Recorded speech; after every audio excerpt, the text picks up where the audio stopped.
8 fucking 30.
Interviewed more than 100 people who'd been clinically dead and came back.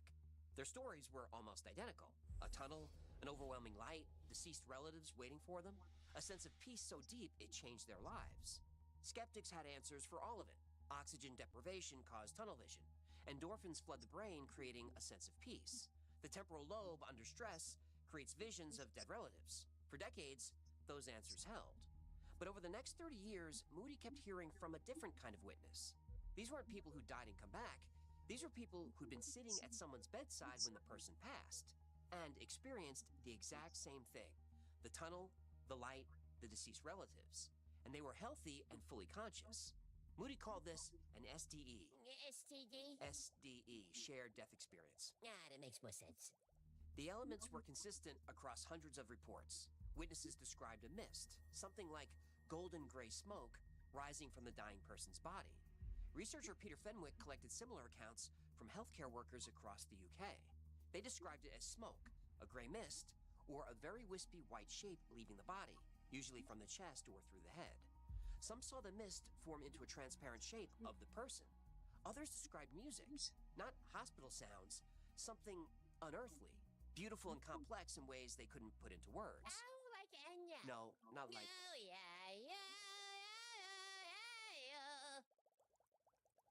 Sorry. Go ahead. So they heard music. Enya. Then there was the light. It was overwhelming and came from everywhere. A brilliance that witnesses said felt like love. The experience was described as more real than real, a phrase that kept showing up independently in report after report. Something else witnesses consistently described: the shape of the room changed. Walls that no longer met at right angles. The space collapsed and expanded at the same time. One woman described it as witnessing an alternative geometry. A hospital room, small, rectangular, and ordinary, took on the shape of a funnel hundreds of feet long. Some bystanders got pulled into something even stranger: the dying person's life review. They saw memories that weren't theirs. Episodes from the dying person's past, playing out like a movie. Multiple witnesses in the same room later confirmed they saw the same scenes. A woman watched her husband's childhood unfold before her eyes, memories she'd never heard before. Another family watched their dying father serving in a war, complete with faces and names of soldiers they'd never known. No skeptical model explains how healthy people access someone else's memories. Moody knew this sounded impossible. Then it happened to him. On May 9th, 1994, Moody's mother was dying of cancer. 6 family members gathered around her bed. As they held hands, 4 of the 6 felt themselves lifting off the ground. The room morphed into an hourglass. Moody described a pull like a riptide, but upward. Then the light changed. One of his sisters pointed and said, "Look, Dad's here. He's come back to get her." Their father had been dead for almost 2 years. All 6 had an experience that night. Moody described it in one of his books. The room changed shape. The light was soft, fuzzy, like looking at a pool at night. And then it hit all of us at the same time. The fabric of the universe had torn, and for just a moment, we felt the energy of that place called heaven. After 50 years of research, Raymond Moody said it was shared death experiences that finally convinced him the afterlife is real. Not the thousands of NDEs, the SDEs. The most convincing cases weren't the ones where the experience was shared by family, friends, and other people close to the dying. The most convincing cases were the experiences shared by complete strangers. Welcome to the new generation of web creation, where words can launch a business, while you control every detail. The generation always adapting, without missing a beat. It's your generation, where vision and technology work as one. This is the new way. Are you sure we're not talking about STDs? This sounds like a retirement community in Florida. You stepped on my cliffhanger. But I was trying to get a little clarity, jeez. Look, I don't need any of that. I need you to stick to the script, look at the prompter, and know when we're ending the scene. Don't just jump in.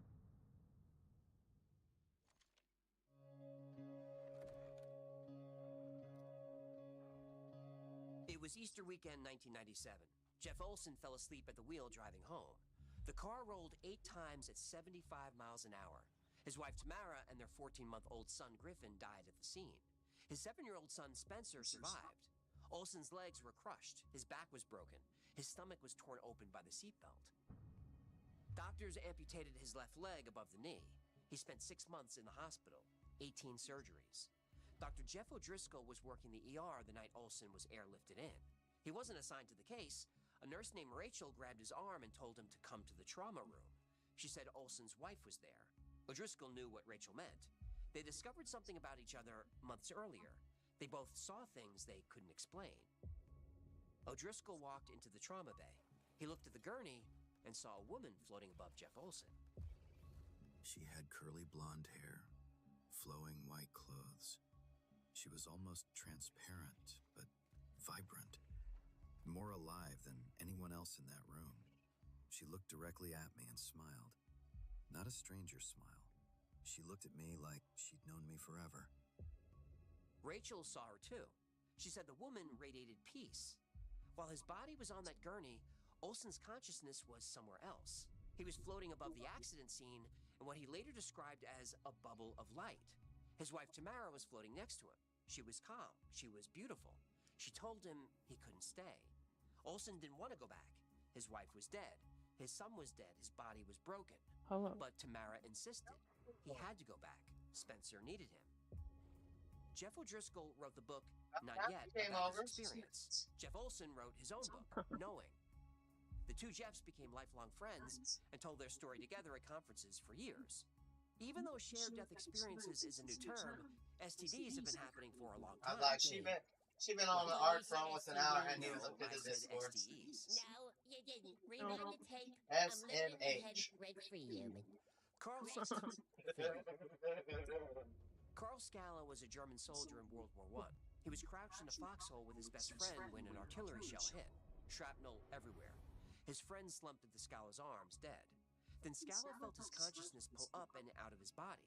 He was floating above the battlefield, over the trenches. He saw the mud, the smoke, the bodies. His friend was floating next to him. They rose together toward a brilliant light. At some point, Scala stopped. He didn't know why, but his friend continued and disappeared into the light. Scala woke up in the foxhole, alive, holding the body of a man he just helped leave this world. There have been hundreds of cases of shared death experiences where people see an apparition. They hear music. This they really see light, interesting they thing feel about love. scared death But you don't have experiences. to be in the same place as dying to have this experience. You can have a shared death experience with someone thousands of miles away. These people are having like going into these rooms. These people are dying, and they're seeing like this white mist, and then they get caught up in this white mist, and all of a sudden they start seeing everything like 2,000 volunteer hospice how worker the Peters sat beside a I gotta dying man pause it named 'cause Ron. it basically shows them like their life story or whatever if they get into that little fog that's coming out of their body. Yeah. And I've also seen like aberration. Like this one dude wrote a whole fucking book on it. He was just going around and studying, and then like he had more first-hand accounts of like the tunnel and seeing people's lives. What is that called? Fuck, can't even think of it. I have no idea. Like when you die and you see your whole life flash before your eyes. Instead of it happening to the person that's dying, it's happening to them, and they're seeing their whole life. Like kids, like living out their whole like seeing their whole dads like growing up, didn't even like know they did some of this stuff. And he was finding out that there was more of those than there was people who came back from the dead and was and had seen what he was talking about. I was like, damn, that's kind of crazy that there's more people that they're just sitting by the bedsides when people die and fucking get these shared death experiences.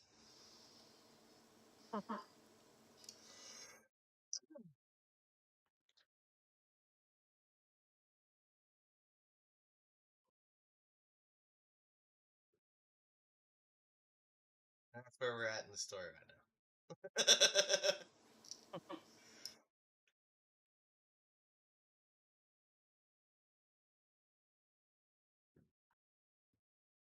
What you doing? Made you some tech on the Stros. I'm back over on center.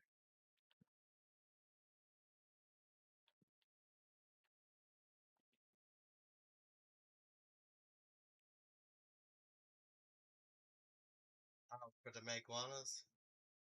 Mm-hmm. Like, what do I need tech for?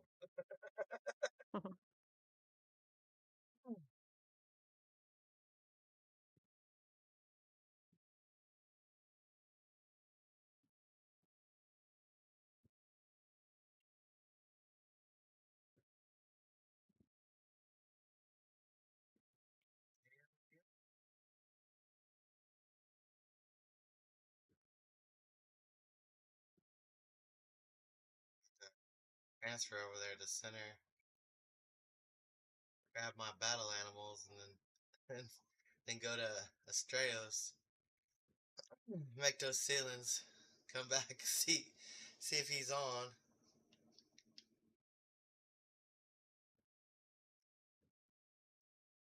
I don't have to make those ceilings. They're already made. They done. Some nice lady was looking out for me.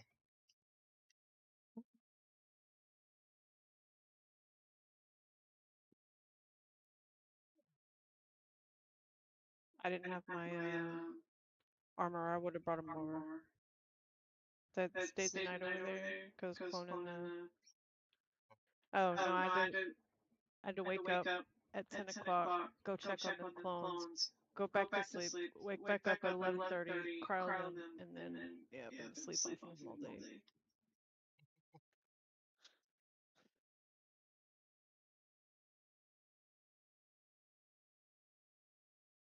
Yeah, it doesn't take long for me to all of a sudden just fall asleep after I'm sitting here watching TV by myself now. I swear it wasn't probably even 7 o'clock yet. And the next thing I know, I'm probably already out. And I wake up at like 10 o'clock, sitting in the chair, slumped over.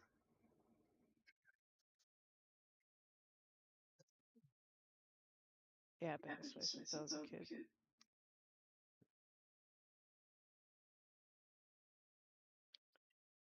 I go The to bed, last few days though, this week has been really bad. sleep for like 4 or 5 hours. I'm good. You have crash days. Yeah, when I'm bored. Okay. It's not like I'm expending all my energy or spending a lot of time up or anything. It doesn't matter. Your body needs more than 4 to 5 hours and it takes it. Not when you're bored.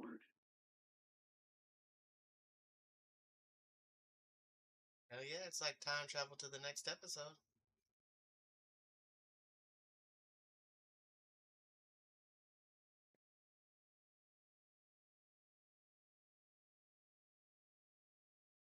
I already see it now. You're gonna be like, ah, damn it, do you ever fucking sleep? Mhm.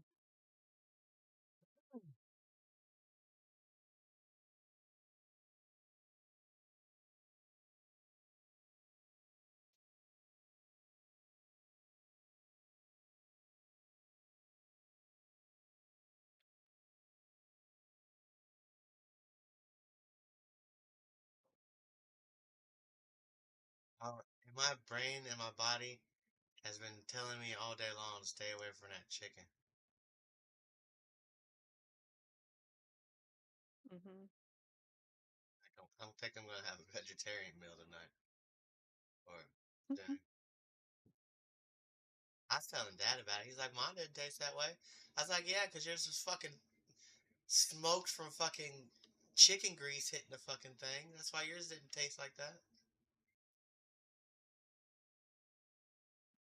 He didn't say nothing.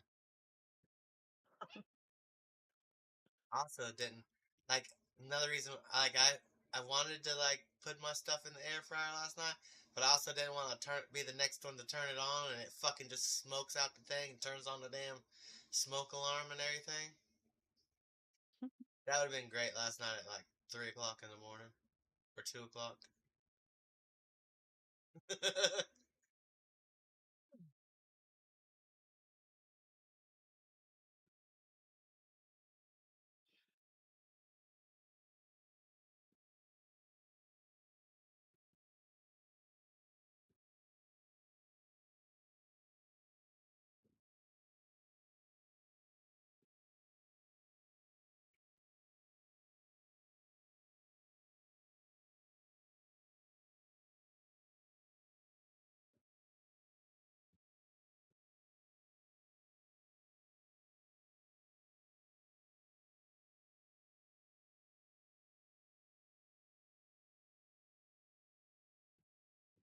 Came over to Ab, make sure everything was fed, and I was like, 10 minutes. Fuck it, I could do some metal.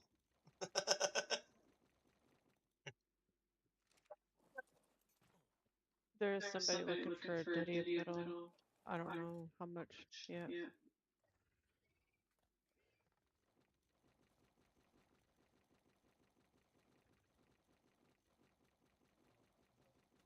Have tons of it.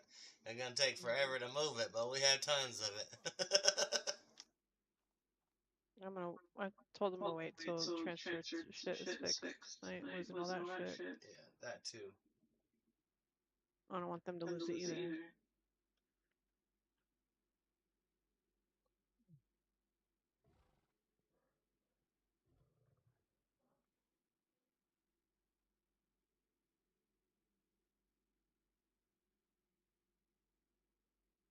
I swear, just the two of us, we're gonna spend all day moving that metal. Yeah.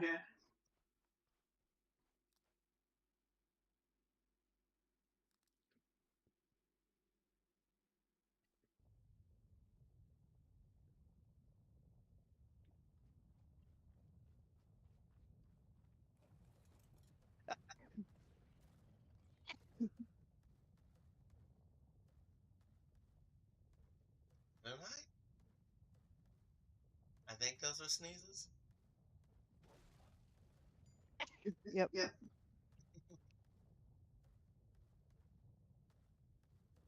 That last one was juicy. The inside of my shirt's a little moist. Gross. Yeah. Fucking change your shirt.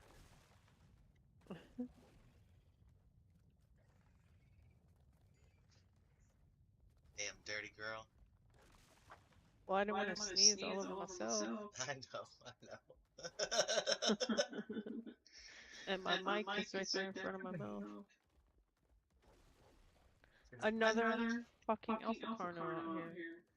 Dude, I've seen so many of those. Like, I forget what I was doing yesterday, and every time I fucking stopped, there was an Alpha Carno.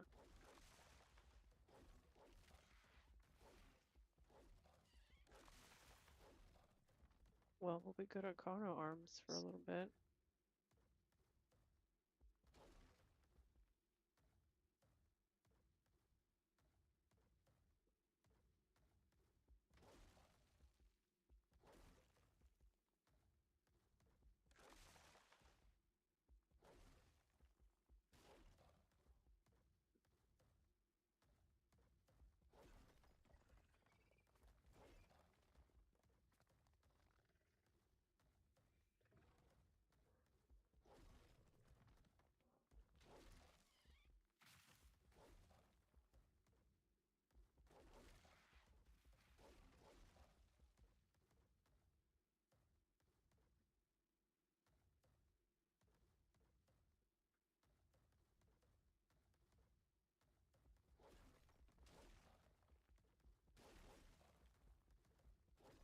Damn, like 5 feelings ganging up on a snake. The fuck?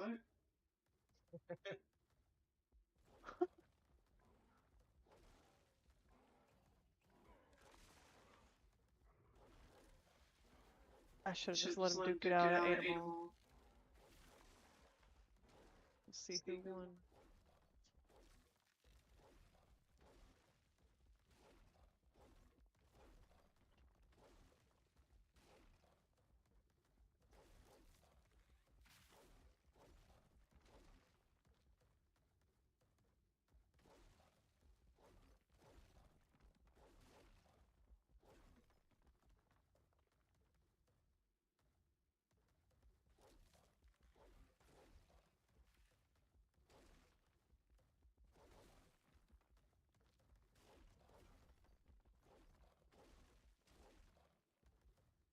Oops, I think I just killed them one. Fuck. I forgot they were over here.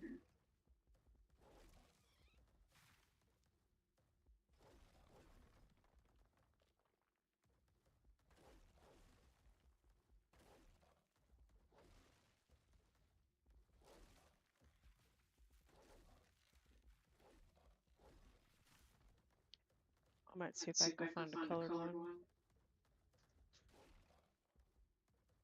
They're quick and easy to take out.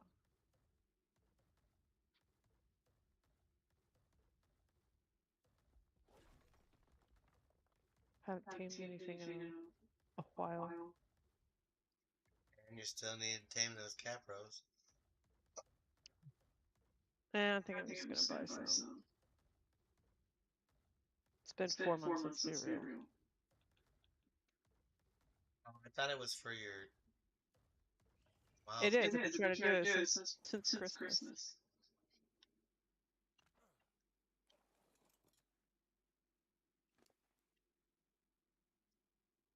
Got plenty of time.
What the fuck are you doing, dog?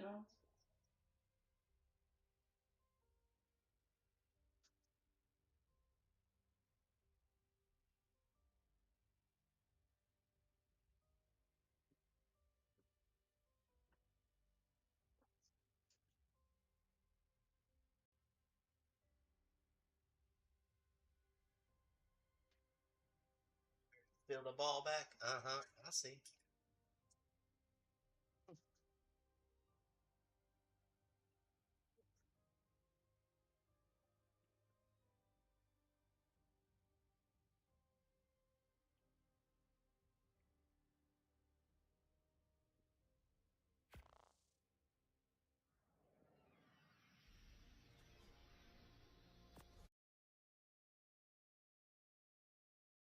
Ron was a former merchant marine. Tough guy, quiet. Not many friends or families came to visit. Peters had been reading to him for weeks. One day, Peters was mid-sentence when he felt something grab him. Not physically, his awareness was yanked upward and out of his body. Suddenly, he was floating above Ron's bed, looking down at the scene below. He saw himself sitting in the chair. Then he realized Ron was there too, floating next to him. Ron looked at Peters, completely at peace. Then Peters heard Ron speak. Check this out. Pretty amazing, right? Bet you didn't see this coming. Well, sorry, pal. Time for me to go. See you around. Then Peters' awareness dropped back into his body. Ron died minutes later. Peters didn't tell anybody about this experience. He didn't know if it was his imagination or if he was going crazy. Years later, he attended a lecture by Raymond Moody on shared death experiences. And for the first time, he heard someone describe exactly what he'd been through. It had a name. Other people had experienced it. He wasn't losing his mind.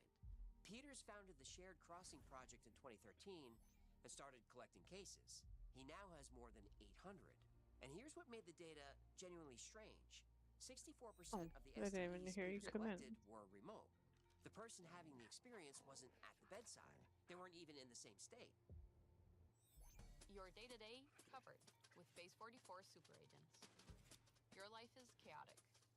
Set up personal Dark in assistants here. in a click.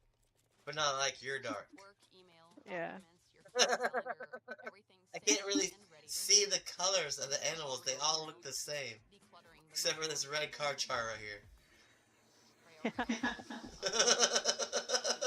Needs your attention. Managing your calendar. Keeping things clear. Double booking, forget about it. Conflicts, rescheduled while you sleep. Every task, every meeting, you show up prepared. So you can focus on the things that matter most. Yeah, it's a barking night The icing on the city. cake, it handles that too.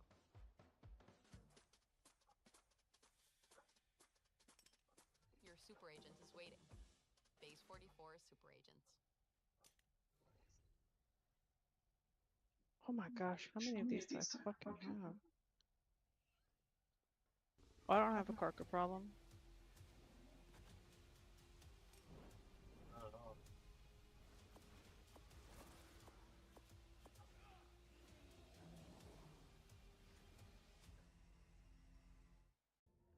Annie Capp was sitting in her London office when she started choking. She couldn't breathe.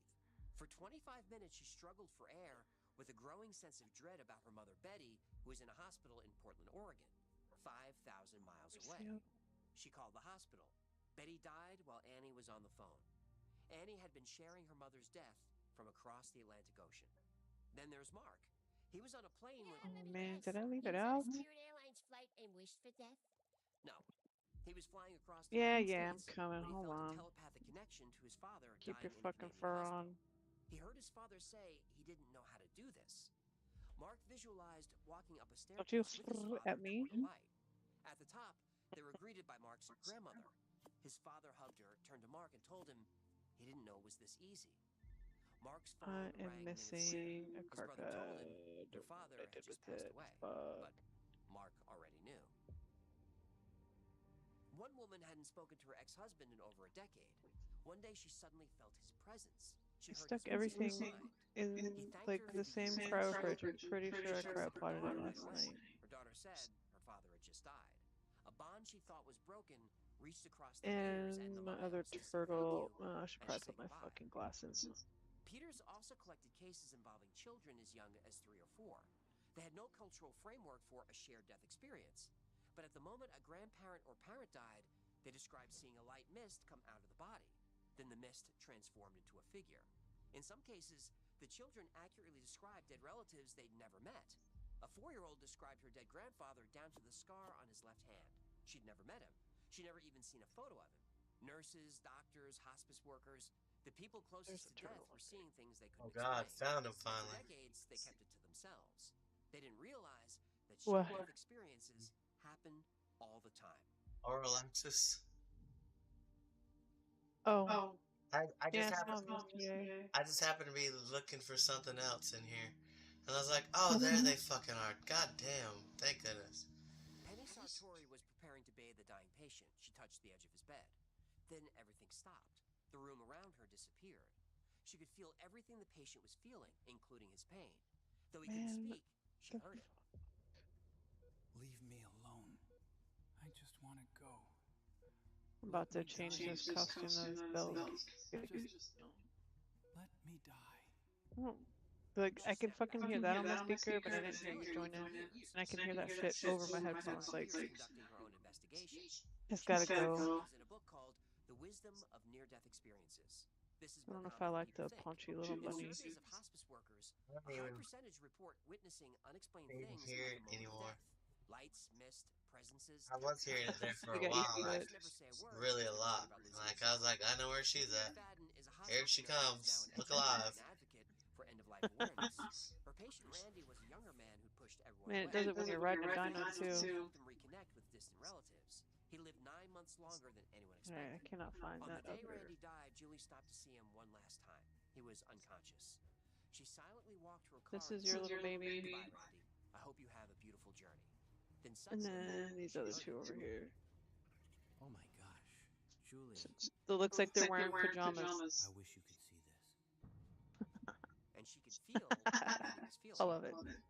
And these over here. I don't think it looks the same on my screen. I wouldn't have been so afraid.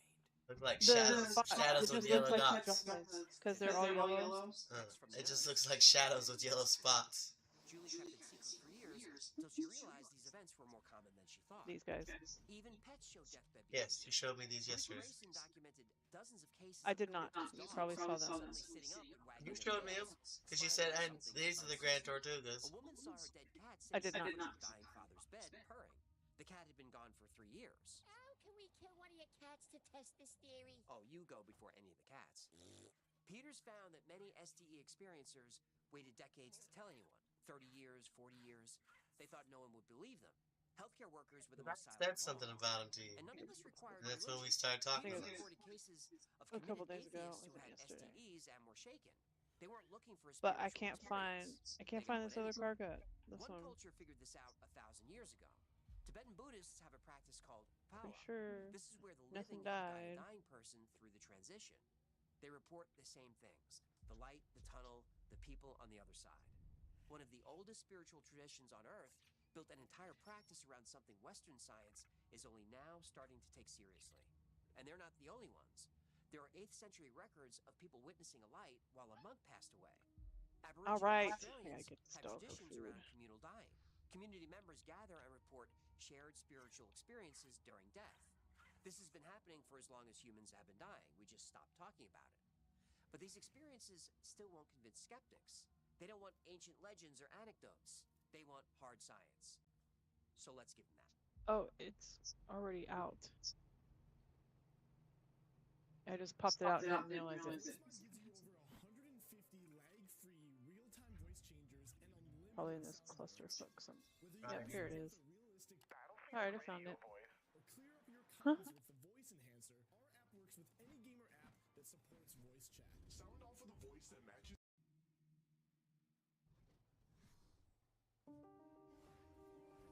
Alright, hold on, Clocky. Let me move this and then In I'll make your 2021, food. Peters and his research team published a Not study like you in the can American fucking Journal hear of Hospice me. and Palliative Medicine. It was the first peer-reviewed study focused specifically on shared death experiences. They analyzed 164 SDEs from 107 people and found 4 different ways people experienced them. There we go. Some Now sensed you're the back exact together. moment where someone died without being told. Others witnessed something strange at the bedside: mist, light, shapes, or music at the I'm moment gonna of death. park myself A right third here. group felt pulled into the experience, dragged into a tunnel or toward a light alongside the dying person. And the fourth, the rarest and most intense, felt they actively helped guide someone through. Alright, They I'm walked going, them little dog. to the other side. The after effects were just as profound. And fuck, I don't 87% think of I put the experiencers open can up became convinced yesterday. of an afterlife. Move. Not hopeful, convinced. Their grief didn't disappear, but it was put into context. The loss was real, but it was wrapped in something bigger. Their I fear of most death. certainly did not. Ooh, get out of my butt. But Get STs out of there. The didn't fuck? know it. The broader science of consciousness at death Damn. had been building for years. In 2001, Just had a colonoscopy. cardiologist Pim Van Lommel published a study in The Lancet. He'd spent 13 years studying near-death experiences Fucking across 10 dag. hospitals. His team tracked 344 cardiac arrest survivors. Every one of them had been clinically Rubius. dead. Heart stopped, brain Where did flatlined. all that food go? 'Cause I know 18% she didn't eat reported it all. near-death experiences. They were Oh, no, detailed here and it vivid, is. in someone who's supposed to be dead. Van Well, Lommel came to a conclusion. just get it to the outside dogs. They're These disgusting anyways. experiences occurred during a period of clinical death. No heartbeat, no brain activity, Dances They all no the way eat down breathing. there. cat poop while The it's coming clarity out of the butt. consciousness was I have to. inversely related to the loss Your of brain mouth. function. People are watching this That is stream. the opposite of everything neuroscience predicts. The What? less the brain was alive, the clearer the experience. That's the opposite of what I neuroscience have to says turn you should back happen. up. I turned you down Anna last night. Katerina Irmer proved this. She was a 26-year-old woman in a German institution for the severely mentally disabled. She never spoke a single word in her entire It's not a life. spoon. You cannot In the crumb half it. hour before her death, she spontaneously began singing. Multiple staff Here, members Jade. witnessed this. Michael Nahm and Bruce Grayson published the case study in 2014. A brain that never worked right suddenly worked perfectly fine at the moment of death. We didn't get any In Charlie. 2023, 2 studies pushed the science even further. Sam Parnia's AWARE 2 study at NYU monitored 567 meow, cardiac meow, arrest meow. patients I across got a knife in 25 my hand. hospitals You want to with lose a portable whisker? EEG machines during active CPR. Hema Borjan's team at the University of Michigan Really fangy published through the in bowl on the floor, you PNAS, jackass. monitoring brain activity when ventilators were removed from comatose patients. He said, well, Both studies fucker. found organized brain activity where there should be none. Parnia found gamma waves associated with higher consciousness up to an hour after the heart stopped. So yeah, that means the yeah. Incredible Hulk, I'm pretending the like best I don't hear Avenger, you. operates on a higher level. Bruce Banner was exposed to gamma radiation, not waves. Oh, my sweet son of human. Gamma Alright. radiation travels as an electromagnetic wave. So check and mate. I'm smarter than you. Actually, it's more of a wave-particle duality. You see, Bah. in quantum Soda mechanics, bean, that's it. Bah, there's no more. I'm sorry I even said anything. Move on, human. Borjan found surges of gamma oscillations Cocoa bean. in the 30 seconds to 2 minutes after ventilator removal, specifically in the temporoparieto-occipital junction. Try saying that twice. The brain region associated with consciousness, dreaming, and I'm trying to get the out-of-body whole pack in here. experiences. These weren't random Do you spikes. want another The one? brain was producing You just tried to organized take one thought of these while you patterns have one while in it your was mouth. supposed to There be you go. dead. And then there was the cross-cultural evidence. Whoa. In the 1970s, researchers Carlos Osis and Erlander I'll Howitzer do that again. conducted the biggest deathbed study anyone had ever done, What happened? surveying tens of thousands of Talking to chat. cases across the United States and India. I was making 50% of faces. dying patients experienced Oh. deathbed visions. Oh, Like The that. visions Don't do were that consistent again. Across both cultures, despite completely different religious expectations. Hindu patients didn't always see Hindu deities. Yeah. Christian You see my patients hand? didn't It's always going see in the box. Jesus. Okay, The shut structure up. of the experience, the light, the Yeah? beings, the overwhelming I peace, know. that Well, was you the same regardless you of guys what the dissed me person out at the believed. same time. If these Ouch! experiences were just No, get cultural out. Go. expectation, the Away. content would vary, but it didn't. We disagree on just about everything. Oh, Politics, religion, Wish you what's could hear worth these dying cats. for. But when someone we love is dying, Like we a all go freaking quiet banshee. and we all feel the same thing. And maybe that's the Fell point. off. Death isn't meant to It's funny separate 'cause us. you're It's the sad. one thing we all share. And it's the one thing that brings us all together. Oh man, and you need water? Golly.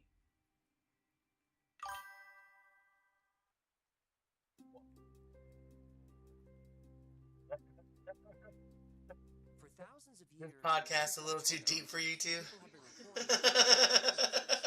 Some are nothing more than feeling that their loved one is there in the room. Other experiences involve seeing, hearing, and even floating with someone who's passed away. But are we really seeing someone's soul or Did spirit? you just fucking Or punch is me it in the just leg, a shared dog? The hallucination fuck, based bro? on expectation and triggered by grief? Well, let's break down what's happening. The skeptical well, let's go. explanations Okay, are bye. worth hearing. Shared psychosis is a real thing where people in high-stress situations can unconsciously mirror each other's experiences. There's nothing more stressful than sitting next to someone as they die. Emotions are so overwhelming that the brain tries to make sense of something that can't be explained, something it doesn't want to deal with. So Memory now let's try reconstruction this is an even stronger argument. Wait. Every time you remember something, your brain edits the memory. Under extreme emotional stress, those edits get more dramatic. STE experiencers may be unconsciously reshaping their memories to match patterns they learned about I'm later. coming. Sorry, I'm not Confirmation moving bias is fast another enough for problem. you. If you're sitting at a deathbed hoping for a sign, your brain might create one. Physicist Sean Carroll argues that life after death is incompatible with everything we know I'll about make her an modern egg later. physics. We're made of atoms, so when we die, it's like a candle being blown out. There's no way for consciousness to survive because there's nothing for it to Bionic survive. woman. Yet it seems to me you live your life like a candle in the wind. You're buying a clone? No more atoms to cling to when it rains Bionic woman. in. That was pretty good. I just miss Oh, Norma just Jean, what? the real He's a candle cat. that Taking a pair? sees her death. Hashtag Chappa did it. What's going on in chat? Is now on Artlist. I don't know. Get Google's most I Yeah, found I something know. that has That's why you're like saying something way off the wall. That's not Skeptical investigation like. says STEs are psychological coping mechanisms. When people remember the moment of loss, You know what you're talking about. to make it more bearable. Me or A you? I'm going off 2024 of what study you're in saying. Neuroscience of Consciousness found strong overlap between near-death experiences and psychedelic experiences. The closest match was ketamine, then DMT. The human brain naturally produces There's only one DMT. bionic woman. Some researchers think the dying brain may release its own DMT. Now, these are reasonable arguments. And for bedside STEs involving a single witness, they might be enough. But these explanations don't cover remote STEs. Annie Cap didn't know her mother was dying when she started choking. That's so enough Mark about didn't know that. his father was dying until he felt it. 64% of One's gonna throw these things out over there on center, and then I was like, nah. There's more room. The aureola relaxes. hasn't been culturally primed about near-death experiences. When a child describes a dead relative they've never seen, down to physical details, expectation bias isn't enough. Then there's the cross-cultural consistency. If STEs were purely psychological, they'd vary Berries. across religions. But Hindu and Where Christian them daggum religions bird describe berries the at? same experience the same way. Italian, Mexican, Brazilian, and Taiwanese cultures are very different. But again, the reports are almost identical. Van Lommel, Peters, Parnia, Borjan, their studies are all peer-reviewed. They have data. But data doesn't mean proof. We still don't know the mechanism. We don't know how a healthy brain could share the experience of a dying one. We don't know why some people have STEs and others don't. We can't predict them, induce them, or measure them in real time. What we know is this. Thousands of people, nurses and doctors, friends and strangers, adults and children, atheists and people of faith, all reported experiences during someone else's death that changed them permanently. Most became convinced of an afterlife. Their grief didn't disappear, but it transformed, and they Whenever I wake up. so maybe STEs When are it an went up. elegant defense mechanism built into all of us. Our brains create a shared hallucination so powerful that it rewires grief into peace. Or maybe when someone dies, something actually happens, something real, something the person next to them or 5,000 miles away can feel. We can't prove the afterlife exists, but thousands of people have touched it, and every one of them came back changed. The evidence points to something more, a connection between the living and the dying, across rooms and across oceans. A 4-year-old sees her grandfather's scar. A doctor in Utah sees a dead woman he's never met. A son in London feels his mother dying in Portland. Death may be a neurological shutdown, or it may be a spiritual transition, or maybe it's something we haven't imagined yet. Whatever it is, it's not something we go through alone. Thousands of cases tell us that. The most isolated death, the most private moment of dying, somehow becomes shared. The body dies, but the connection continues. When it's time to go, someone's already there, waiting to walk us home.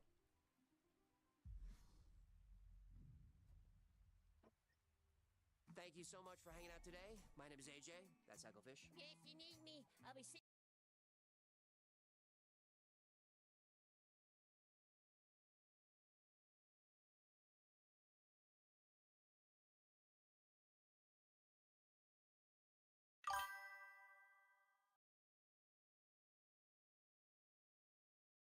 The Y-Files. You ever heard of the Y-Files?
What, you're not into conspiracy theory shows? Joe Rogan's?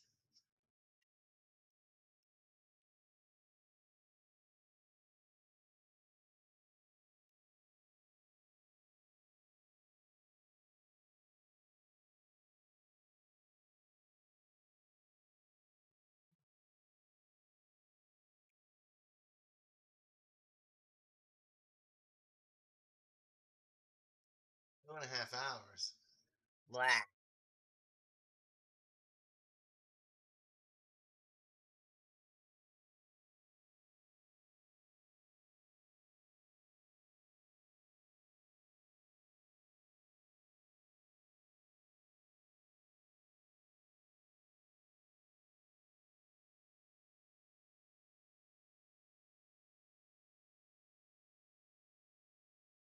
Meow, meow, meow, meow, meow, meow.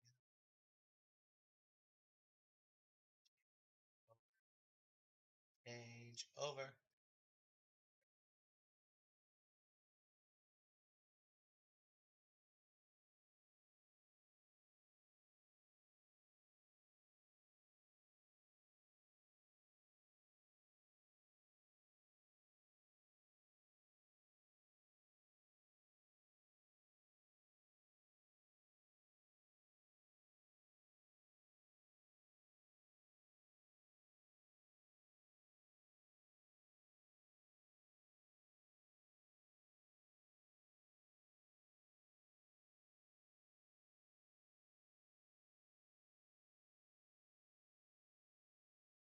There. I don't know why it keeps changing from system default.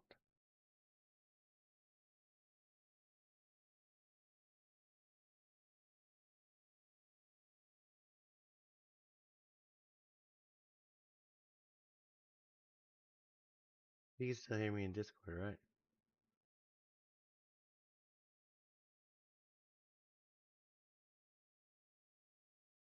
Oh.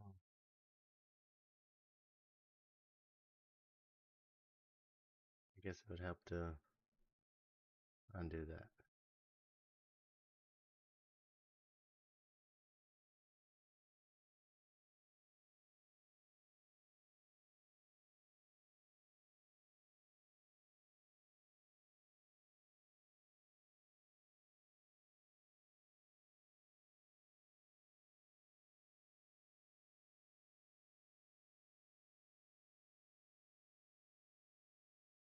There we go.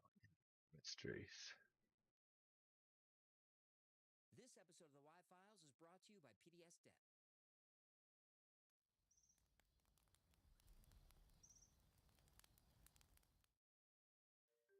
Chan. Gather round. This happened in 2008. A user on 4chan discovered something on an unsecured webcam, a feed from Seoul, South Korea, a woman's apartment. She was lying motionless on a thin mat surrounded by towers of boxes and trash. The 4chan user thought she was dead. Then she moved. The woman sat up, wrote something on a whiteboard, and held it to the camera. Broken English. My name is Chip Chan. Police officer put chip in my ankle. He control my brain. She collapsed back onto the mat, unconscious. 20 hours later, she was still there. Same position, she hadn't moved a muscle. The internet had found its new obsession.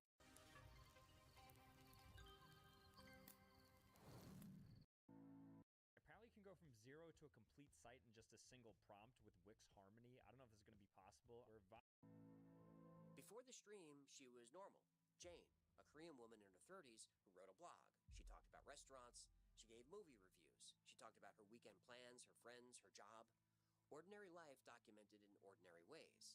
Then around 2006, the post changed. Jesus. She wrote about My fucking microphone. that stopped outside her door, cars that waited outside her window. She constantly felt Can you like she hear was me? being watched. I cannot hear you. I said I could hear you.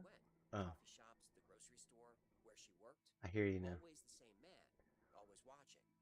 She wrote about waking up exhausted with no memory of falling asleep. Her apartment I changed was over to the arranged. headset. Objects moved from their normal places. Windows open that she remembered I can closing. tell. She would Oh, suddenly be yeah, that's missing true. time. She lost Oh, yeah, that's true. and paranoid. Then they stopped. But 2 years later, she was back.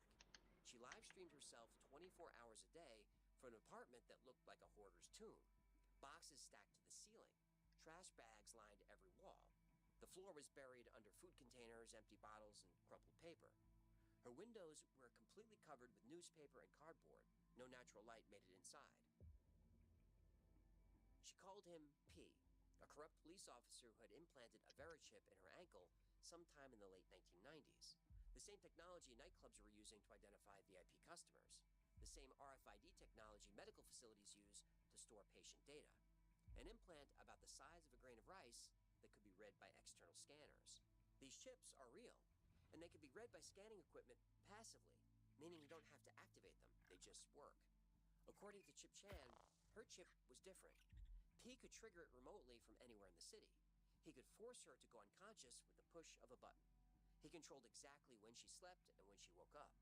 She lived entirely within his schedule. She was a puppet, and P held the strings. The apartment had 3 webcams positioned in the corners. These were professional setups with good angles and clear resolution.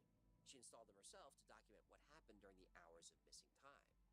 She said she was looking for evidence, proof that P was controlling her. She wanted to document the crime.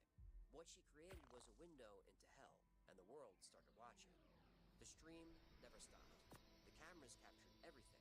She ate ramen noodles with plastic spoons. She wrote desperate messages on whiteboards in broken English. She slept in contorted positions for 18 to 20 hours straight without moving a muscle.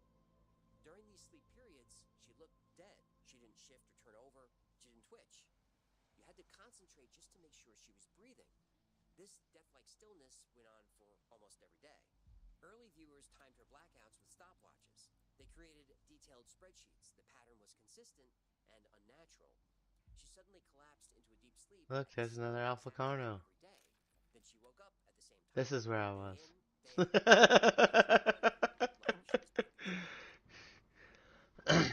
But you're right, they're everywhere. Even heavily sedated patients shift position Uh-uh. occasionally. Not Chip Chan. She slept like she was paralyzed. And every day, people watched. They wanted to help her It expose was a good eye to notice all that. I wouldn't even notice it. I was just like, oh, eat that, eat that. But now that you brought it up, I'm like, oh, look, there's another one. Oh, look, there's another one. No, this fucking We're surrounded. just ate my red and green. Thousands of people watched. Fucking The stream spread Pyramane. from 4chan to the rest of the internet. I The- made it myself. Communities dedicated to watching her 24 How to hours do a the day. kill the They called Santa. themselves the investigators. They analyzed every frame of footage. They worked in shifts, documented her health decline with It's a scientific big precision. Christmas. They set up rotation schedules to monitor They her need to breathing fucking fix that during or the give me back my 24-hour fucking sleep time. periods to make sure she was still alive. They watched her waste away in real time. Do you upload? As the months passed, her apartment got messier. I Chip just Chan got hacked thinner it. and thinner. Her clothes Oh. hung loose. Bruises appeared on her arms and legs for no apparent reason. The dark circles under her eyes got darker. Her hair became stringy. She never washed it. Her writing became shakier, harder to read. But the messages are what frightened people the most. They became even more frantic. I wanted to see P watching what it always. looked like. Chip makes pain in head. Help me, please. Nobody believe. Dedicated viewers in Seoul tracked down her address and called the police. 2 officers knocked on her door. Chip Chan opened it. She was disheveled and stunned. Then she panicked. She ranted. She pointed at her ankle. She pointed at the cameras. She showed them her whiteboards, her messages. She tried to show them the implant site. She begged them to scan her ankle for the chip. The officers looked around the How the fuck are we apartment. supposed to play this fucking game? Chaos. The bizarre webcam setup. The paranoid writings that covered every surface. What they saw was a I don't know. woman I thought we're not scrawled. supposed to play this game. And after 5 minutes, they left. This is supposed to be. This came out weird. Why are you barking? You have food right in front of you. You done made a mess, so you better clean that Chip up. Chan wrote a new message for the cameras. Police are P's friends. They help him. Viewers were outraged. In real time, they watched the police completely dismiss her. People posted angry comments about Korean mental health services. They organized more calls to the authorities. They started fundraising campaigns to help her. And through it all, they never stopped watching. And something else bothered her viewers. Technical details that didn't add up. Sometimes camera angles shifted while she slept. Not a lot, just slight adjustments. Better framing, better lighting, cleaner shots of Chip Chan lying unconscious. She was never awake when the cameras moved, and she was always alone. The cameras were being operated remotely.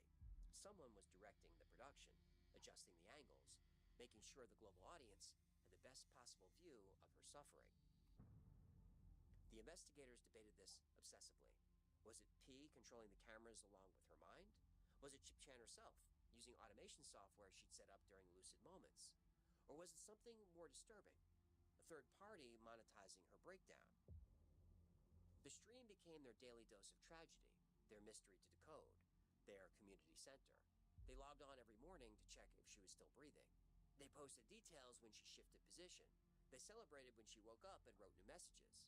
People created wikis to document her sleeping patterns. Others analyzed timestamps looking for a hidden meaning.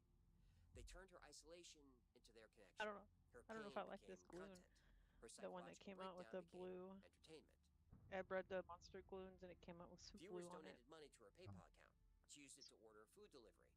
The only So, contact she had with the outside world. if I didn't know where these fucking things was, you wouldn't even know that they're there. Because of my memory and stuff, I know that Okay. the meat seed things, right? They're not showing up. The stream ran for years. Different platforms. Because I know where each of these meat seed things are. They're not showing up, but whenever I sit there and I bite down on it, you can see where the plant is, but not really there. Chip Chan's current status is unknown. The last confirmed sighting Because I just hit one that was nothing there, and I got a fish seed out of it. Institutionalized after a neighbor complained about the smell. Some say she's still there in that apartment, still broadcasting to her whatever right here. audience Damn it! remains, I have no way to still wash this waiting for fucking someone blanket. to save her from P's control. And then so this last one, I can't see that it's there, but I'm gonna go Lick all this off in here. hit it IP addresses Cheeto. that might lead back to where Seoul. it's supposed to be at. Investigation never Yeah, revealed this Cheeto. is spoiled meat one. Right here on the The blanket. tragedy isn't whether the chip There you actually go, get it. exists. They do. These are real devices used for real purposes. But these chips Oh don't control man. minds. That So I technology can't doesn't even, exist. the game's so broken you can't even see the R The seeds in the tragedy is ground. simpler and more That's universal. stupid. Thousands of people watched a woman's life fall apart, but they enjoyed the mystery. She wasn't a person to save, she was a puzzle to solve. She was content. And we're still doing it. Every day we carry tracking devices in our pockets. We broadcast our locations to corporations and governments that aren't looking out for us. We stream our lives to strangers who'll never help us.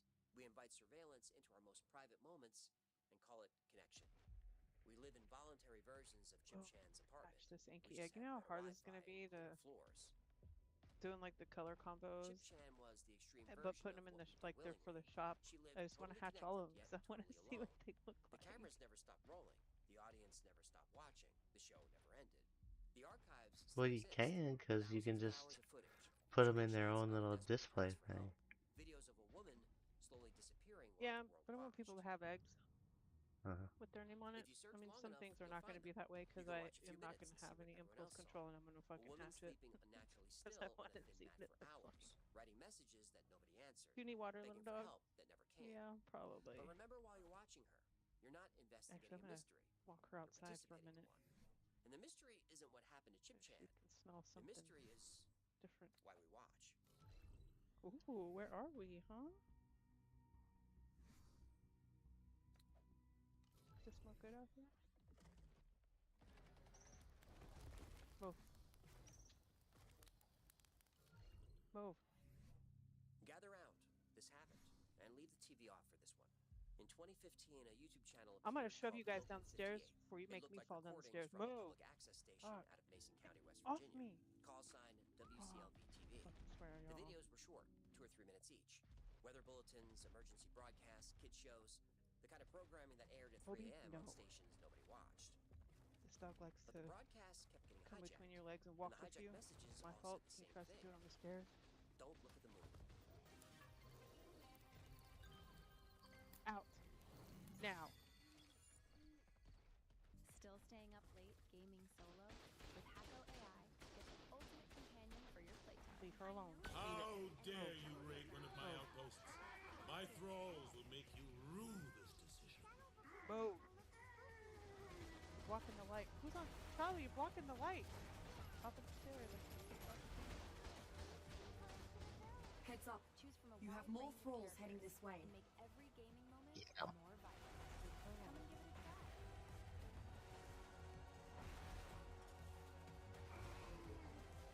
Is it move, girls? I know, girl. 44 super agents. The next thing you can't remember. I'm gonna follow you. Let them keep coming. You've planned for this. You do have a plan, right? I can't walk all the way out there. And away it goes. Analyzing the composition.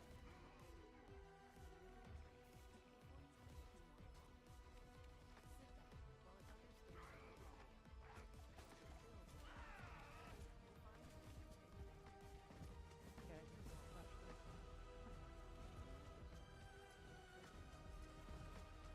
The top of her head is white, that's all I can see. It made her tail because it has the hair.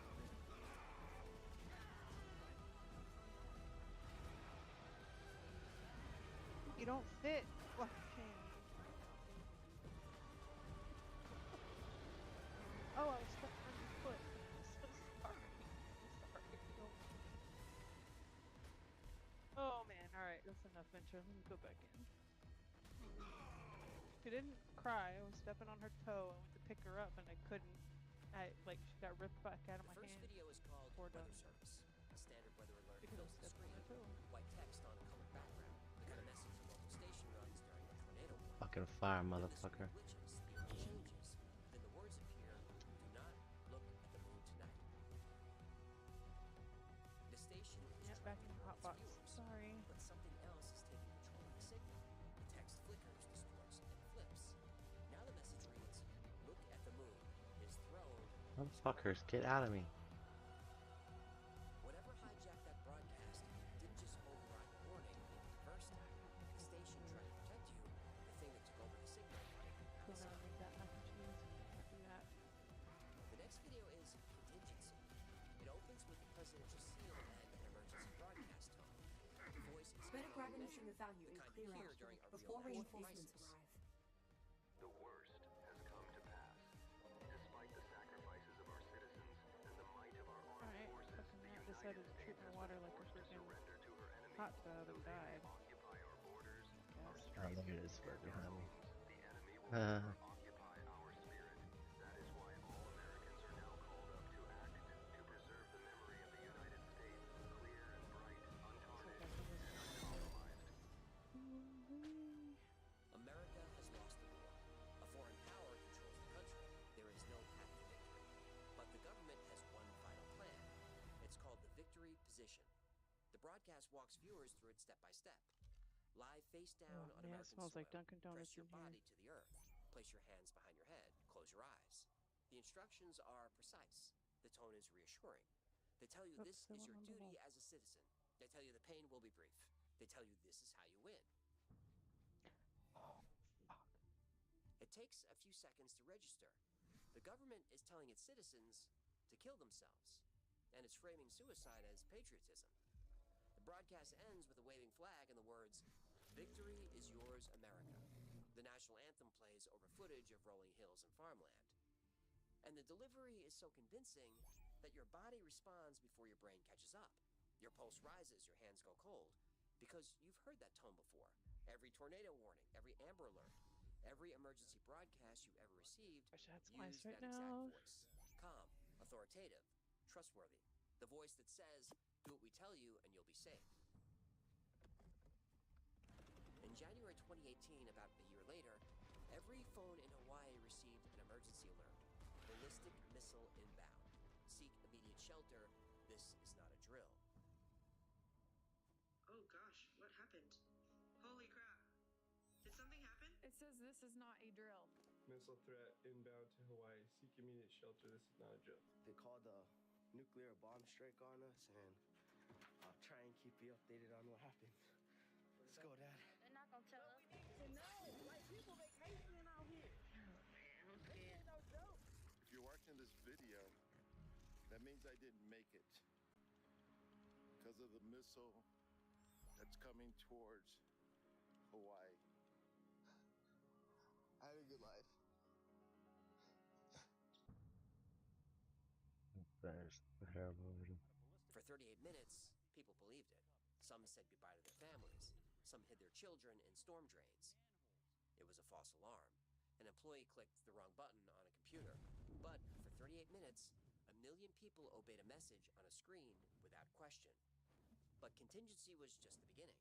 The next broadcast didn't just tell you to go outside. They showed you what happens to the people who do.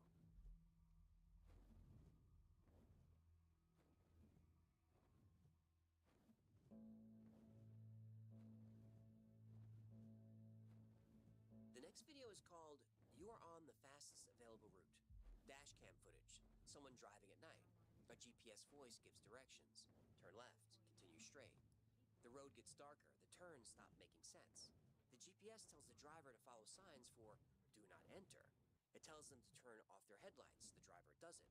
Every time, the driver obeys. The road disappears into trees. In the final frame, a single flash of light. There's a figure standing in the woods.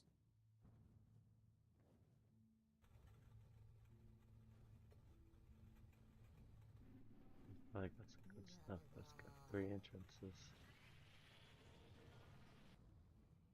Not a person, something taller, And thinner, another standing person for perfectly this. still between the trees. Seedance 2.0 is now on Artlist, and you can get precisely what you want. I'll take a robbery. Then there's Real Sleep. It looked like a sleep aid program from the early 80s. Soft music, a calm voice telling you to relax. Breathe in, hold, breathe out. The screen shows gentle patterns. Your eyes get heavy, and that's the point.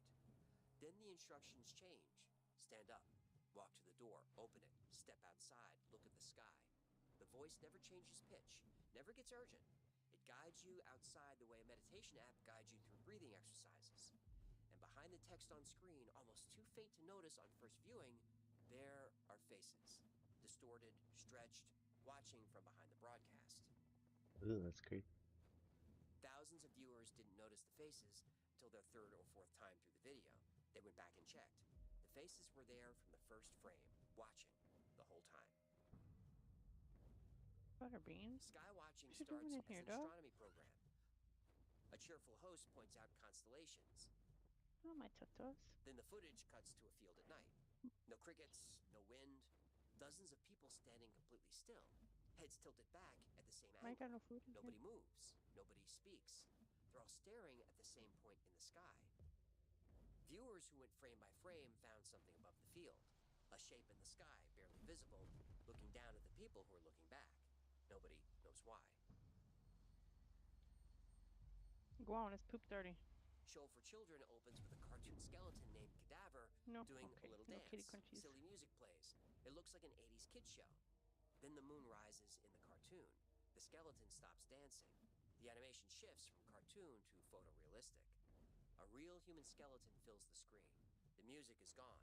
What replaces it isn't music.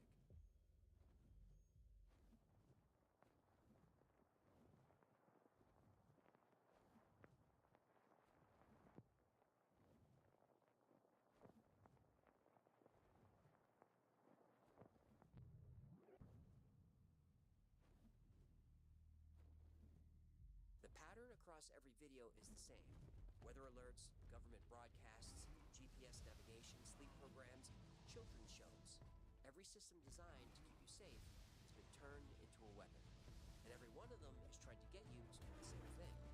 Go outside, look up, and the people who do, the ones in the field, the ones following the GPS, the ones lying face down in the victory position, they don't come back the same. And some of them don't come back at all.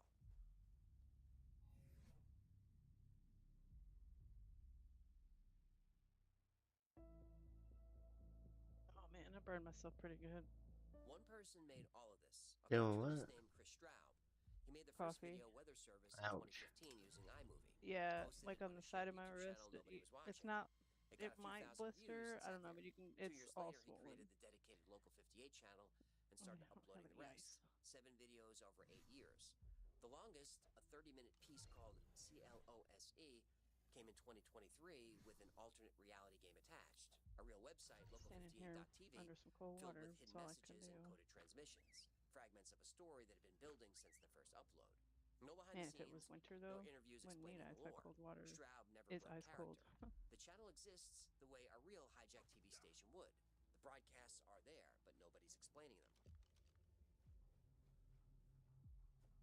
Before Local 58, there was no name for this kind of horror.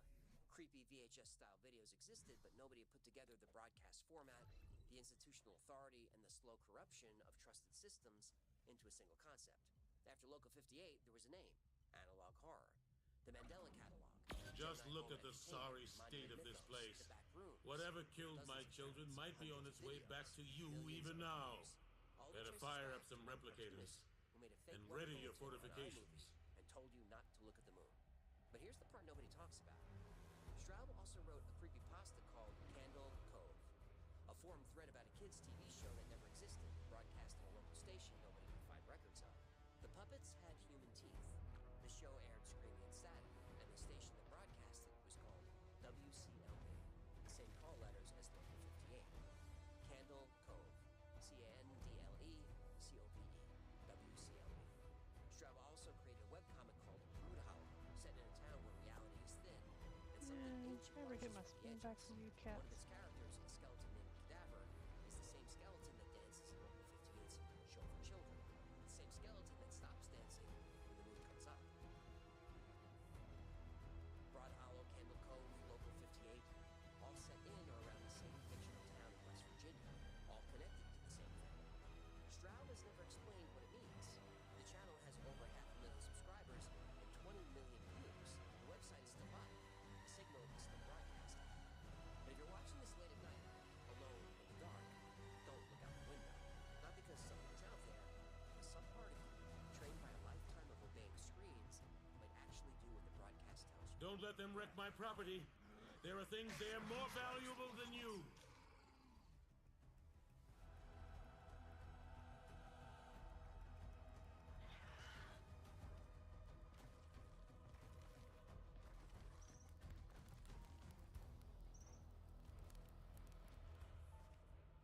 Gather round. This happened in 2015. A tech blogger in Sweden opened his mail. Inside was an envelope, no return address. It was postmarked from Poland. It held a DVD. He figured it was software someone wanted to review. He grabbed a spare laptop, the kind you use when you don't trust what you're about to run. There was no software. Just a 2-minute black and white video of a figure in a plague document. Make yourself standing in a useful ruined building, and dig holding in up to one protect hand my and holding a outpost. light in its palm. You have everything you need to do that. The audio underneath was a voice repeating the same phrase. I would love to kill you.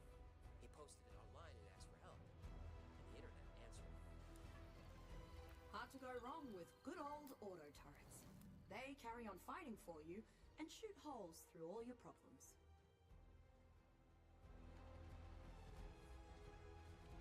The pollen from this modified plant species Y acts like a powerful combat drum. Near these, you'll tear through the enemy in a berserker frenzy. Horror fans picked apart every frame. The footage showed a figure standing inside a public building. Through two holes in a brick wall, trees split in wind. Graffiti covered the walls, debris littered the floor. The figure wore a long black cloak with a hood pulled. On its face was a plain doctor mask, long leather beak, downward, round black goggles, the kind of mask doctors wore during the Black Death, stuffed with herbs because it hid the smell, a costume designed to visit the dying. The figure raised one hand palm up. A light blinked in the center of its palm. Irregular pulses, not Morse code. The audio was almost unbearable. Distorted, buzzing, electronic screaming. At the end, the figure pointed directly at the camera. People analyzed the hand signals. 3 fingers, then 1, then 2. They pulled apart the metadata. They ran the Don't let audio them wreck my spectrum property. a There are things they are more valuable than you. showing frequencies the human ear can't hear. The spectrogram showed a skull. And underneath the skull, text. But that wasn't the worst part. Hidden in the audio frequencies were photographs. Not glitches that look like faces. Actual images, deliberately encoded into the sound. Of women's bodies, mutilation, close-up of wounds. One image matched a crime scene photo from the Boston Strangler case. Albert Symes pictures from the 1960s. Make yourself useful and dig in to protect my outpost. You have everything you need to do that. A horror movie so extreme, it was banned in the UK. Real murder victims mixed with stills from banned films. All of it buried in frequencies only machines could read. And the deeper people dug, the worse it got. The video was packed with code messages, different ciphers, different encryption methods, different languages. The title 11BX1371 came from hidden code, a base 64 strip on the DVD's menu screen. In binary code, each description coded to muerte, death in Spanish. The description also read, "Te queda uno año menos." You have 1 less year. A geometric symbol near the end of the video, a box divided into triangles. This turned out to be Pigpen cipher, which uses geometric symbols to represent letters of the alphabet. Decoded, it read, "Ad opinare homines," Latin for "to attack men." More text buried in the spectrogram. "You are already dead." Then a longer message. "The eagle equals infected will spread his disease. We are the antivirus. We will protect the world body." And strike an arrow through the heart of the eagle. I was dehydrated just because I've been doing stuff and not at the game, so I died. Matched the year of I died plague before I passed out. Europe, the plague doctor costume. The messages about disease, about infection, about targeting. Don't let them wreck my property. There are things they are more valuable than you. Forums debated whether to alert the FBI. The Washington Post ran a piece. Blows. Gizmodo, Slate. I'm sensing a revenant Dilophosaur in this incoming wave. It can spit acid from beyond the range of your defenses, so you'll need to bring the fight to it yourself. Like a countdown. Then someone had been like,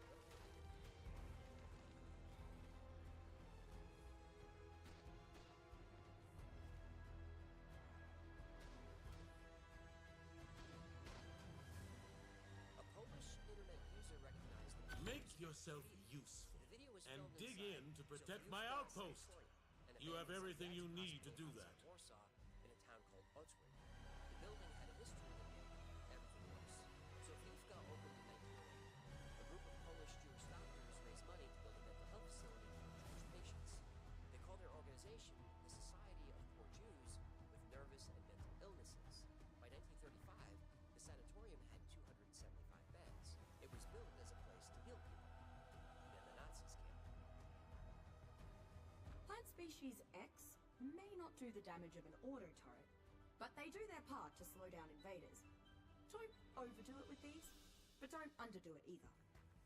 Welcome to the new generation of web creation, where your vision and technology works as one, so you can create the way you think. Wix.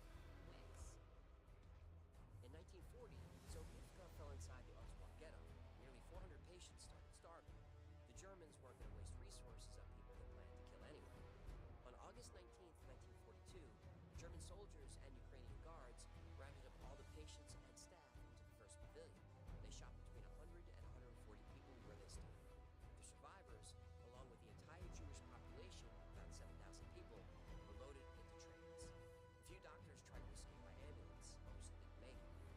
Don't let them wreck my property. There are things there more valuable than you. Left to rot. Out of every abandoned building in Poland, someone chose this one. They dressed him as a plague doctor, a figure from the They've era set a of rev- death. Great work. Himself Now see if it gobbled up anything filmed a video valuable, about like the disease and sigils that killing, will get you and into the building palace. locations were executed. The graffiti in the video wasn't present in the photos of the room taken in November 2013. The video was made sometime between then, and its upload in May 2015. Someone spent months planning this. What the fuck? The costume, encoding the images, layering the ciphers. And the video had been online. Look what you can do when you listen to me. Before the Keep DVD protecting my arrived, outposts. Don't push Archie. And I Push might Archie. find Don't it in push my Archie. heart to Don't push overlook fucking your minutes. earlier It defiance. uploaded it on May 9th, 2015. The account had no other content. When reporters tracked down the user, he said his name was Daniel. He was from Spain, and a girl he didn't know had emailed him the video after finding it on a park bench. That's cool. Can't get that back though. Nobody could explain AETBX. Nobody could explain the DVD. The video had appeared on 4chan's paranormal board even before the YouTube upload. Someone was seeding copies across the internet through channels nobody could trace, discs in subway stations, files on park benches, anonymous uploads on obscure forums. The mystery had layers inside layers. Every answer opened a new door. Then someone decided to walk through one.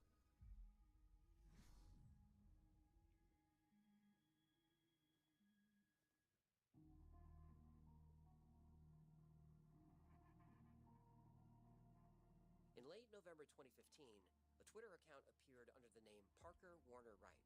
The owner claimed to have made the video. Other people were making the same claim at the same time, but Wright did something none of them could. On New Year's Eve, he uploaded a sequel, 11B 31369. Same plague doctor, same sanatorium, same style, new ciphers. The figure appeared outside in the forest first, then inside the building. Later in the video, a woman in a white dress with bandages covering her face joined the plague doctor. 3 weeks later, the Daily Dot published an interview.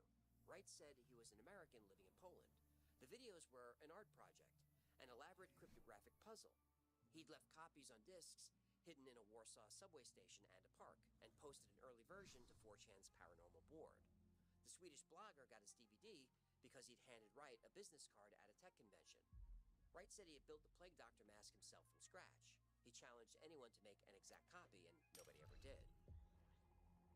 In April 2019, a third video appeared, 11B 451T8.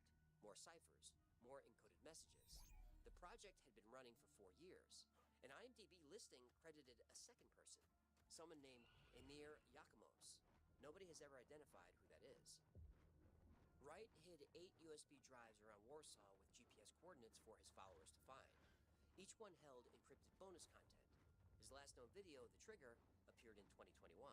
His YouTube channel still exists. Wright never showed his face, not once. He communicated only through text, social media posts, emails to reporters, encrypted messages to followers. An American living in Poland wearing a handmade mask no one could copy. Filming inside buildings where people were murdered. Encoding crime scene photos into sound frequencies. He called it art. He spent months designing the costume, encoding photographs of real murder victims into audio, and layering ciphers in 3 languages across every frame. He chose a building where Nazi soldiers executed psychiatric patients. He mailed anonymous DVDs across international borders to a stranger in another country. Art. The Swedish blogger eventually accepted Wright's story. The costume details matched between videos. The cipher style was consistent. The mask challenge went unanswered. Wright was almost certainly the creator. But knowing who made it doesn't make it less disturbing. The spectrogram images are I'm still just there. like my camera is like really close to this treadmill for some reason. Real victims. Encoded in frequencies the ear can't hear but software can see. Mine did that a long time ago, a few times. I guess it moved away. Where Yeah, but yeah, I'm like, yeah. What's up with that? I just had to get off of it and get back on because I'm like, I can't see it. I don't know, we're slowly moving up. Every time we lag, I get closer and closer to the thing, and now I'm like almost about into the back of my head. Just waiting for someone like you to look.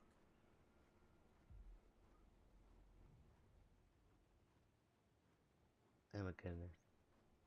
Why is it so hard and so slow to get the resources we need? It's a gear gap issue. We can't even fight back.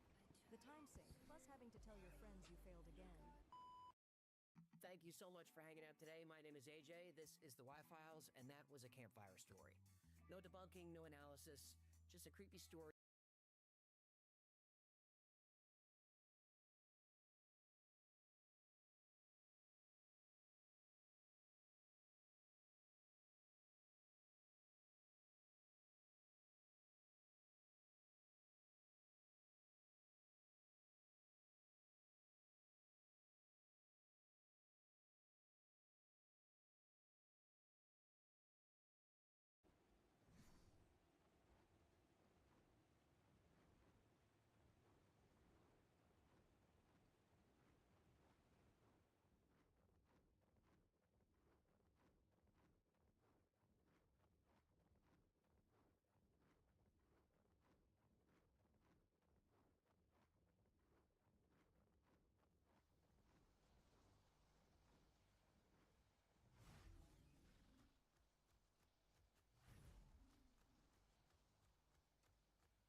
How long did that last? Does this... You said it was doing it a long time to you? Or a long time ago?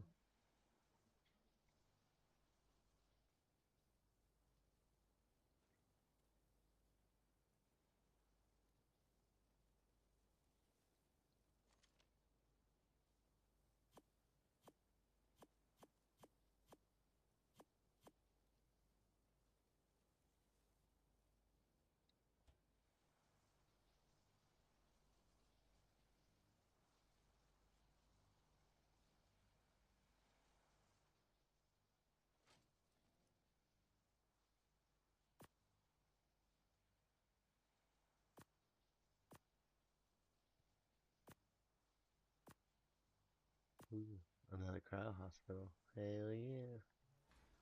And some vaults. No wonder I'm so fucking heavy.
you have to get down.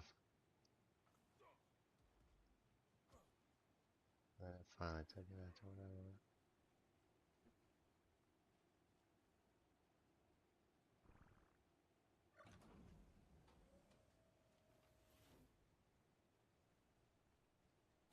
Just look at the sorry state of this place. Whatever killed my children might be on its way back to you even now. Better fire up some replicators and ready your fortifications.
Don't let them wreck my property.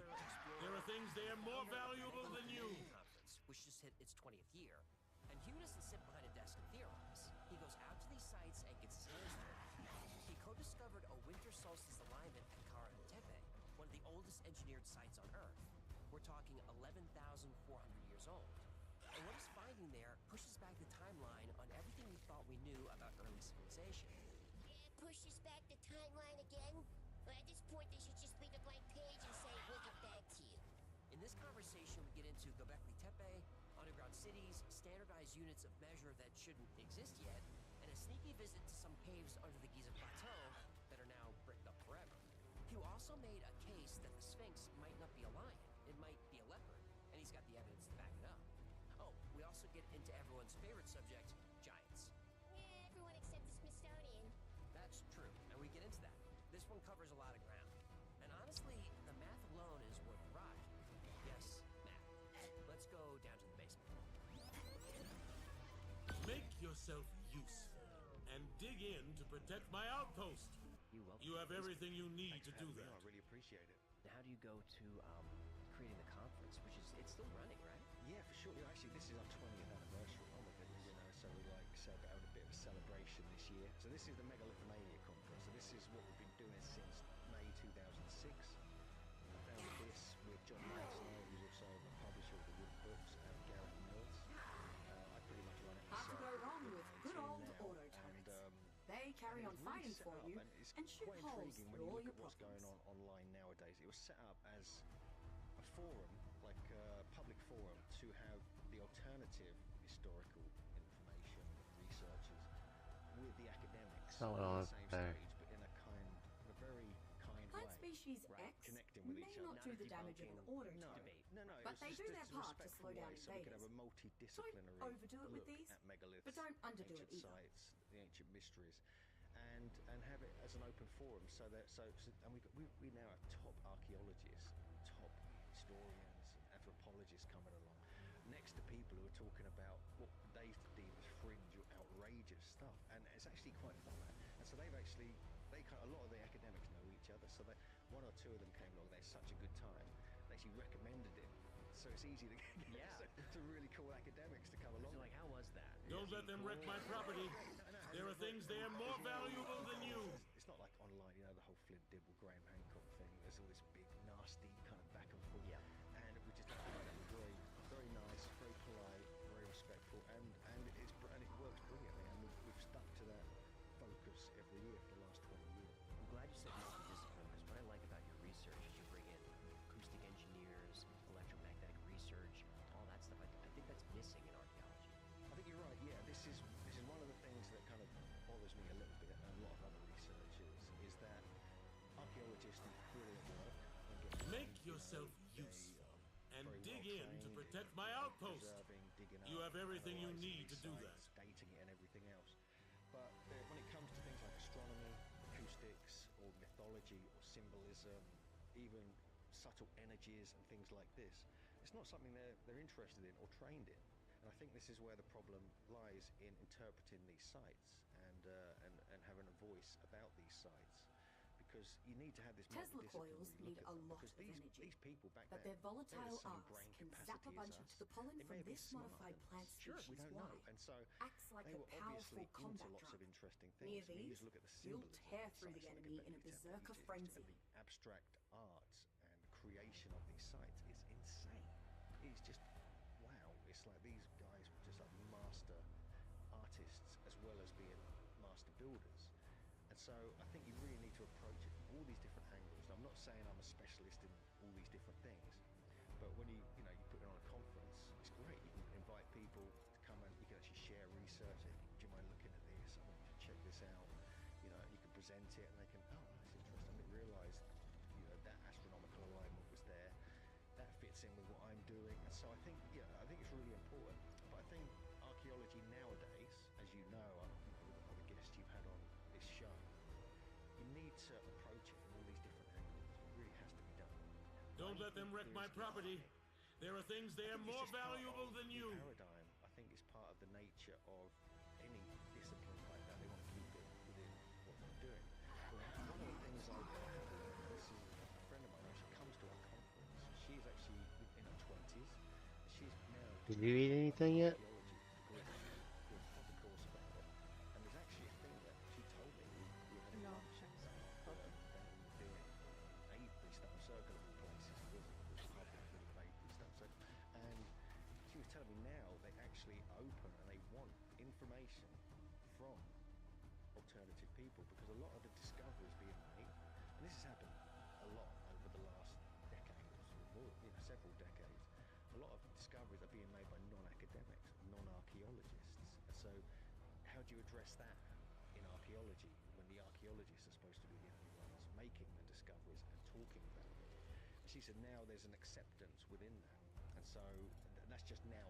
That's new. That's now happening now. It's not going to probably help us with what we're doing at Göbekli Tepe and Karahan Tepe, because the archaeologists have their own agenda. They want their own they want to be the main voice on it.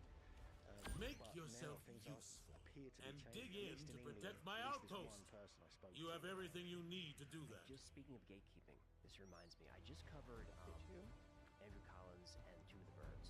Is it true that you were down in that cave system? Yes. Oh, what? Were you not supposed to be? Not really. Was this where you found a gate open? What's that story? Okay, let me tell you this story. Yes, it's one of the stories we're going to get into. We've got a few, I'm sure. So this was back in, I think, November, must be the year before last. And obviously Andrew had discovered the Tomb of the Birds and also what became known as Collins Caves. Zahir named it. Wasn't he banned? Well, that kind of, yes. Okay. Yeah, but they're not off strict with that kind of thing. And this was back in 2008 when we first discovered. So we went, we were in Egypt doing a tour there. We were kind of with a group of finished. Me and Andrew were hanging about for a couple of days. And we just thought, you know what, let's go and take a walk over there. Problem is, I was wearing my shorts and kind of, tennis shoes or whatever I was wearing at the time. Could have been flip-flops. And we thought we're going to have a quick look, and there was no lock on the gate. We were like, this is interesting. So we thought, we'll just pop in and take a look, and I was not prepared. Luckily, I had my flashlight and my camera with me. So You didn't deliberate for 1 minute. Should we go in? You just said we were deliberating a lot because you can get, Sure. you get serious trouble for that now. And so Don't let we them got wreck in, my and at property. the front part of it, There are Tomb of the things Birds there area more is actually valuable kind of than you. carved out. There's lots of little chambers, but then at the back there's like a kind of hole in the roof. And you walk through there, and there's this huge semi. They've set a revenant. Great work. Now see Then if it it leads gobbled up through anything valuable, about like the quarter of a sigils mile that will get you into through the these palace. caves, and it's the most spooky, mind-blowing place I've ever been in my life. I think it really kind of got me. And Andrew hadn't been in there since 2008, so he was overjoyed. Sure. So we did all that. We filmed it. We got out. No one was around. No one saw us, thank God. And then now they bricked it up.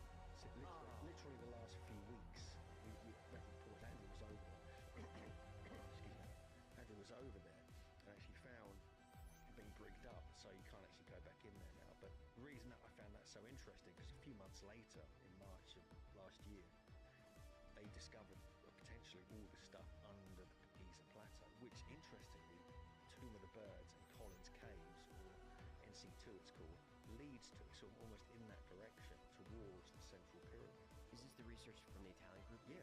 So it's kind of correlates. Look what you can do when you listen to me. Weirdly, yeah. Keep protecting my outposts. So interesting. And I might find it in my There's a heart lot to more going on overlook the Giza your Plateau. I mean, earlier there's defiance. known about, there's a lot of stuff known about the Giza Plateau. It's not just, what the Italians have discovered. There's the Osiris shaft. There's chambers underneath the Valley Temple, the Sphinx Temple that Robert Temple had been looking at.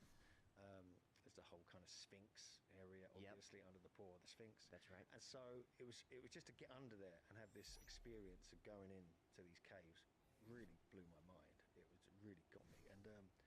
And now no one's ever going to be able to go in there again. It's a shame. It is a shame. I mean, if you had to guess and date those caves. Well, the thing is, the front part of it, it's all carved out. This is like a created kind of tomb area. Yep. But then the back part is mostly natural.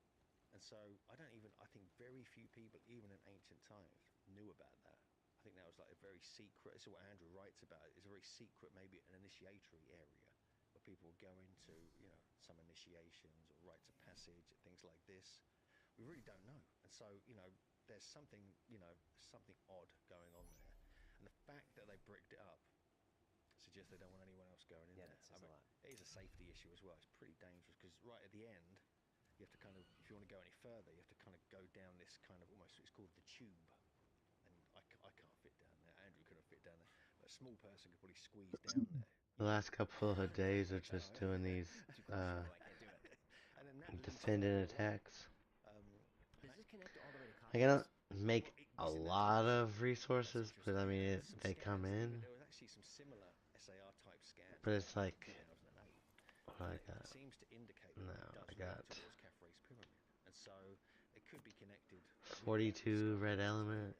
Has anyone done GPR in that area to confirm? There has been some done, yeah. I think more needs to be done, a lot more, because there needs to be verification. If I could just get better ones, that'd be more We have, the SAR metal scan and technology is very polymer. controversial. And This is Filippo Bionde, Armando May, and other team members. I've got at least 1,000 They found potentially cementing paste, outrageous polymer, and depths metal, these kind of and sealed 317 chambers black going pearls. down towards these giant square chambers and other features.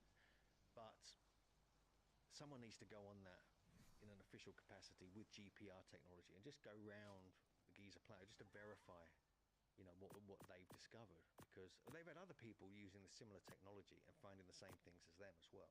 That's come out recently. I think Tomb of the Birds came up because I was studying the Hawara Labyrinth. Yeah. And it's once again, I don't know why we're not prioritizing exploring these places. They seem to be the most important discoveries on Earth.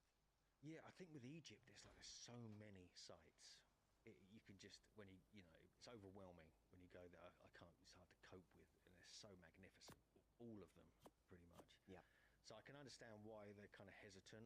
Also, there's a lot of political stuff there. There's a lot of kind of issues with permissions. It's all there's lots of bureaucracy. But when it comes to getting under the Giza Plateau, there's a lot of water there. You can't go down that far anyway. It'd be a huge amount of pumping to get it out. Hawara, on the other hand, is interesting, but it's all collapsed. I mean, you can see the shape of some of the labyrinth when you go there. Yep. But it's all collapsed. It's all so much sand on top of it. And flooded, I think. Flooded as well, because you got the water level there as well. Yep. You got canals that have been carved right through it. And so just to get down there, again, it's a huge pumping situation, huge amount of money and effort. But there are teams now, independent teams, looking at that, connected with the SARSCAN people. A gentleman called Trevor Grassie's been focused on that as well. And so, let's see what happens. Let's see what happens, because I'm sure it kind of has to be done. That's the great thing about the internet nowadays, because you can you put pressure, into what should be looked at. Partly what happened at Göbekli Tepe, which we're going to get into. We are. And so that's another place that, that needs to be. It feels like why are people going so slow?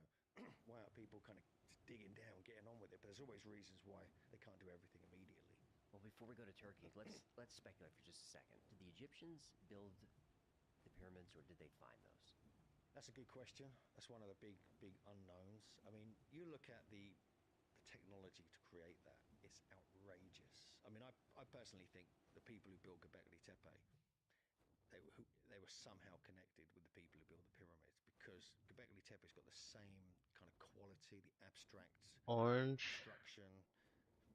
Absolutely, I think he's got green hands. quality of stoneworking, and I think there's some connection. Gigaraptor They found with green connections feet. between these two areas. He stands out. An orange Gigaraptor with green feet stands out so bad over here. He looked like Big Bird. Because you've got people like Professor Robert Temple. He's done some surface luminescence dating on some of the stones on some of the pyramids on the Giza Plateau, and actually found dates of at least a few hundred years earlier. So then that discounts those pharaohs who are credited with doing it. So then that raises more questions, even if it's just a few hundred years. That disputes the whole thing. But I think they could be much older. I think actually the underground areas are much older, and the pyramids may have been added slightly later, towards the official dates. That's just my opinion. More research obviously is being done out there. So where do you stand on Robert Schoch's research on the Sphinx and John Anthony West? Yeah, I think that's really interesting. Yeah. The water erosion around the kind of channels around the kind of Sphinx pit, which is really, really interesting, actually. It looks like water to me. It does. And I think that he was pushing for dates, going back to the time of Göbekli Tepe, like maybe 11,000-12,000 years ago at some point. Younger Dryas flood. Yeah, and there's more, but it was much more lush back then, the whole area. And so you can imagine there was a lot more water, and also there were channels kind of going all the way up to each of the pyramids anyway. There's water right there, right next to it. So I think it is quite plausible that it's that old. And I think if anything on the Giza Plateau connects with Göbekli Tepe, it's probably the Sphinx and what was going on underground as well. Have I heard you speculate that the Sphinx is maybe a leopard and not a lion? That's something I have speculated about. Why would you think that? That's just very interesting. I haven't heard that before. Yeah, because you've got there's a few things. I mean, this goes back to Karahan Tepe, which is 11,400 years old, southeast Turkey. It's one of the sister sites to Göbekli Tepe. There's a lot of leopard symbolism there. Out of 4 red mares that I bred, 3 of them came out. And it's the same era, potentially, as the Sphinx, if we're looking at these old dates. Because I know Graham Hancock and others, Schoch and John Anthony West, they were saying that the Sphinx faces the rising of the equinox and Leo in 10,500 BC. That's what the rising of that is part of the precession cycle. I thought that was really intriguing because at Karahan Tepe, you have leopard symbolism everywhere. Not lion, leopard. You get it at Göbekli Tepe, you get it all the sites. It's very strong symbol found there. And when we found our winter solstice alignment, we also believe we possibly found an equinox alignment as well, because the head that we've been researching that has the light on the head illuminated on the solstice, the winter solstice, actually faces east, looking towards the rising of the equinox and Leo. So we speculate that it could be leopard to the people of Taztepet or the Karahan Tepe, Göbekli Tepe people. Also, if you go to Egypt, you look at the old gods of Egypt like Thoth or Tahuti. Yep. His consort or wife, Seshat, she was, an architect. She was supposed to be an architect. She was also into metrology measurements and geometry, things like this. And she was always wearing a leopard skin outfit. So she was the leopard lady almost. I didn't know that. Yeah, so you had this leopard connection with ancient Egypt. And possibly then, and it was quite strong back then. I mean, there's other leopard symbolism and lion symbolism back then, obviously. But so it could be. Why does it have to be a lion? Why can't it be a leopard? Why can't it could be Anubis dog. This is what Robert Temple suggests. So I think it's possible, but again, there's no clear evidence. It's just speculation at the moment because it's got this place connect with Göbekli Tepe and Karahan Tepe. So with Göbekli, can you just paint a picture for us? 1963 discovery, they think it's gravestones, and then 1994 with Klaus Schmidt. And what was that like? Yeah, because so back in the 60s, we had Peter Benedict, and there was was a team of archaeologists doing kind of surveys, sort of scans, walking around the landscape, and they found Göbekli Tepe. That's what's so strange. They found some stones lying around. They thought they were kind of gravestones, Islamic gravestones or Byzantine kind of ruins. Didn't think anything of it. It wasn't until Klaus Schmidt, German archaeologist, who was doing work at a site called Navali Churi, and also another site called Göbekli Tepe, I think, as well, and a couple of other places. And he noticed, because of his research at Navali Churi, which we can get into, this is a site I want to talk about. Sure. He found the symbolism was the same. So this is probably the same era. But when he looked at the hill, he could see it was a huge artificial hill, you know, like a mound, a tepe, or a hoyuk, you call it in other parts of Turkey, and realized there was something significant going on there. And the family who owned the site found these two statues there and actually presented them to the museum. And one of them was this very fertility. There's a guy with the erect phallus, and they were kind of embarrassed by it, you know, and they gave it to the museum. The museum wouldn't take it. They had, you know, there's all this debate about it. There was another sort of top of a T-pillar, kind of broken, with a kind of lizard coming off it in 3D relief. And when he saw those in the museum, he said, where did these come from? Found out where they came from, got to the site in 1994, and eventually thought, right, something going on here. We need to kind of get into this. And this is when they started the excavation, I think 1995. Why did he not publish or go public with that for a few years? Yeah, it didn't come out to the year 2000. Right. I don't know. That I don't know. I think in archaeological circles it was being talked about. I think they just wanted to make sure what they got was valid. It took a lot of work to get even down to the first layers because it's so heavily buried. That's the thing about these sites. They're buried, properly buried. That's why they're so well preserved. Right. Why has only How dare you raid one of my outposts? All this time? My thralls will make you rude. And when it comes to Göbekli Tepe, it's a huge site. We're talking multi-acre site. It's massive. So it's very deep. It's buried. So there's a huge amount of debris and rubble. They have to do it Heads so up. carefully. You have more And they thralls remove heading this thousands way. of tons already. That's the thing. People don't realise how much they do. I'll show you a couple of images so people get a sense. You actually can have a look at a couple of images of Göbekli Tepe. While you're pulling that up, how do you feel about the intentionally buried fire? Was it? That's another good question. Heads up. When You it have comes more to thralls Göbekli heading this Tepe, way. There was what is known as a slope slide occurred. So you've got the enclosure there at the top of the image. That's enclosure D. And all around that, after Göbekli Tepe was constructed in 9600 BC, for about 1500 years, it started growing almost like a settlement. So structures were being built up on the hill just above it. So eventually they caved in at some point and actually filled in some of the larger enclosures. And then this was then later covered over and rebuilt on, covered over again, and they eventually decided to cover the whole site. So there is definitely really good burial. There are also some accidental burials, slope slides that happen. Are they trying to preserve it? At the end of it, shooting shits. I mean, that's the unusual thing, because I think there's a bit of both. I mean, the ideas changed through this whole time frame, this 1500-year time frame, and they would accidental burial. They still preserved it though. Even before they buried it, they put artifacts, statues in place, they re-erected and repaired T-pillars, put everything back, and then filled it in. So it was like, that's strange. But other places like Karahan Tepe, they deliberately smashed up parts of it and then buried it. Almost ritually decommissioned it. Oh, okay. So you get that as well. You get this broken element to it, then it's buried. But whereas certain parts of Karahan Tepe are preserved, because that's what they wanted to make sure people could see. This is where we get to the soldiers that we'll talk about shortly. But so I think there's a bit of both. I mean, if you look at this image, this just shows you what we've got here. Yeah, this just shows you the kind of site.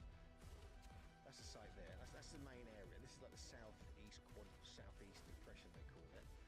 Where a few of the only like 60 feet wide each. And then if you look at the main site here, this is the GPR scan they did of the site. And these are all the other enclosures they haven't even uncovered yet. Would that push the date back if they went deeper? Could be. I mean, the thing is though, they have got to bedrock already. So, and that's where they're getting the 9600 BC dates. Okay. But before Klaus Schmidt died, he claimed, and he said this to me and Andrew when we were there once, he said that he thinks they're going to find stuff going into the Ice Age 14,000 years ago. And now other sites in the area are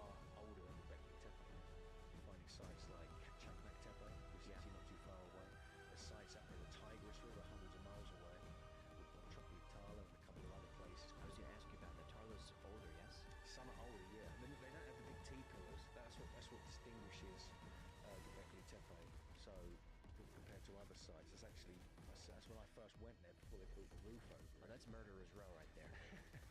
Yeah, you got me, Graham Hancock, and Andy Collins, obviously. And this is like back in 2013 when I first visited there. So it's actually when Graham first visited there as well.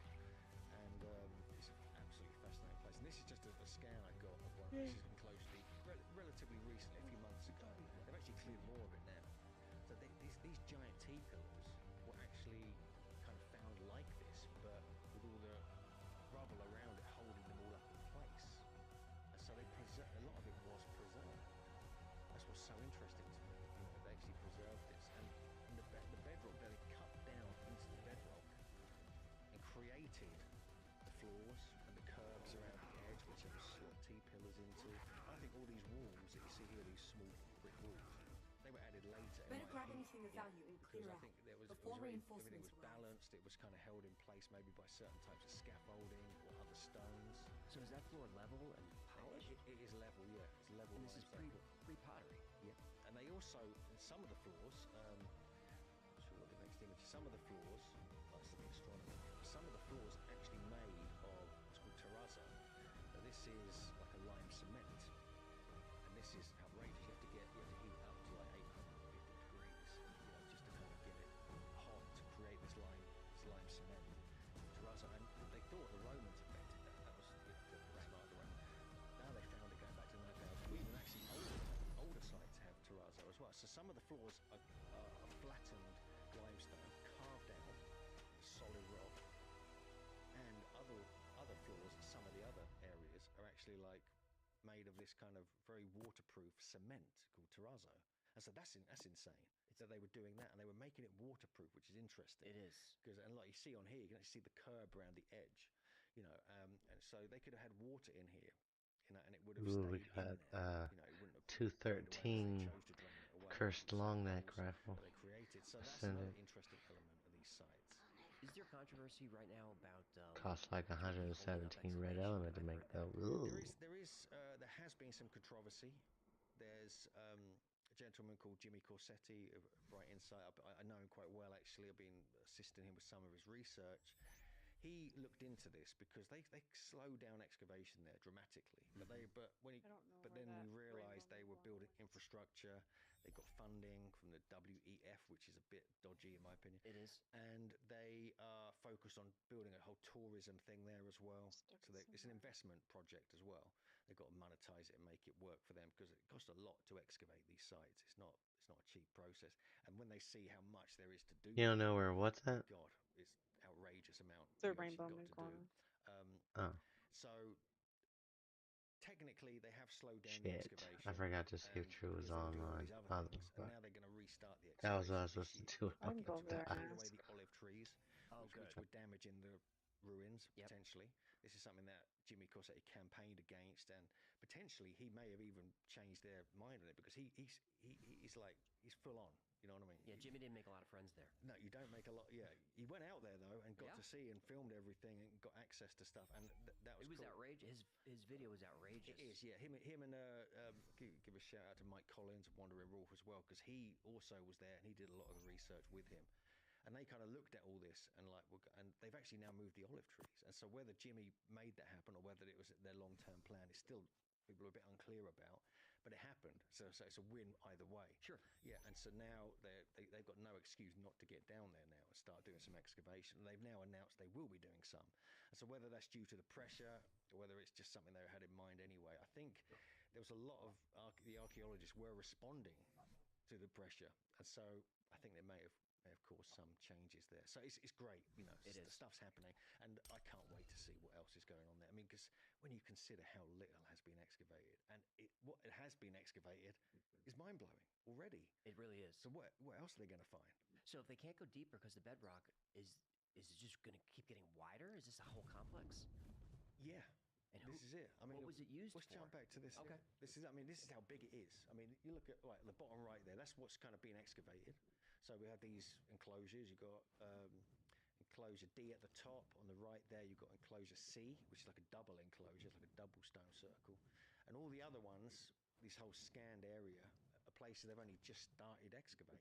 And so there's a lot more to find, and they're now finding outside of this as well, because they found, because they're, you know, when this was all being built, this was probably like a series of stone circles, no one living up there, and then over time, over a few hundred years, people were turning up there going, whoa, whoever built this is, I want to be around this is where to be. And they built this settlement around it, and so there's all these structures built up around it, so it's like a village, like a small town. Have they found evidence of dwellings, cooking? Potentially, yeah. They're now saying that. This is one of the things that there's a big debate for many years, but now, like I said, it seems like initially there was no one really there. They were coming in from Chandler-Urfa. This is where all you have a water source there, you have rivers and springs there, you have caves there. People are also, you know, living in as well. That's only half a day's walk. It's only a few miles away. You can get there in half a day and back in the same day. My little crabby didn't do its Tepe, so dance it's when not it too far. imprinted.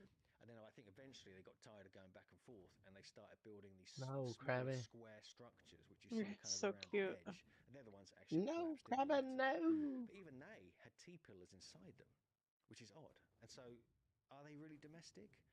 Are they Alright, actually? I think were I people got actually everybody living there? imprinted. There's One enough of meats the everywhere. theories that we're developing And berries. I should be good kind to of go. looking at as a possibility is that there's all these sites now. I mean, we can actually look at it if we jump back to. Oh, I need to go back to the first one just to show you, just to give you an extent of what is going on here. This is it. These are all some of the sites that are being excavated. So it's called Tas Tepala. I call it the Tas Tepala super civilization. That's my kind of term I use. I love it. Did you put berries in these troughs down here? There's 12 sites potentially, but there's many more. There could be Huh. 38. There could be 100. You know, these are the two Like, not numbers today, we've just heard. anytime. And We're over here where I I'm don't know raising people shit. lived at one site. I think they may have travelled I don't around think so. different sites through the year, and they built a boat. Well, one so trough everyone has could stay in 35 at slots of different times. And it was a kind of Mujo like berries. That's why I carrying asked. on from the hunter Is it taking it from the? Well, it gatherer sounds like it's different taking sites, it 'cause from they the may have trough been doing out that there. before this, earlier than It pulls Göbekli from Tepe way and over there.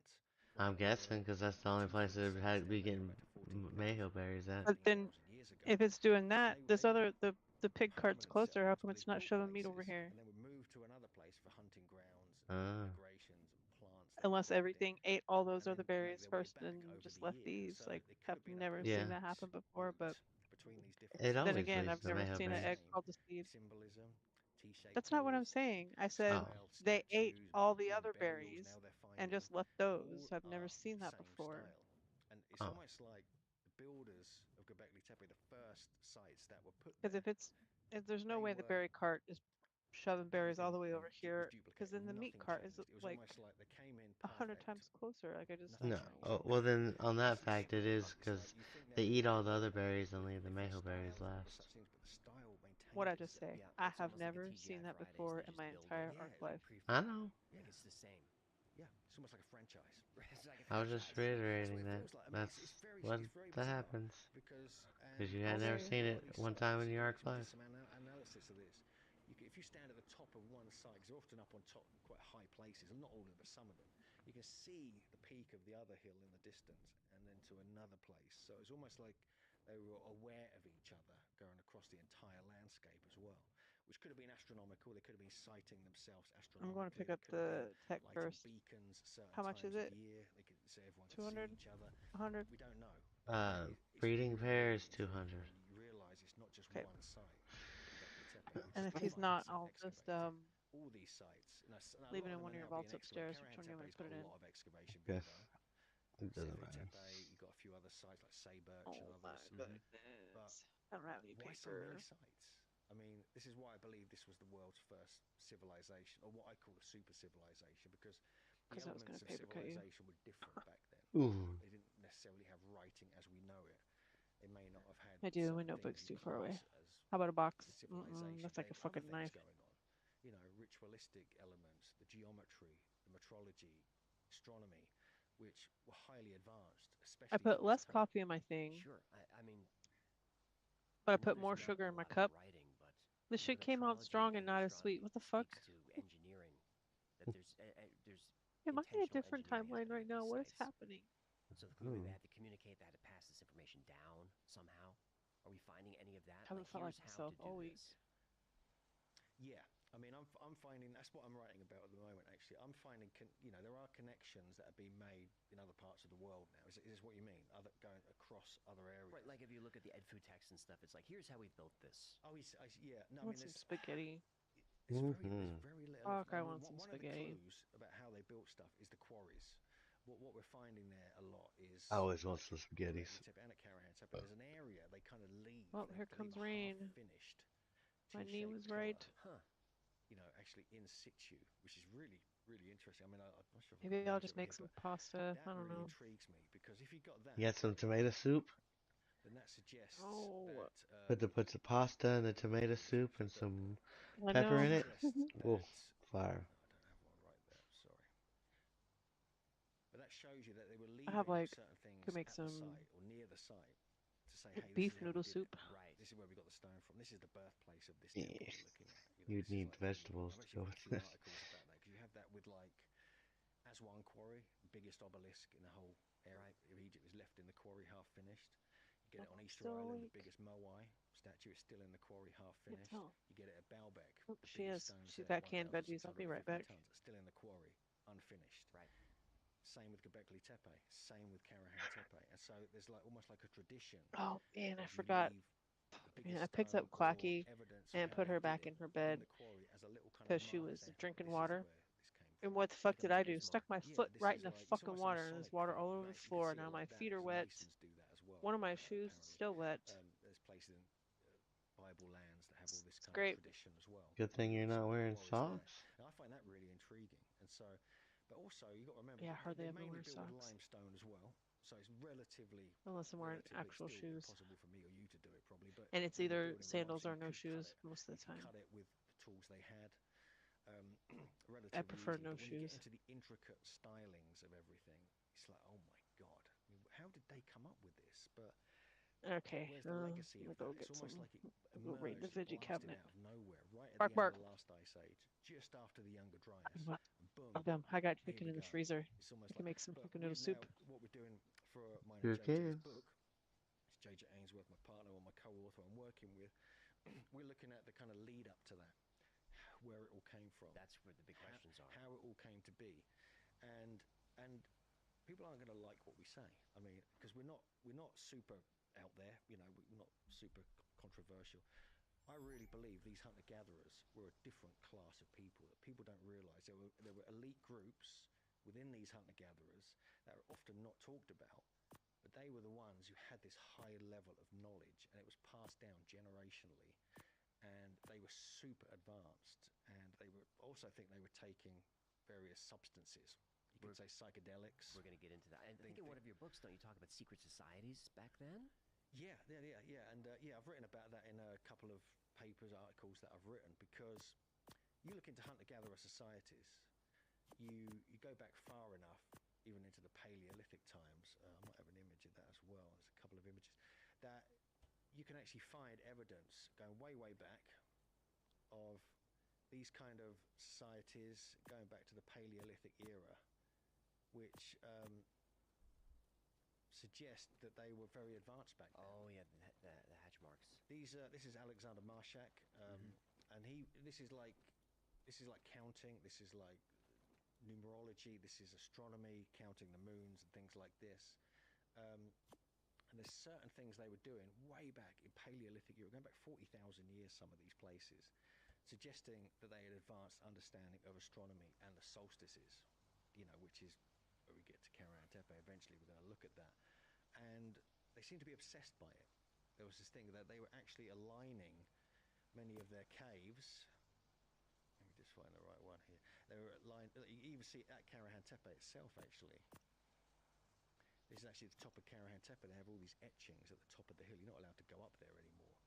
And below at Sefer Tepe as well, you find these etchings very similar to the Paleolithic etchings. So you see this lineage of information coming from the Paleolithic Europe, and they traditionally had hunter-gatherer groups traditionally have secret societies as their kind of leaders, their ritual adept leaders, who were like there were different groups within different hierarchical societies, and this goes back tens of thousands of years. People don't realize this. They weren't just randomly going around hunting and gathering. They were organized.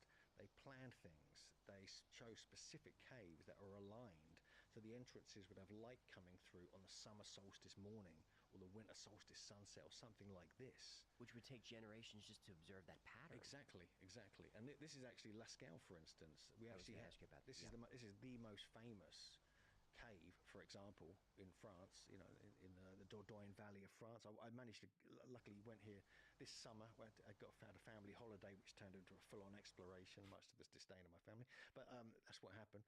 And this one is aligned to summer solstice sunset. Now, they're not aligned. It wasn't built like that. But they chose their caves and entrances and put their paintings in specific spots where it would illuminate only on the solstices at that time of year.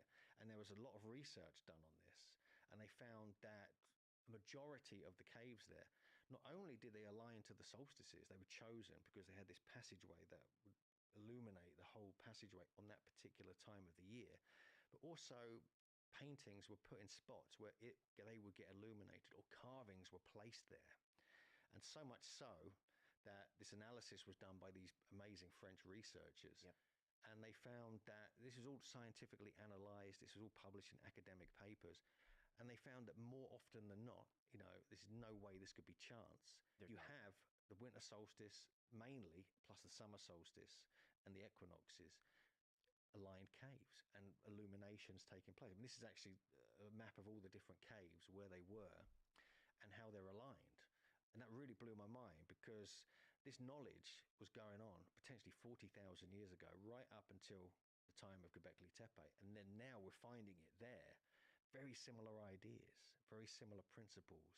And so you can see that there's a legacy of knowledge going back into the Paleolithic Europe era, but also there were much older cultures in different areas coming down from the Russian steppes, coming up from the Levant, even in Egypt, the Natufians and other such peoples who had different types of knowledge. Like the Natufians, for instance, they understood geometry. They even understood standard units of measure and construction techniques and building into the bedrock and things like this, which they weren't supposed to know I about didn't look now up what a until hack 10,000 is. to 15,000 years ago. Because I finally So they stopped were doing smart stuff, and I people was as like, well. And alright. they were like starting to Yeah. kind of I was like, find oh. these settlements.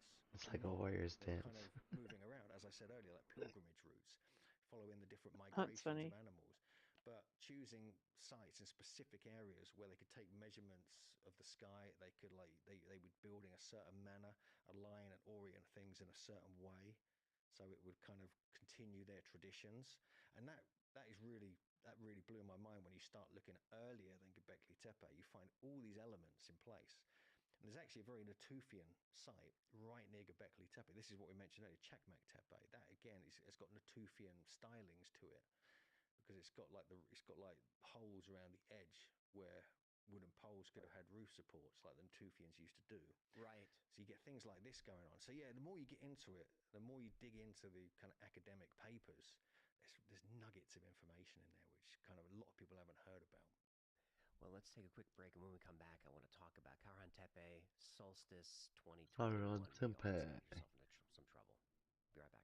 So before we jump into Karahan Tepe and your almost arrest by the Turkish government, I wanted your quick take on Derinkuyu, the underground cities of Cappadocia. Who built those? How long? What were they used for? They're very interesting. Yeah, the underground cities of Turkey are amazing, really. Yeah, the most famous one, as you said, Derinkuyu. This is in the whole Cappadocia area. It goes multiple levels down. They've got these huge rooms, all these different floors. It's quite intricate, actually, some of it. That's one of many, though. There's like 200 at least of that size. 20,000 people got in there. Yeah, I mean, there's at least 200. There could be hundreds more. They're finding them now, not too far from Göbekli Tepe. This is what's in a town called Midyat. It's kind of in between Göbekli Tepe and the Tigris area, where you get like Kortik Tepe and Bonçoklu Tali, these other sites which are a bit older than Göbekli Tepe. They're finding them there. They're finding them now in Konya as well, where you have Çatalhöyük nearby, which is a 7,500-year-old site. But these underground cities are officially only a couple of 3,000 max years old. Some of them are attributed to the Hittites. Mm-hmm. Some are attributed to the Byzantine people, even the Christian era. But at Derinkuyu itself, when you go and investigate them, you can actually see the first couple of levels are more intricately carved than the lower ones are later. As they dig down, it's later in time. The first ones, though, they carved out, and they're more intricately done. There's a different quality to them. You can see that they've done it all with like natural tools, but when you get a bit lower, you start to see metal tools that have carved them out. Right. So the first layers, it could be super ancient. And one of the primary investigators there, many, many years ago, tried to work out where all the stone went. Where did it all go? Where did it end up? And he found a riverbed where he found loads of the limestone had been chucked in there, the rubble, the kind of dust and everything else, and found Paleolithic tools in there. Wow. And Mesolithic tools. So we're talking like, and he thinks they could be All right, really got some old, going into the Ice canned Age. green beans and potatoes. So that's what's so interesting about them. And also that it could on be all this old island, kind of cataclysm, and then then the whole Younger Dryas and all this, no, which was chicken soup. Göbekli Tepe was built within a couple of hundred years at the end of that kind of whole drama. Don't have any egg noodles. Could these have been places where people were That's hiding okay. out when major cataclysms were taking place up on the surface? I got some fiesta which were known somewhere. to have been happening in that part of the world. I mean, so I think all we have there's is like something spaghetti. in both of those ideas. I mean, this is all this discussion at the I moment. made No one's really 448 sure. ceilings. But the fact that some of them are now being found closer and closer to the whole Yeah. Tez-Tepela super civilization, area, I think they're gonna find correlations between them, especially now, because what we're going to look at shortly is Karahan Tepe. They're digging into the ground. There's subterranean elements, even in Tez-Tepela Dang, my itself. ping's up to And so 624 over here in they were Australia. building So into the fuck. ground right there at some of the sites. We, in fact, even discovered a tunnel there at one of the sites that we're not allowed to kind of talk about too much, but we made a video but didn't give the location. Oh, the lag away. is so bad. Yeah, we're talking 100 meters, so what, 200 or 300 feet dug into the ground. I never heard to that. solid rock.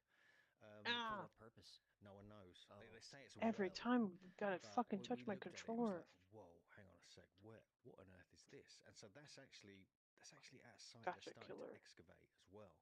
So they're going to probably find it anyway. But we got to know the locals and the family, and it's very similar to like Derinkuyu. It's very similar to that idea of underground elements being constructed at these sites. And so there is actually a connection now between Tez-Tepela and the underground cities. The underground fascinate me because of the intentionality of them. How Yeah. the giant stones are there for protection, bringing fresh water up, bringing fresh air down. Yeah. Animal husbandry happening in lower levels. It's very intricate. Yeah, and you have them rolling doors, like the big circular doors. Yes. Yeah? And so they would roll them back and forth into place. They're like giant stone discs. Now, some of those are being found in caves in Shanlarfa, right in the center of the whole area of Tez-Tepela. And so there's actually caves there. They're quite famous. They're all along where the river used to run in Shanlarfa. There's actually a couple of caves there that have these circular discs. And I was like, hang on a sec. Could these then be as old as Göbekli Tepe? Is this where the people were living?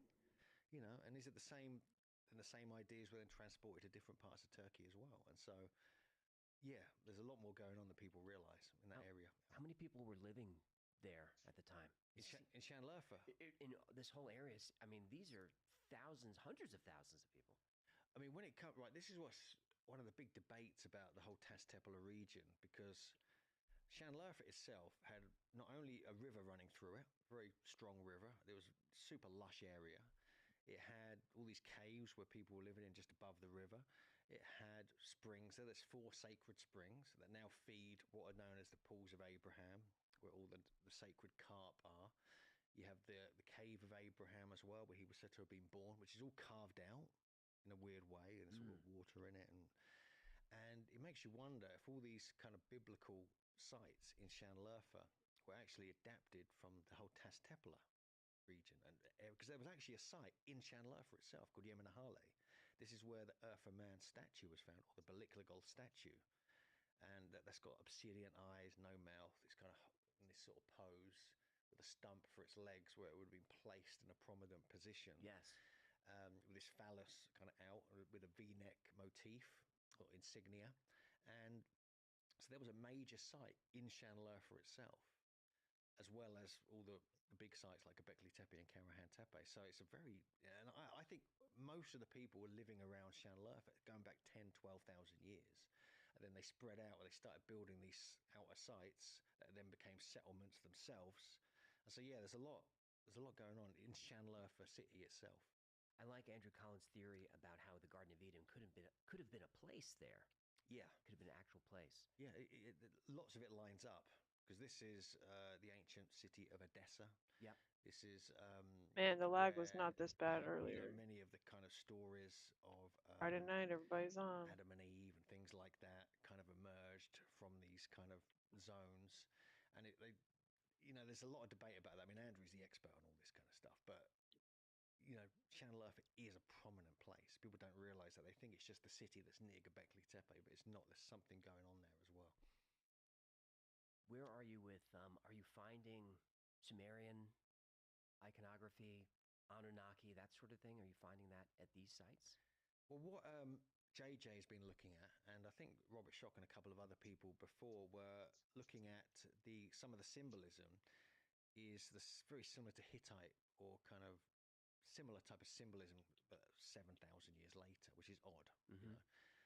And the stories of the Anunnaki and what Klaus Schmidt actually wrote about this in his book. You know, he wrote about that he believes there's some connection with what's called the Dooku Mound or the Anunnaki. Potentially could have been in and around Göbekli Tepe. Something Andrew's written about, something we're going to be looking at from a different perspective, because we found lots of the myths and the stories could actually be talking about what was going on in Taztepala region as well, and Karahan Tepe being one of the kind of areas we're focused on, because you have all these kind of fertility myths with Enki and Enlil. Yep. And that is, you know, there's lots of fertility symbolism at sites like Karahan Tepe. Do you subscribe to some of the more, I don't know, fringe is the wrong word, but some of those out there theories about Anunnaki being alien, hybrid programs? I find that fascinating. I mean, trust me, I've read Zachariah Sitchin's books, but I've also read the books of Christian O'Brien and Barbara Joy O'Brien, The Shining Ones, Genius of the Few. Yes. They're more my kind of thing. I mean, because even in them, you know, his translations of the Sumerian text is still pretty mind-blowing. It is. And bizarre. And he believes rather than aliens coming down from the sky, the O'Briens looked at it more like they were kind of spiritual beings, almost semi-divine, who would almost emerge from the ether and then come into form, which sounds as crazy as aliens does, really. But that was his idea. It's the only way he could really explain it, because that's how it's kind of described. They were kind of semi-divine that became human into form eventually, and then they were creating humans as well. This sounds a lot like the Book of Enoch as well. Yeah, it kind of it all kind of fits in with all that as well. Yeah. It's very odd, yeah, when you start looking into it. Okay, so December 20th, 2021. Yeah. Were you incarcerated? Were you in a Turkish prison? So we're talking about Karahan Tepe now. Let me just bring up, I want to just show people this, because this is what it looked like before it was kind of being excavated. I think we need to kind of see this. This is like I think this was a film I got in 2018 with full permission from the landowners. So this area, the front area there, this is what's all been excavated now. And now, wow, it looks like nothing. This is somewhat changed. If we look at it now, oh my goodness, this is what it looks like. Look at this. So a huge amount has been excavated, and we're talking a lot of this has been carved into the bedrock as well. We're not just talking, you know, built on the bedrock. A lot of it has actually been carved out of the bedrock. They were working with the bedrock in a way that no one else had really done before this. And this is an epic shot. Look at this; it's mind blowing. But yeah, so this is an area of the site. This is called the Pit Shrine, or Structure AA, and the other one there with the serpent tail, with all the pillars, that's Structure AB, or the Pillar Shrine. And then you've got the main enclosure it leads into, which is like 70 feet wide, called Structure AD. Now, if you notice on the right there, that's all carved out of bedrock because it's going up a hill to one side. Whereas all the others, there would have been 18 T-pillars around the edge. 5 of them carved out of bedrock with those benches. And so it's a huge amount of work. They've got kind of carvings, wells and other such things in it. But really what kind of grabbed us was this area here. This is called Structure AB, or the Pillar Shrine. But there's 10 of these pillars. This is all carved out of bedrock, which is unheard of at this time. And then one freestanding pillar, which is almost like the shape of a serpent. And on the back western wall, you've got this head. It's about this big, emerging out, carved again out of the bedrock. It's absolutely insane when you kind of look at this. It just absolutely blows my mind. So So this is what we saw when we turned up on December the 20th, 2021. Myself and JJ, we had this serendipitous series of events, that's a polite way of putting it, where we heard about it all just being exposed. You know, the first time you could visit it was in like September, October 2021. Our friends had been out there, and we were like, Christ, we want to get out there, but we couldn't get out there till December. That was the earliest we could go. And then we heard that they were going to close down the site around Christmas or January, because we have sort of a friend who worked in Istanbul University who kind of give us information, keep us updated quietly. So we got out there for December eventually. Eventually we made it there. And I kind of turned up there on the evening of the 19th. We knew the landowners because I've been visiting there for 5 or 6 years previously, before it was excavated, as you saw in the aerial shots there. And they gave us permission to go in there and fly my drone, just briefly, so I could get a view of the whole site.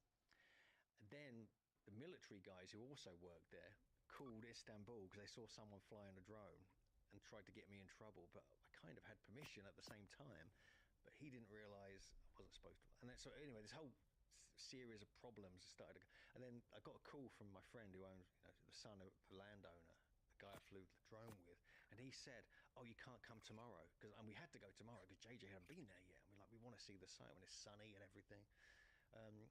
Can't come tomorrow because all the officials are turning up, and if you turn up, you're going to get arrested. You're going to get in trouble. And we're like, really? He said, what? I said, what time are they coming? He said, oh, like late morning. I said, well, come early morning. How about that? So, and I said, but he said, no, they might come early morning. I said, we'll come earlier in the morning. We'll come when it's dark. We don't care. So we got there just as the sun was rising, not realizing we were going to see anything. And suddenly we walk up to the site and we see this head illuminated. And we're like, what the hell? So you didn't plan on a solstice visit. You just happened to... Well, we were thinking about going there one of the mornings, but we didn't know if we were going to discover anything. We checked it all, the maps and everything. We couldn't see anything obvious. But because this happens 10 minutes after sunrise, the alignment's slightly different to what you'd expect. And we saw this head getting illuminated. That really kind of got us. And this is kind of what happens. The sun was shined through that hole, this is all bedrock, remember? Yeah. And illuminate the stone head for 45 minutes. And the light would move around the head, and then sort of move around like this, and then go down onto the neck as the light moves around, it goes through that hole, and only that hole, and it becomes, because it's going at a sharp angle, you're actually getting this really thin blade of light. So if it's bedrock, they had to have planned this well in advance. This was master astronomer Priestley elites doing this. Was outrageous design to come up with this. And then all the symbolism associated with that as well. And it would go through, the sun would rise up, over in that direction, the southeast. A dog growl just now sound like some T-pillars of the main enclosure, truck with massive exhaust on it. Between them, and then through that hole, and then illuminate the stone head. So that really blew our minds when we saw that. We couldn't quite believe it. And this is like the sequence of how it gets illuminated now in the modern era. Because we went back there the following year. We went back there late last year as well. But back in 9400 BC, the earliest dates they've got for this site, they found, if we checked this all out using Stellarium and all these different programs and worked it all out, the sun would be slightly higher on the head. It would illuminate it even more perfectly. Okay. It's definitely a deliberate design. So if we're dating this 9400 BC, then the technology has to predate that by thousands of years, yes? This is what was developed, I believe, in the Paleolithic era, because they were aligned, they were tuned. So I was looking at the dispensary for the weekend, seeing what kind of deals. Even though I don't need no more weed, I got all the weed I need right now. But I looked at it and it said, free Khalifa Kush shirt with $50 purchase. I said, well, Big Head's going back up there tomorrow. He went up there today to get a damn green hat. It said Modern Flower. What's the logo they're going with?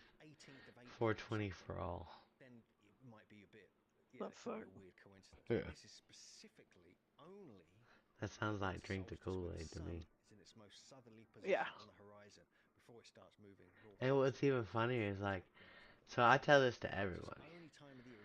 Most of the time, I don't even smoke on 420 unless I'm like smoking with somebody else, right? It's normally my like downtime of like Hey, one time out of the year, I'm not gonna smoke no weed. Design, and so this is what's so compelling. And on that day, are we seeing events like this all over these agent sites? Not Most of the time, I don't even pay attention to 420. Most of the time, I'm working on 420. What the fuck am I gonna do? We believe there's an alignment there. Same with the I'm times. either I'm either Back broke up. or I'm either broke or working. That's how That's 420s have always been for me. Broke or working. more solstice alignments over and over again. I mean, there's a couple of other potential ones. There's enclosure F at Göbekli Tepe. There's possibly one in enclosure D at Göbekli Tepe, which we're I'm always pretty broke. convinced by, but none of it has this. Oh, I'm up where to it's $12 on absolutely- Twitch. Today, you can go and you can turn up on the winter solstice, and we did it. We did it. This one just 1193. gone. And just watch it. You can tell Hell what's yeah. happening. And it's like, what the hell? I mean, to me, this is massive. Oh, I it's mean, not 12. I because can we look. discovered it or Let's anything. see. We Let's see what I'm up to now. This is a real thing. It's probably Proving that another they were studying astronomical. very high level solstice orientations and alignments and phenomena in 9400 BC. That isn't supposed to have been happening back then. It just isn't. It's not supposed to be happening until like Stonehenge, where you get the precise alignments like this. $47.24. Because they're natural, and they were choosing places where the light would come in, and then they would paint things, you know, so it would get illuminated or carve things like. But this is a whole different thing, and this predates Stonehenge by 5,000 years. 6,000 to 7,000. Oh my goodness! So what do you think was happening at this site? What were they doing? This is where it gets kind of interesting. We believe that this was a ritualistic site. We believe there's all this fertility symbolism. All these pillars are really phalluses. You know, you have to. No, you can see it. You have to suggest that this is one of the ideas. There's other symbolism there where there's men holding their phallus. There's a large statue which we can look at Nobody in a answered me in moment. chat. Your tech is in the first vault upstairs. Going on there. These were Okay. studying the stars. There's just the star alignments as well that Andrew's looked at. Other people have looked at. But really, this is just outrageous. You can't just design. You know, this isn't by chance. I mean, if we look at some of the reconstructions we're actually looking at here, this is my friend Kevin Esslinger. We've been working on putting the site check back on your together stuff to see if any pillars would be in the way. They're not. We've also put a roof over the top of it because the archaeologists 100% claim there's no evidence for any roofs. There's only a couple of negatives where they think roof beams might have been found. They think they all had roofs on, so there'd be no. Where did you say my elder classy was? I forgot. It was a long time ago. So we're like, okay, we'll put a roof on it then. So we did. We put a roof on it exactly based on where all the pillars are, and there's a perfect gap between two of the Do you remember where you put it? two central pillars. So it still works for the light to come through. It's either in the overrafter or the one that I planted up there at top last night. Kevin's focused on looking at different. No, because that was the one I found in my refrigerator. And I said, what is this? I was like, well, it's got all kinds of numbers. That might have been it. This is like, you know, they don't like it. Yeah, they don't like it. There's one in the overrafter. We don't believe there were roofs, but there might. No, Pretty it's sure. from Garfield. These are low if levels evidence in the turns up, overrafter. They find wooden beams, Oh. they find evidence of actual roofs, and I'd be 20, interested. 25, Just look at 60, their and 25. presentments. But I'll just go breed another one. the fact is, it works with and without. Are you So looking this is at? what was going on Did there. you look in the other This is just a overrafter? little kind of 3D Yeah, I animation looked we at put both. together Yep. it's actually Okay. from an illustration by Dan I don't Leish, remember I'll where give you him said you credit. put it. Well, then Originally just upstairs, go a get that one then. illustration, but we It's ready to put hatch bits. probably. But we think there's something I can really go get another one. It's interesting not a going big deal. on here No, just go because get that one. I didn't even want it. obviously I was just putting it in there You because I was stuck it in like, the dirt. get more fucking inventory they found all sorts in of that fucking refrigerator. with bizarre symbolism on. I'm filling it up with cryos all the time. We talk about the leopards. Yep. We talk about men holding their phallus.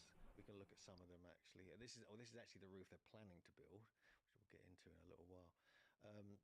Let me just find the right. I'm not going to have enough time. I have less than There's 2 some very minutes. bizarre. I mean, let's have a look at this one. This is the vulture statue they found in the new enclosure at the top of the hill. This is about 2.5 feet tall, so probably like this. And the vulture shows up at all these sites, doesn't it? It does. It's a yeah. This is what we get. Long time for 2 minutes. Tepe. I got Again, 2 this is minutes also broken before I come over there. Here and here in 3 places. Like I most said of the less than statues 2 are minutes. ritualistically broken. This was found also So 30 up in the seconds. new enclosure. Again, we've got another look at the pillar stone there. But let's look at. You better and keep also that there's paper here away evidence that from me. These were full of water as well, which we believe, we mentioned earlier.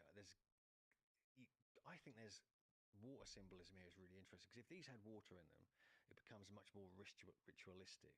There's things that could have been taking place here.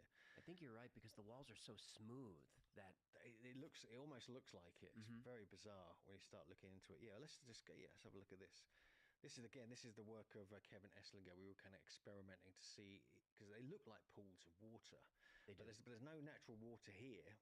There's no springs or at Göbekli Tepe, and yet people somehow may have lived here as well. And so we were working out if they could collect rainwater and stay full of water, and they pretty much could. They're very, very well sealed. And also, we have this as well. This is like speculation about what it may have looked like. I mean, it could have just been a spa. Right. It could have been a megalithic spa. That was something I would quite appreciate, I'm sure. But here's some of the artifacts and the symbolism which could explain what was going on here, because you've got like this is like this huge, these are perfectly cut stone bowls.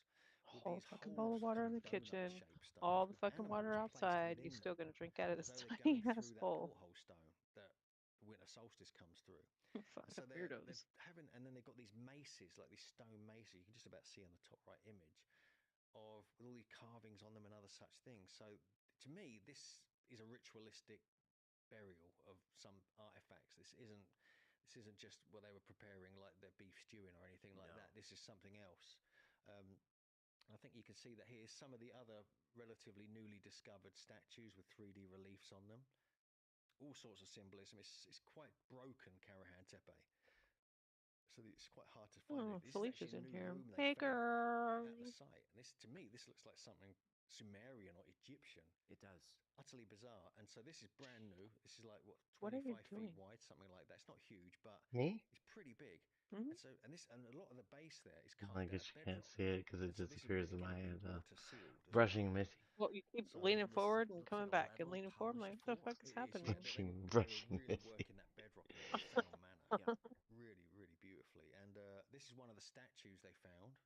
This they thought originally was a female statue. But I'm doing my back exercises.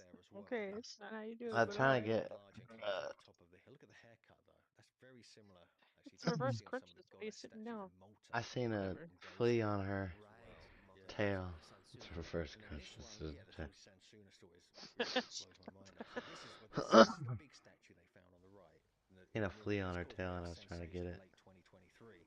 But And I was trying to use the brush it's got thing to help me. almost like a false beard on it. Yep. Look at that. And then they found this smaller statue. He said, with "Help this what me." appears to be It did not a help false that day. beard. And what do we find in Egypt?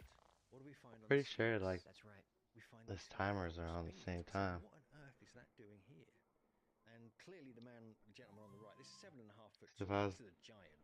Okay. He's got quicker, all I this would phallus, have he's got an transferred the emaciated same body, so you almost see his time as ribs. you. He's even got a haircut. It's almost like shaved around here and hair coming down the back, a bit like a mullet, a bit of a kind of mohawk mullet. So they were pretty, and this is very much when you have shaved heads and things like this. It's usually associated with ritual specialists.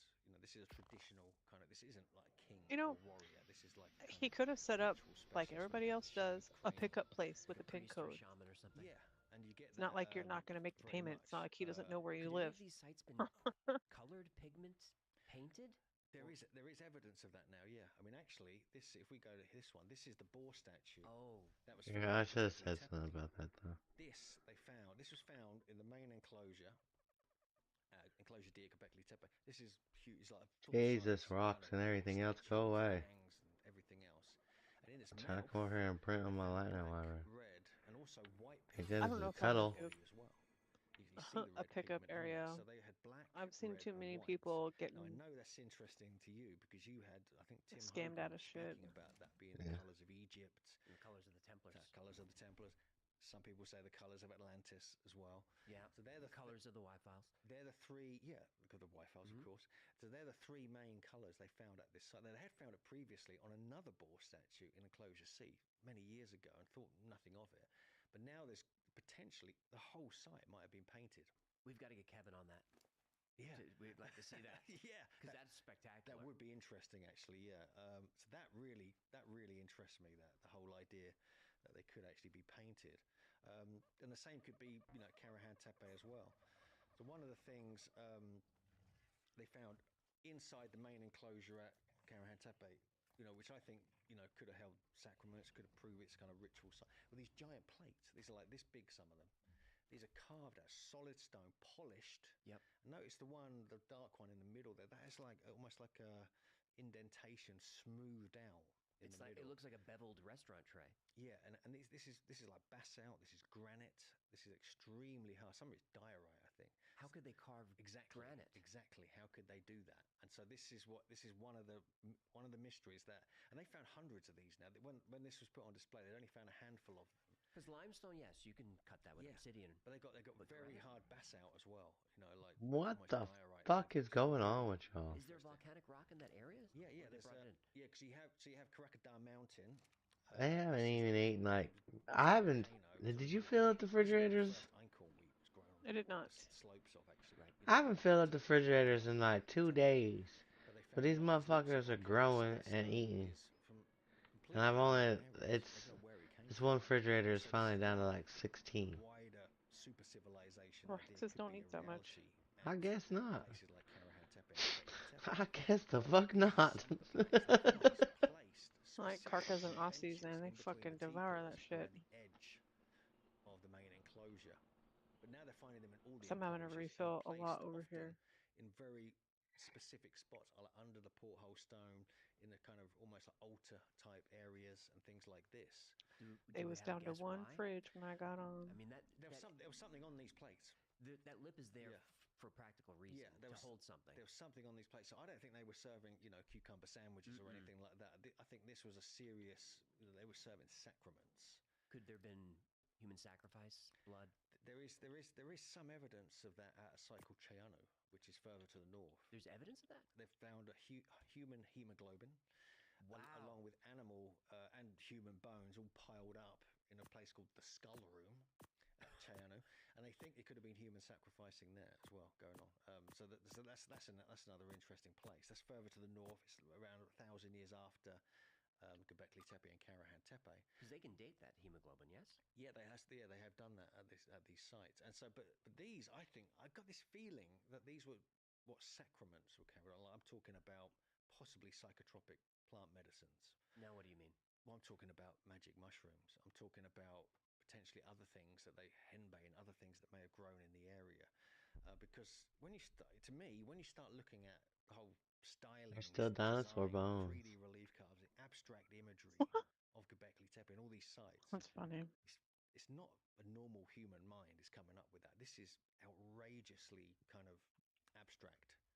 It doesn't make sense. If you were just a primitive or relatively primitive hunter-gatherer, you wouldn't be building and creating these beautiful relief carvings with this abstract symbolism and design and maintaining that over generations, unless you had a real kind of very unusual mind to put that together. To me, so I think there's something odd going on here. Does amanita or any of those type of mushrooms grow in the area?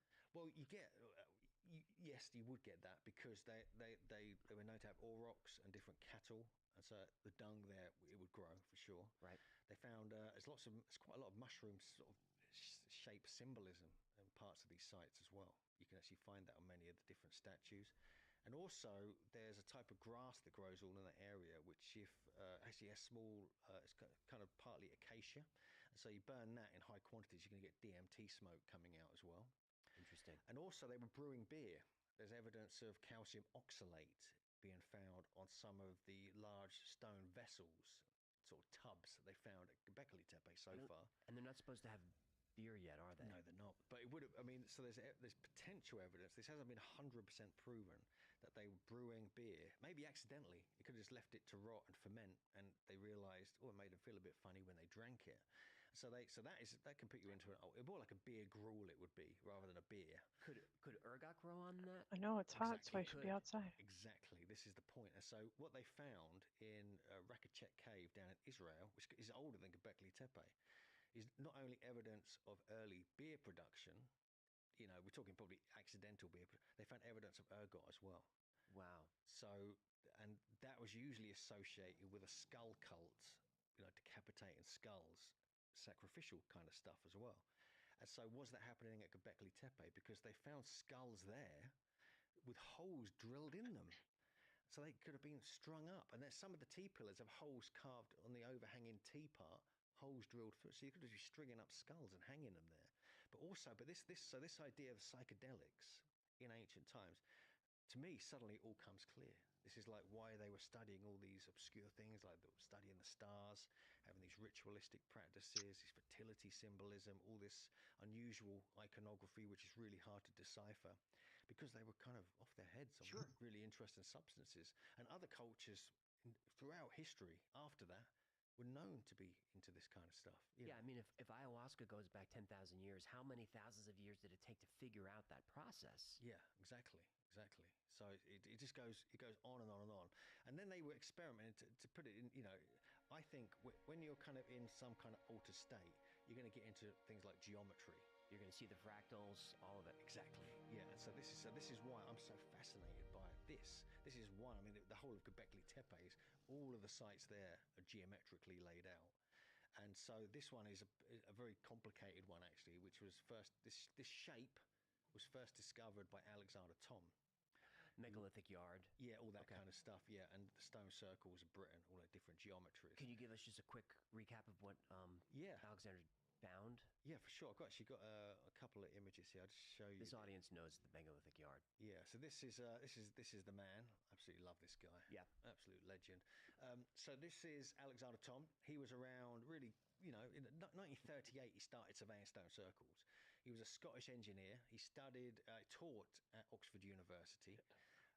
He was fascinated by stone circles and the megalithic sites. So he went round with a theodolite on his own sometimes. Theodor heavy they should be called. They're giant metal objects. They're really hard to carry about. And surveyed hundreds of stone circles. And he came up with he found all these geometries, within them, ellipses, perfect circles mainly, but also these very odd flattened eggs and things like this. And that really got him, and so he proved that, not a majority were circular, but a lot of them were these shapes. So he proved that they were using very sophisticated geometry to lay them all out. He also discovered the standard unit. Yep, I knowed it was you, and you're the one that licks the back of my leg. 2.72 feet or 0.83 meters, which he found over and over again at these sites. And if we go to Göbekli Tepe, this is one of the geometries. Oh my goodness. In enclosure C. Are you finding standard units of measure at these sites? Oh, we're going to get into that. Okay. Yeah. This is very, very interesting stuff. So this is a perfect flattened circle modified type B. I mean, this doesn't exactly roll off the tongue, but enclosure C is got it down. I mean, that's what kind of gets me. Here's some other geometries.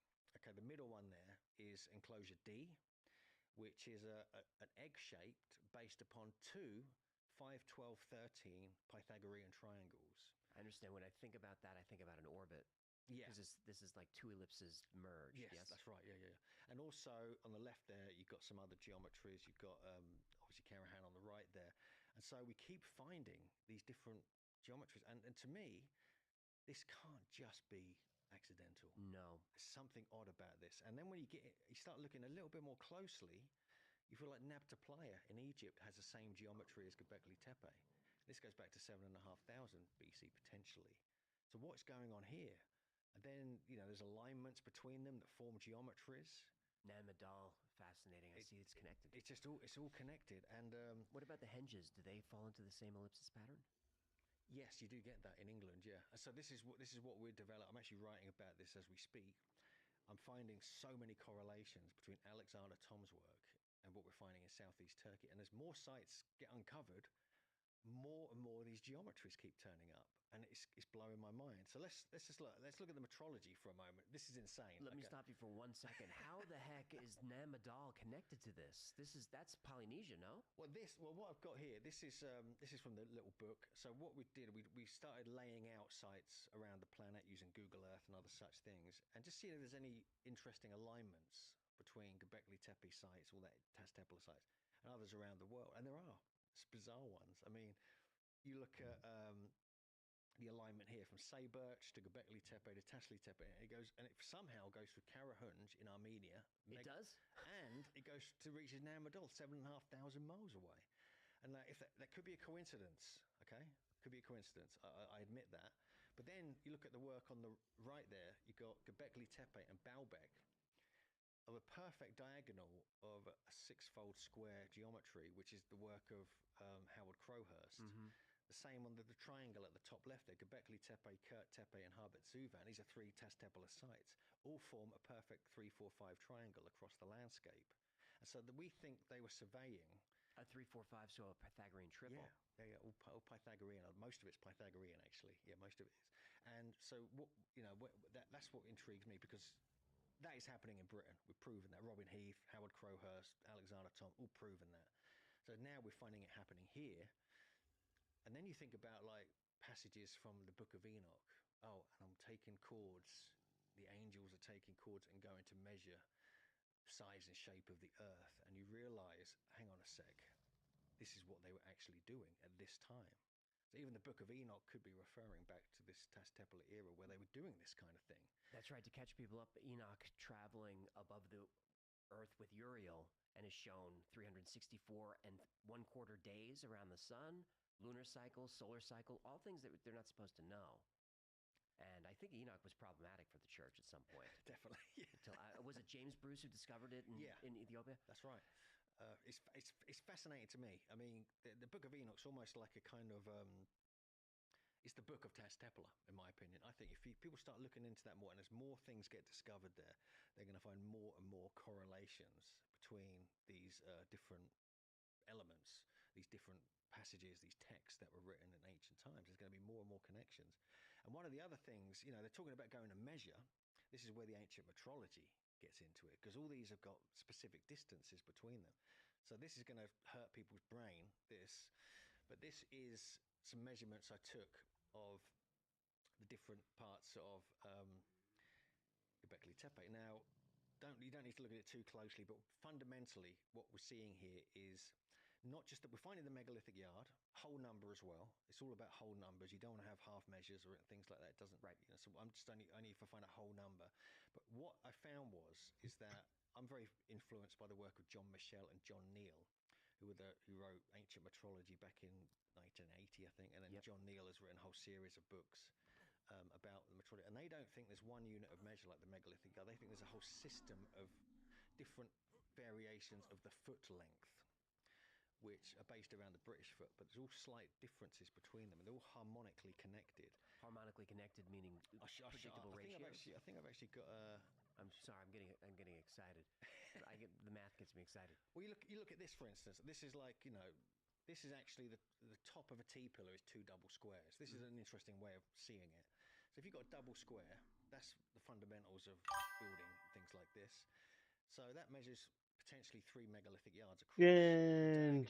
What up with you? Feet, and the diagonal of the square would measure 16 Sumerian palms or 5 Royal Egyptian feet. And so you have all these weird correlations within one system. So they weren't just using one unit of measure. They were using multiple units. And each one was like a kind of quality, like a different accent of the builders who were doing that part of the site.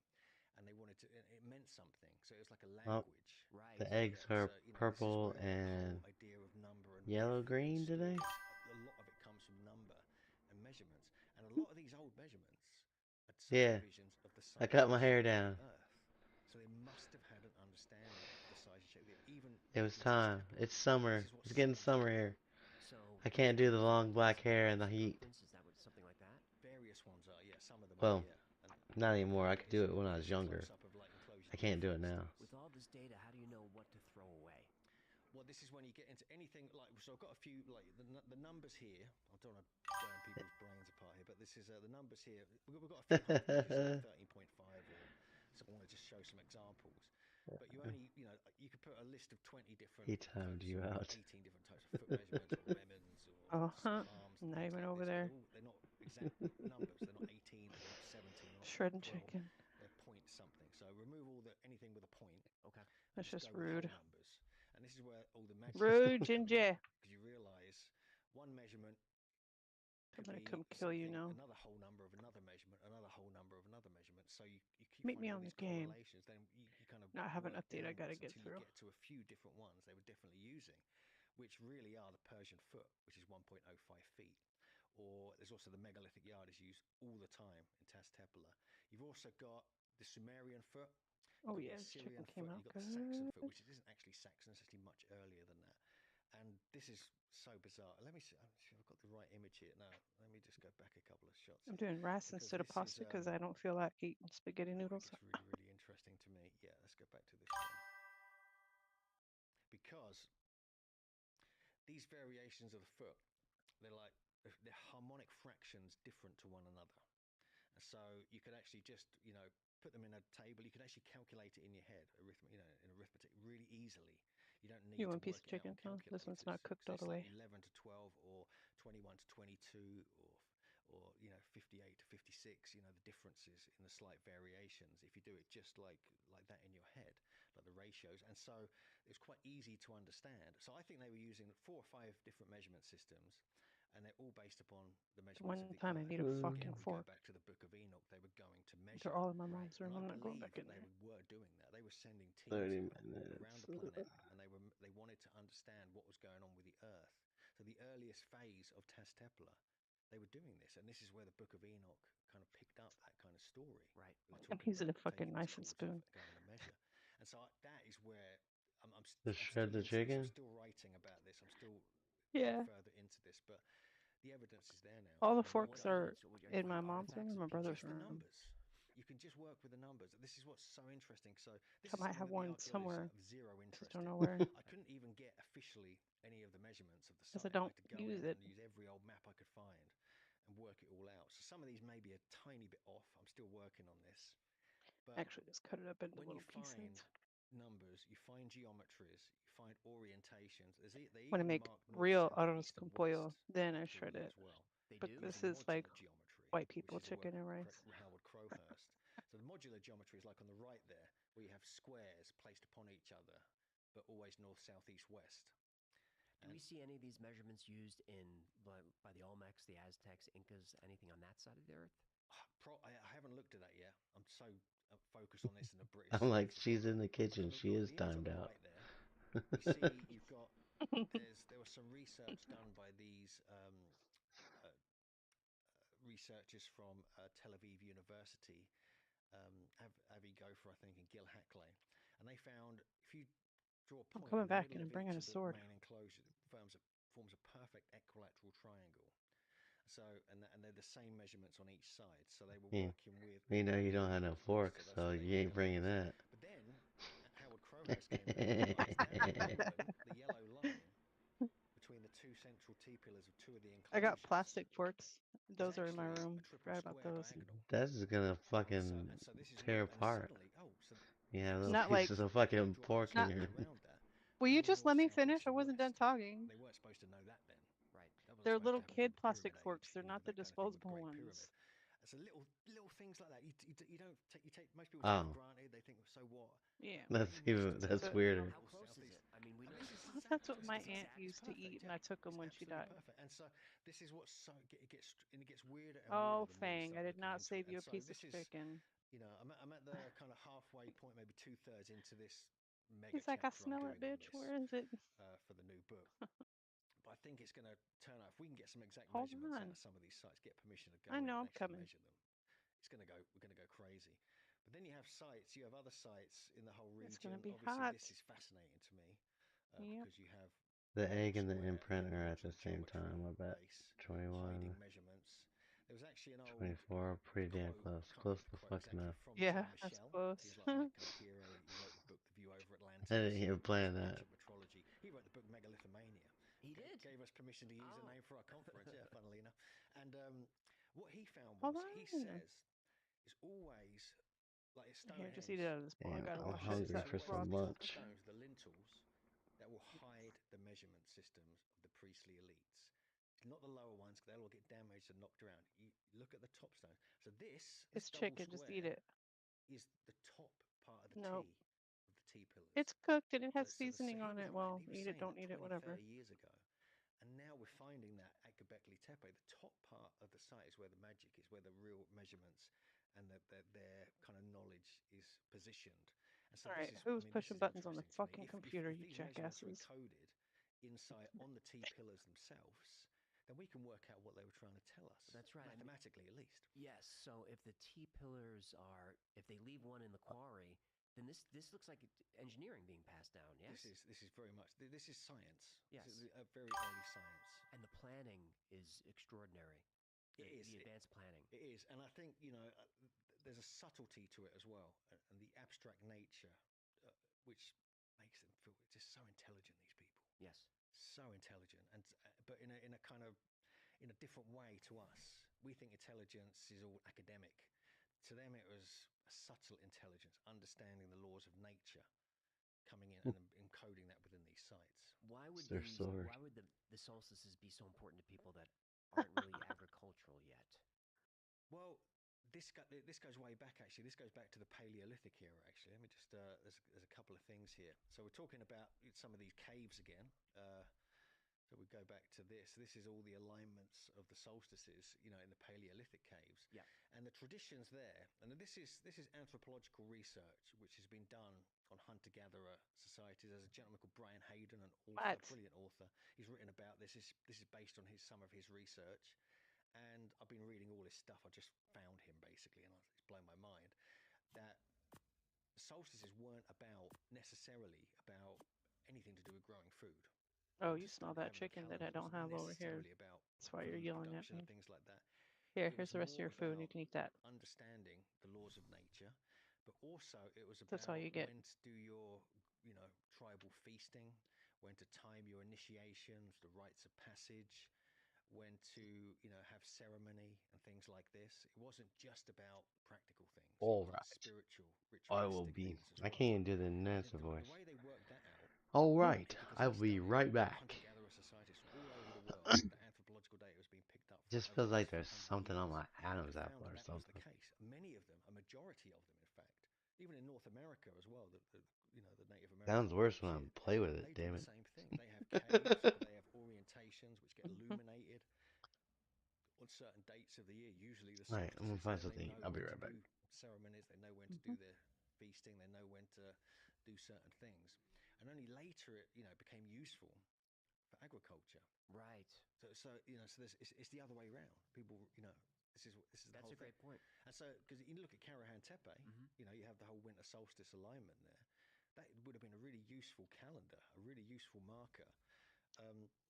That everyone can use and understand. The sun stops. Oh, how this Dreadnought come out of level 471. Some work of Dr. Martin Sweatman. Oh, that shit's going who I back have- into who I the have arc. A lot of time for. I'm just seeing if I've got an image of some of his research. I can't find it. But he, actually, I think he's got it on Göbekli Tepe, Pillar 43 as well. He's been published, yes? Oh, yeah, he's an academic, yeah. He's for That's sure. what So methamphetamines do done to not your only at throat. Karahan Tepe, he's found a calendrical system in the Pillar Shrine, counting the different, pillars and things like this.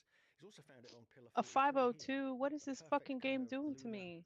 I wanted to see the color of this one. It's a fucking level So, yes, 502. this is the Vulture Stone. So he's basically counting. Well, it the doesn't make different any sense when V's. all my Dreadmares So- are level and then 362. But it's it's not that complicated, but it's kind of explained here. You've got the 1 lunar month is one of the V's, 11 lunar months because there's 11 of these squares equals 354 days, and you've got 10 more of these upside down and upright triangles, which equal 10 days, which makes 364 days.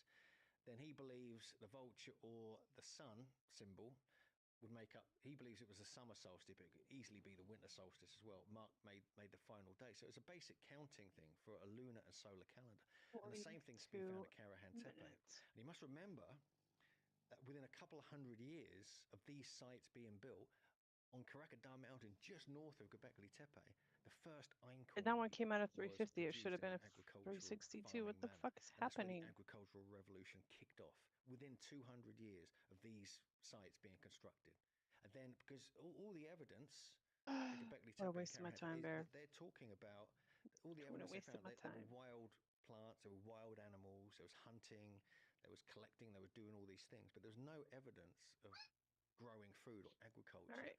But within Let me a go couple get of her some hundred water. years, Watch they out. probably got to a point where they wanted to settle down and they You're kind of such a wanted to good hang boy. out at Göbekli Tepe and these other places. And then they thought, well, let's Oh, grow damn the it, damn Moji, stuff you're here too. I'm ourselves trying to just sneak over kill there. cookies. They built all these. They created all these huge hunting traps. So when migrating animals were coming, they coerced them into these Yeah, giant. Quacky, all I'm these coming. walls Hold built on. around them in big kind of keyhole shapes to then trap them and funnel the animals into these pens and then kill them all. Yeah, my This is fang during fang. the same time? All around the area, you find loads of these hunting traps. They're called hunting kites, I think. and some of them were being found in Saudi Arabia and other areas as well. And so they were realizing they could stop, and then they started breeding the animals and things like this. And then they started growing the food. So this is when the sedentary lifestyle began. Right. You know, after these sites were built, because most, you know, for a long time people were thinking, Oh. they must have, you know, they must have Hold on, kind of Quack, I'm coming, I'm created coming, I'm coming. agriculture and then decided to build these sites based upon come here. that. Well, that's what we're taught. Damn dog. But also you have some of the It's Sumerian water. stories of Enki and Enlil and There you all this go. kind of stuff. They talk about giant structures I need some being water. created. They talk about giant lofty enclosures and things like this being built on hills, and there were channels and water was being Did you throw my bowl on the and floor? you see these water channels You at ate the Göbekli chicken? Was Tepe it good? they're harvesting Yeah, I'm rainwater sorry. and It was Karahan cooked and Tepe, which we've seasoned. seen already. And then after I said I that, was sorry. the food domestication, the animal Yeah, my domestication reviews. started taking place. These are all in the Sumerian stories. Yeah. And so I believe they would, you know, Andrew talked about this briefly as well. They were going on about this in Sumerian stories, but they were talking about the Taz-Tepe All right, in this kind is of myth and done. story. And so I think there's a lot more to what was going on here than people realize. This, I mean, we take, you know, you've got to remember, until the mid-1990 or 2000, no one knew any of these places existed. Nope. They were just a rumor. Mm-mm-mm. And Fuck think yeah, that's about good. all the cultures passing through southeast Turkey. You know, you've got the Sumerians, you've got the Hittites, you've got the Assyrians, you've got the Babylonians, you've got the Christians, you've got the Muslims. All these cultures walking over the side.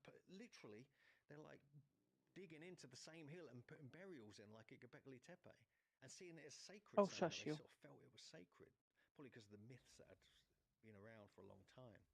Watch out, emojis. So no one knew anything about it. And so all this kind of history is being written about. There's a whole chapter missing. The chapter is now being read and is being written. And so this is what's happening in southeast Turkey.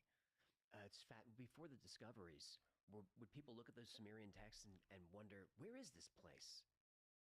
Where is this? Because they're talking about places. Well, they assumed it was in, you know, Iraq, right, Iran, all this kind of thing, where it's, you know, Fertile Crescent, all kicking off now. But there's a lot of, you know, there's a lot going on down there as well, long before the Sumerians. You know, like you have Jericho, for instance. This is famous. Everyone knows Jericho. Mm-hmm. This is, but there was also a summer solstice sunset alignment. In Jericho? In Jericho, in the tower itself. We get some hot water. Yes? Yeah, this is like, you know, a bit younger than Göbekli Tepe and all that.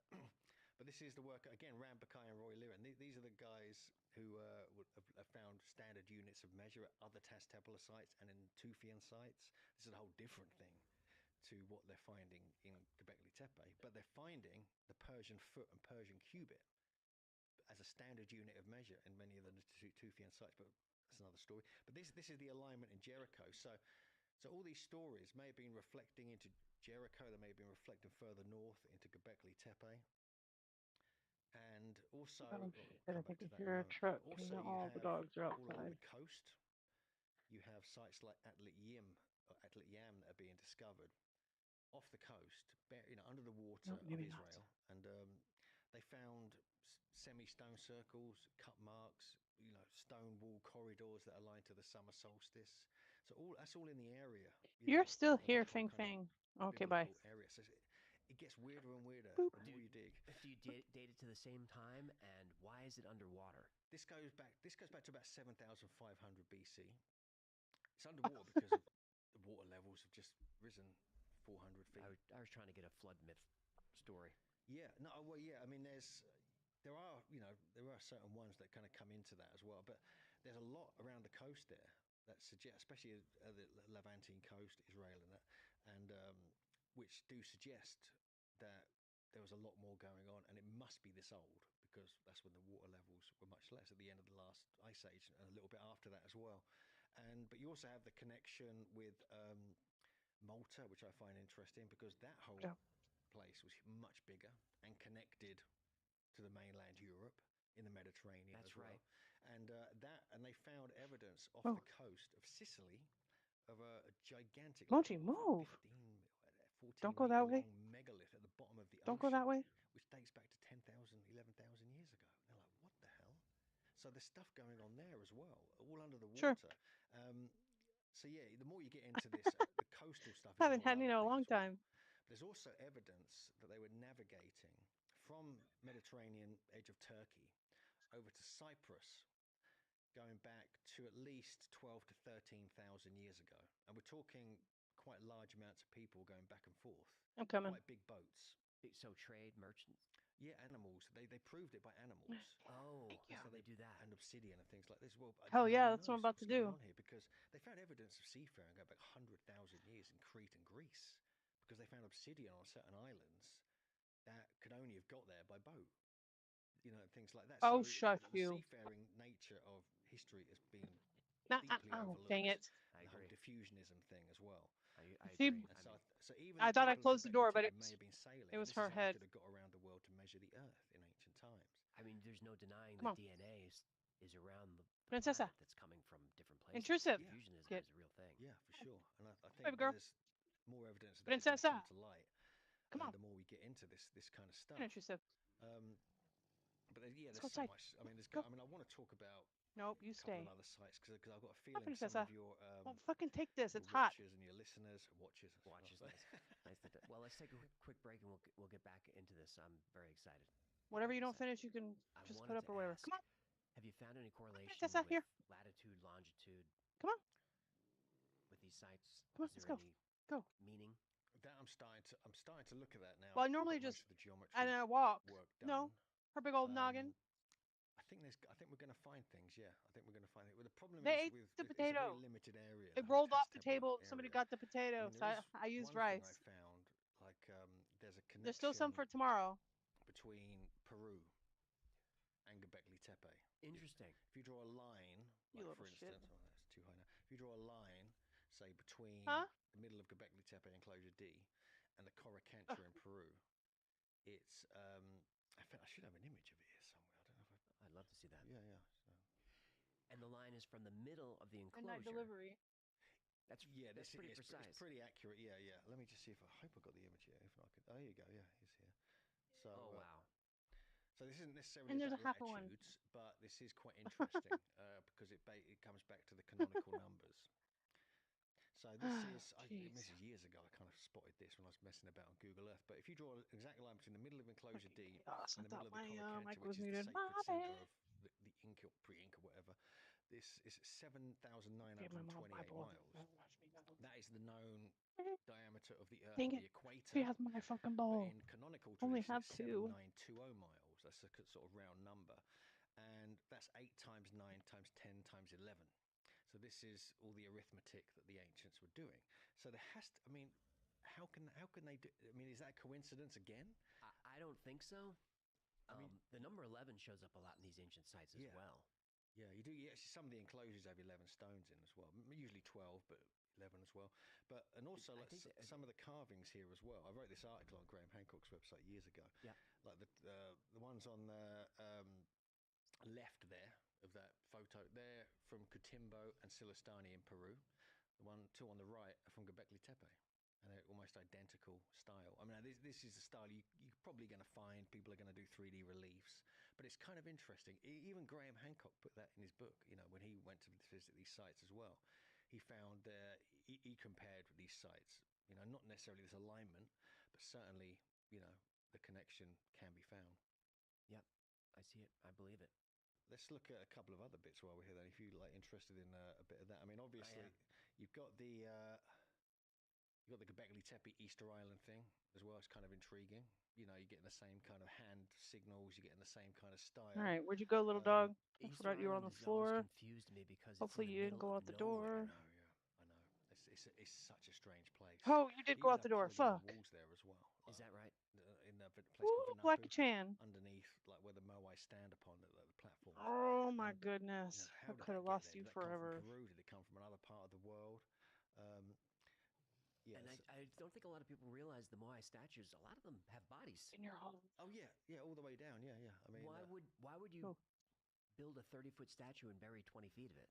That's one of the things you get. I mean, on the you island. see me Some of walking them are towards just you. sort Why of do I have to torsos, tell you but to some of them move? go much further down, like below the kind of groinal area. But you always have this hands on the navel, you know, and the navel is like traditionally it's like the navel of the world, Easter Island. Traditionally, Göbekli Tepe means navel or potbelly hill.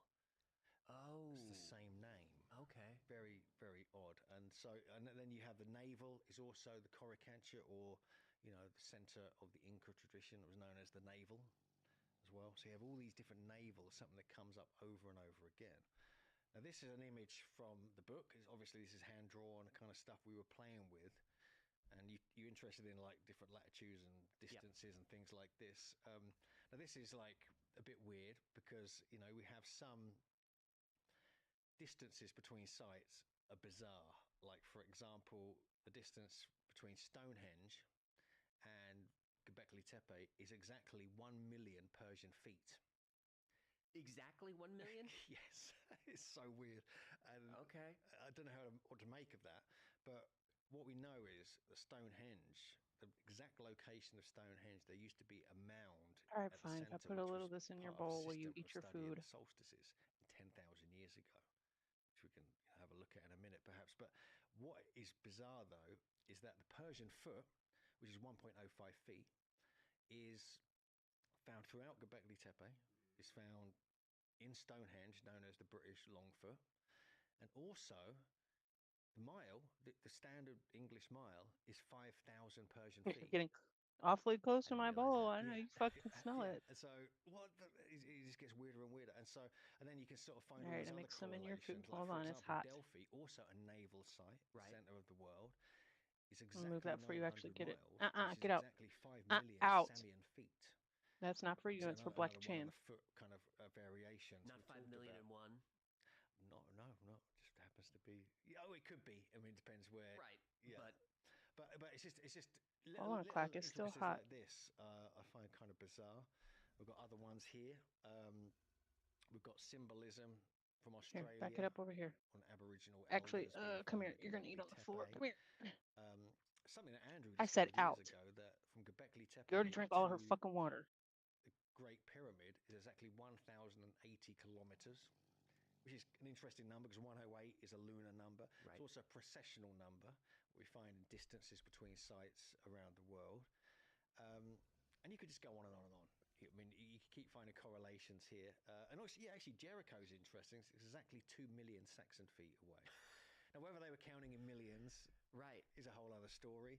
It's probably based upon certain mile lengths anyway, which the Saxon foot may have been used within, or Samian foot in some cases. So yeah, you can go on and on with this. It's pretty. I cover that in the book, obviously. I see you have the Baalbek stone there. There's an angle correlation? There is an interesting angle correlation, actually, yeah.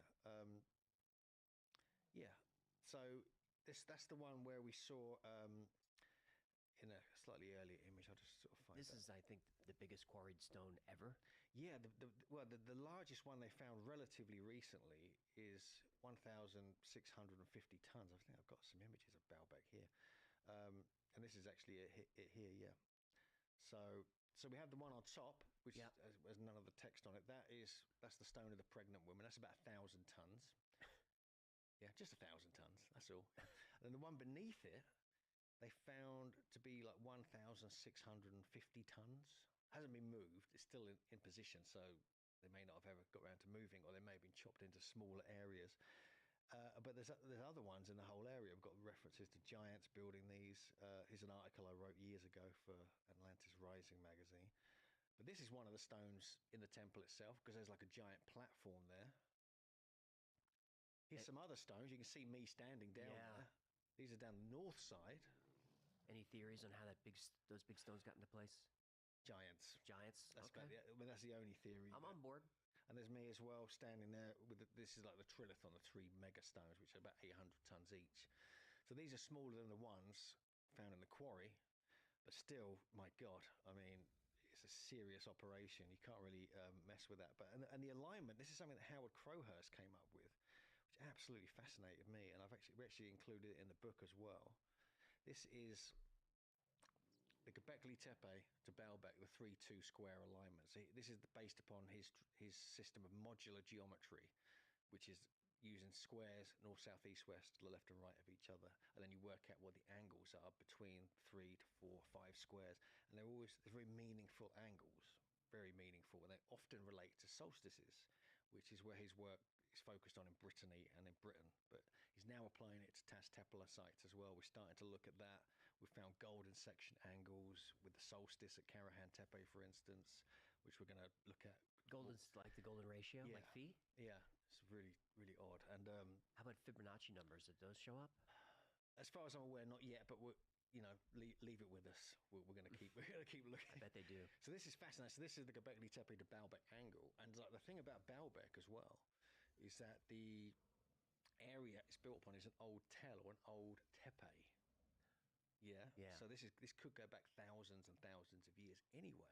When it was originally a kind of outpost of Göbekli Tepe. No T-pillars or anything, but certainly something was there. It was an occupational mound. That's what they call them. People living in and around that mound. And then there's Phoenician evidence there. There's Roman evidence. But it's claimed that the Romans built the whole thing. But there's no evidence of Romans moving 1,000-ton stones to create a platform to build their temple upon. It's almost like they found it like that and then built upon it. It's more likely. And so, yeah, you can just going to Baalbek was one of the most, my God, it was one of the most mind-blowing things I've ever seen in my life, I think. But there's so many more sites here. Let me just look at some of the sites in Tas Tepe. I think your watchers, listeners, can't call them watchers. Everything goes back to Enoch. Yes, appropriating the biblical text there. So this is Sayburch. Now, we're talking about numbers, we're getting into all the night. So one of the things about the name Sayburch, which really caught my... I mean, I literally worked this out on a bus and a translator when I was in Turkey. And what does Sayburch mean? And Say means counting. Birch means sign of the zodiac. Or Berk in Kurdish means tower or watchtower. And we found out from... This is like one of the main Tas Tepe sites they're now excavating. We found out that there used to be an old Jericho-like Fuck, you are town so at intrusive. Sayburch that got You're destroyed in intrusive, the Second World War. princesa. Wow. Yeah, You and small so that's baby actually girl. hidden in the name. And so Yeah. this is clear. So this is a scan of the enclosure. I love these. This is about 30 feet wide. I love you. or Fuck off. thereabouts. 32 feet. In fact, I've actually done some number work on this. No. Sacred measurements. That is her food. Leave her alone. Let her eat. But if we go on, you can actually see a different view of it here. You can see there's a hole carved into it there. Yes. Now we'd find this in quite a few of the sites now, and there's good evidence that these may have been early forms of Shiva lingams. You know, What's a Shiva lingam? this is an ancient kind of Are you done? traditional Indian Yeah. or Southeast Asian. Come here. Oh my goodness. You installation, gained like stone 30 pounds, installation dog. of a phallus type kind of lingam, and then Whoa. shaped bowl. You know, and I don't know how I've written a whole chapter about this actually, but Sayburch is interesting because the geometry of this enclosure is the same as what we're finding in the British stone circles. Same we're finding at Göbekli Tepe. You can see this. This is one of the egg shapes. Very specific. Do you find these in ancient Indian sites as well? No, I haven't properly looked just yet, but the whole Vedic connection with this part of the world is very, very interesting. Yep. We're looking into that more and more. But Sayburch, this is one of the key sites. And one of the interesting things about this as well is that this is right next to, like, if you look here, right, see on the left there, you've got all the kind of rock cut, square cut area. That essentially is a Roman quarry. Okay. They got that close to this enclosure, but didn't destroy it or harm it in any way. And so much so that just where that Roman quarry is, we're talking 2,000 years ago, there's this little area here which they didn't touch. And this is an ancient Tas Tepe carving. It's this one here. So this is like a serpent head kind of shape with all this dots and kind of symbolism around it. Could be something to do with a serpent or a leopard, we just don't know. But they left that alone and then stopped quarrying there. So there's a theory, which I'm putting forward, that the Romans discovered Tas Tepe, the whole... Wow. Because there's a Roman quarry very close to Karahan Tepe on the opposite hill. There's a Roman quarry not too far from another big one right next to Sayburch itself on another hill. And there's also one near Göbekli Tepe as well. And so this is odd. So there's a good chance. Now, I'm sure if I scan through any old Roman Latin text, we're going to find something. They found certain things. Yeah, they would have documented this. Have you been able to date those quarries so we know when in the empire they happened? No, I'm going to... This is something I haven't looked into yet, but it's just that this anomaly here at Sayburch really caught my attention. Because you could see someone like Hadrian would have been respectful of these. So this is what I mean. There seems to be this respect. Yep. Because they weren't destroying anything. They were getting right up close to it. And when they saw something, they stepped back and like left it alone. Mhm. Probably just thought, leave that. Don't want to mess with the Superstitious. spirits or Yeah. anything like this. So this is like what's happening at Saybrook. They started excavating this a couple of years ago. 672.25. Giant megaliths, rock cut zones, big U-shaped stones as well as T-shapes. This head was found. We knew about this months ago before it got announced to the public, but we had to keep quiet about it. You know, in respect to the family member who told us about it. Like C-3PO looking dude. Yeah. And then this is what it actually looks like in full. They've actually found this, the rest of the statue. Very bizarre looking. 314.25. Oh, We see the damn. V-shape quite a bit, don't we?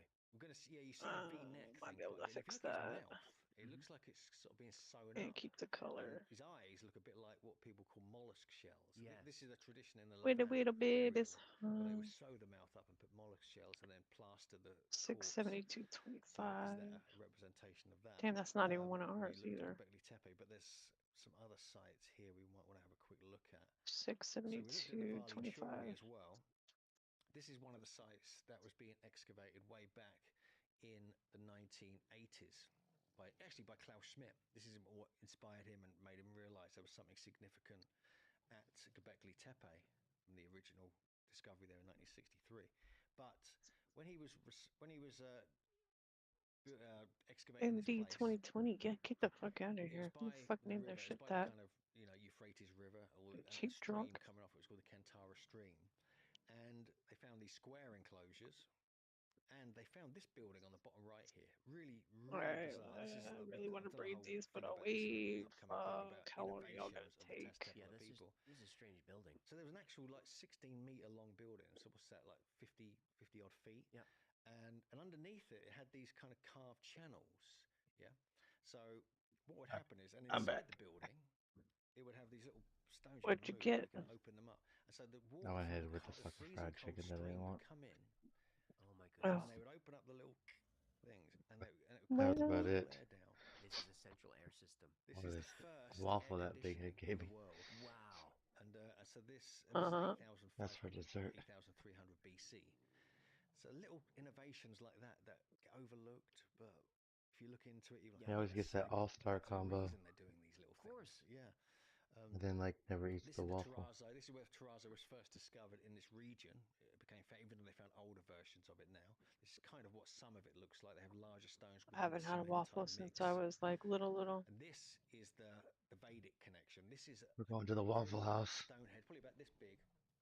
Yeah, I used to That was hate found maple at the syrup Vali until It's a shaved head. we moved out with a here like circle 3 years on the back of ago. it. It looks like a Sika ponytail of a Vedic priest. I didn't even like the smell of This it, is like where the stocking Vedic that aisle or connection even really shopping began. down that People aisle. thinking, Ugh. how on earth could this So get what I design get and get the fuck be off that here? aisle. What's going on?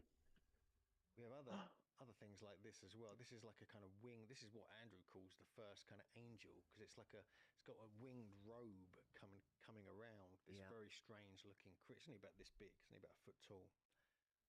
And again, that's from the Vali Chori. We have this totem pole as well from the Vali Chori as well. Again, another 3D scan. So you have like a vulture on top. You have a human figure. You have other kind of serpentine elements to it. Much of it's been broken off. But How you can long see did that almost like take it me? shows the different kind of hair and everything else, and the wings. I have no For- idea. I Ever. wasn't It did go on for a Forever. while. I looked at the time whenever I come out of Dad's house. I was like, fuck, it's almost 1 o'clock. Orientations of My imprints are definitely ready now. significantly mark the different movements of Cygnus as they change over the centuries. Wait. And he believes that there was like a kind of portal into the Milky Way where the soul would travel after death. Right. Because often these hold stones, Göbekli Tepe at least, are in the north where, you know, the soul would go to. And then into the Milky Way, into the Dark Rift. And it was No all these, fucking and he idea discovered where all I these put traditions that that may be fucking associated with Mequana. that. So there's this Cygnus alignment, certainly with these temples, and I think that's very profound, you know, in my opinion. There's also a southern alignment that other archaeoastronomers have put towards Sirius as well. Sure. And they're now finding that in Malta, and a woman called Lenny Ridgett, brilliant author, who thinks that the Maltese temples could be almost as old as Göbekli Tepe, because they're all aligned to Sirius as well. And with the solstice alignments as well, it proves these guys are Star Watchers. I mean, For sure. You can't. And so the problem I have is that the archaeologists are very strongly stating these people weren't looking at the sky because they had roofs over them. And I'm thinking, well, This mantis that you raised was supposed to be your personal mantis. You didn't even imprint on it. That was for you, not the shop. could work with a roof. Oh. If you're looking on the horizon, Correct. so you'd be below the roof. That's where you would measure it. You wouldn't measure it up in the sky. Between the T-pillars in the I gap there. have. Didn't I imprint on Mantis? All our research gets pushed aside as fringe research. Yep. Because Oh, wait, I gave you a breed pair because here's the female to it. I mean, over the main enclosures, over the smaller enclosures. I don't know. Did you grow one up? Yeah, and I imprinted on one. Physical evidence for roofs, none. All they found is two negatives of where Okay, I'll take it wood back. may have been. It's somewhere. Only a couple or 3 meters long. Well, I'm probably over there. maximum 10 feet long each. I'm like, meh. Long enough to go between two T-pillars in some Here's all my cases. So farming stuff, so nope. why are they forcing this narrative into Farming stuff and a shitload of cryos. into all the academic? Alright, I'm gonna try again with the Galaxy Gloom. Let's see what fucking happens. They won't let you do it. Tell me about it. Yeah, I know. Oh, And twins. so, yeah, I've not even About bothered fucking time. I don't think know how about many that. eggs later. Finally And get so one. we It don't fucking know if there are roofs or disappeared. not, but if evidence comes forth, we'll accept it and we'll work it. We think the astronomy, a lot of it can still work with certain gaps in roofs, certain windows. Even if you're looking high up in the sky at stars, if you've got just one window, you get a really precise. You're sitting on this specific stone bench, which is. I did take the time and put the chicken in the air fryer too, You can watch the movement. just to see if that was the problem. You know, this is how Native Americans did it in their kivas and things like this. And Is so it it's better? the same principle. So I think people have got to look Yes, at that no. again, and like accept that there could be something going on. And I think Martin Sweatman's work has really pushed the idea. Look at in that the different academic world because he got peer-reviewed chicken. scientific papers. Didn't he really struggle to get that published, though? He did, but he did get it published. Yeah. That's the thing, and it went ballistic all over the world. So that's Great. opened up our research. It's allowed our research to have a bit of leeway. And actually, we're working with Martin. I'm kind of working on it, What? trying to get him to More males. incorporate our winter solstice. We have like one element dreadnought into is his female. Karahantepe research because we think it all fits. We think it's the same. His calendar he's found there. We think the winter solstice sunrise alignment, the Stonehead getting illuminated would be the marker to begin the calendar every year, if it was a calendar. And so, yeah, there's a lot to come in the future. It must be because the Sumerians were so calendar focused that they had to get that information from somewhere. And their knowledge of the circle and 360 degrees and all of that. Well, they also had a lunisolar calendar as well. We know that. And so this is what was being found in the Karahantepe's pillar shrine.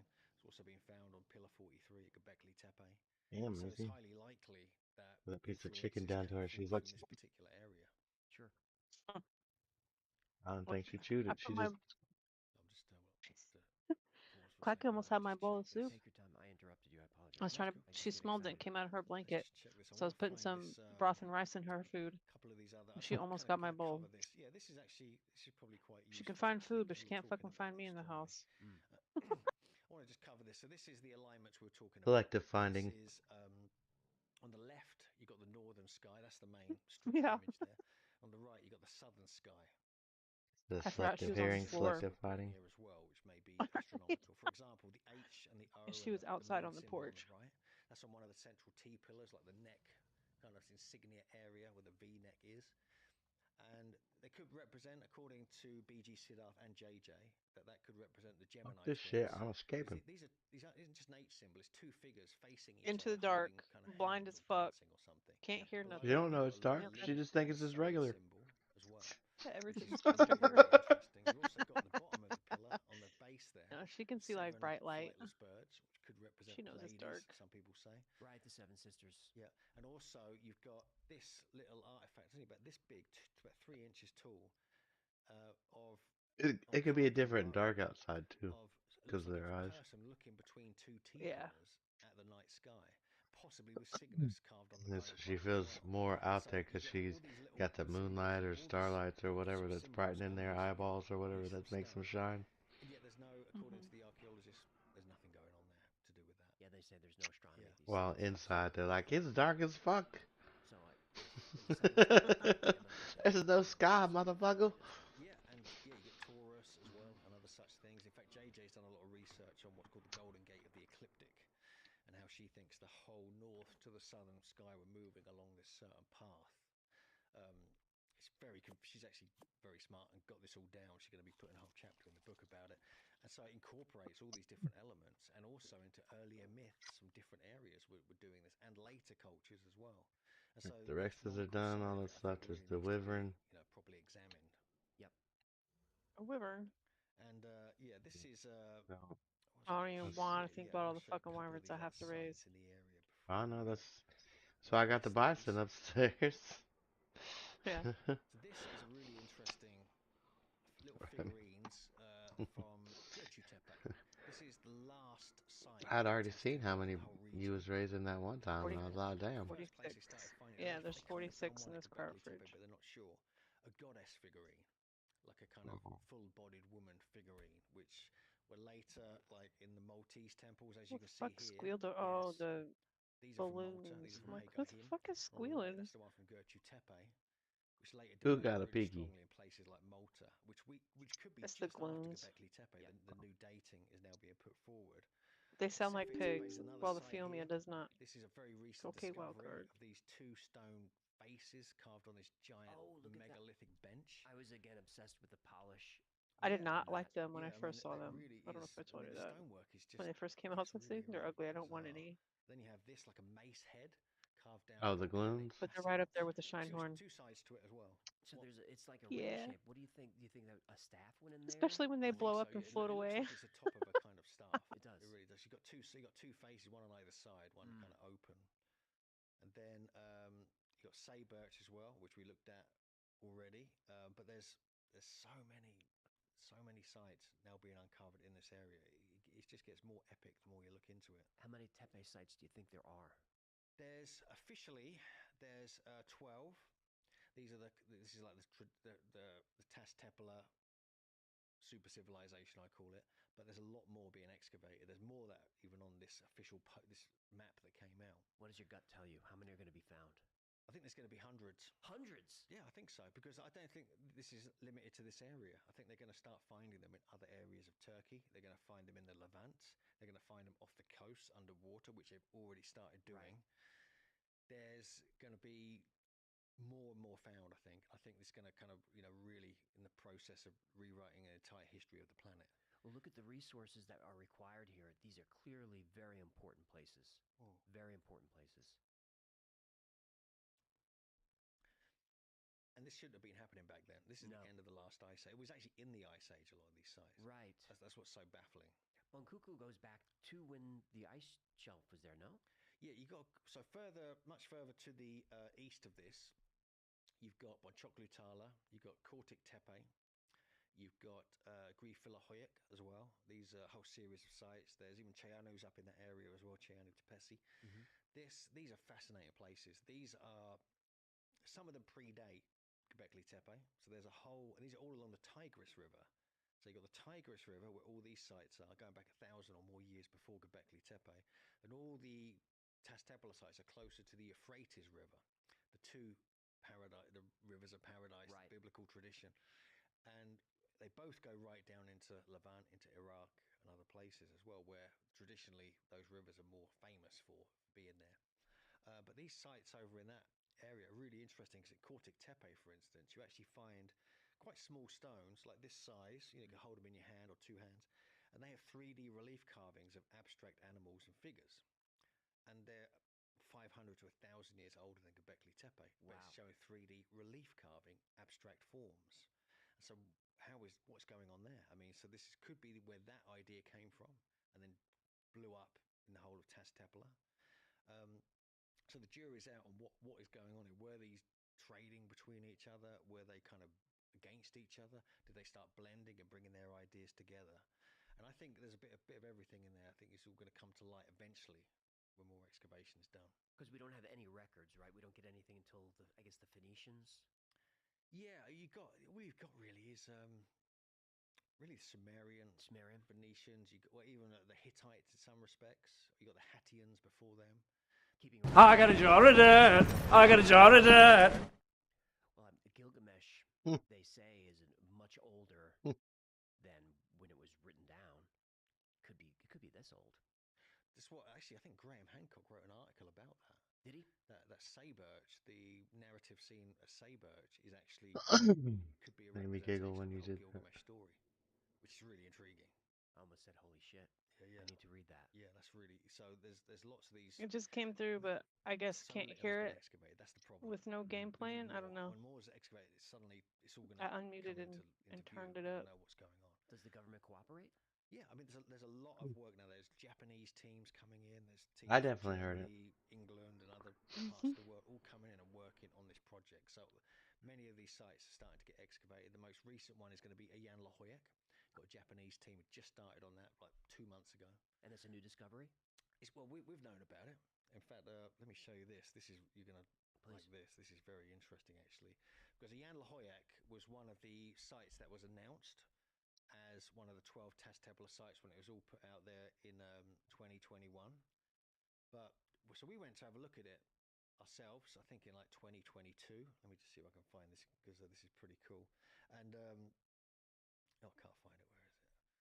And we actually found ourselves, this is it, fascinating place, a T-pillar lying on the ground in a field. There's no question that that's what That's that a is. T-pillar. It's got a carving on it as well. You can't really see it in this image, but there's actually a small 3D relief carving on one side of it. I mean, it's been like ploughed over. Yeah, but there's the plates again. There's plates, and we got to know the locals. They showed us all these artifacts. And the soup is good. It might be fucking basic, but it's good. We discovered this, me and JJ, in 2020. We were just driving. Thought, we're just going to look in this field. I've got a feeling there's something in there. Just found a T-pillar on the floor. Oh, what the hell? And so that really got us. And then every year we go back just to check in on our little pet T-pillar. Yeah. It's still there every time. No one's taken it. It hasn't been put in a museum. Hasn't been collected. Well, where there's one, there's got to be 11 more, Oh my right? God, yeah. There's going to be a lot more. The thing with Ayan Lahoyak, this is going to blow people away. This is going to be bigger than Göbekli Tepe.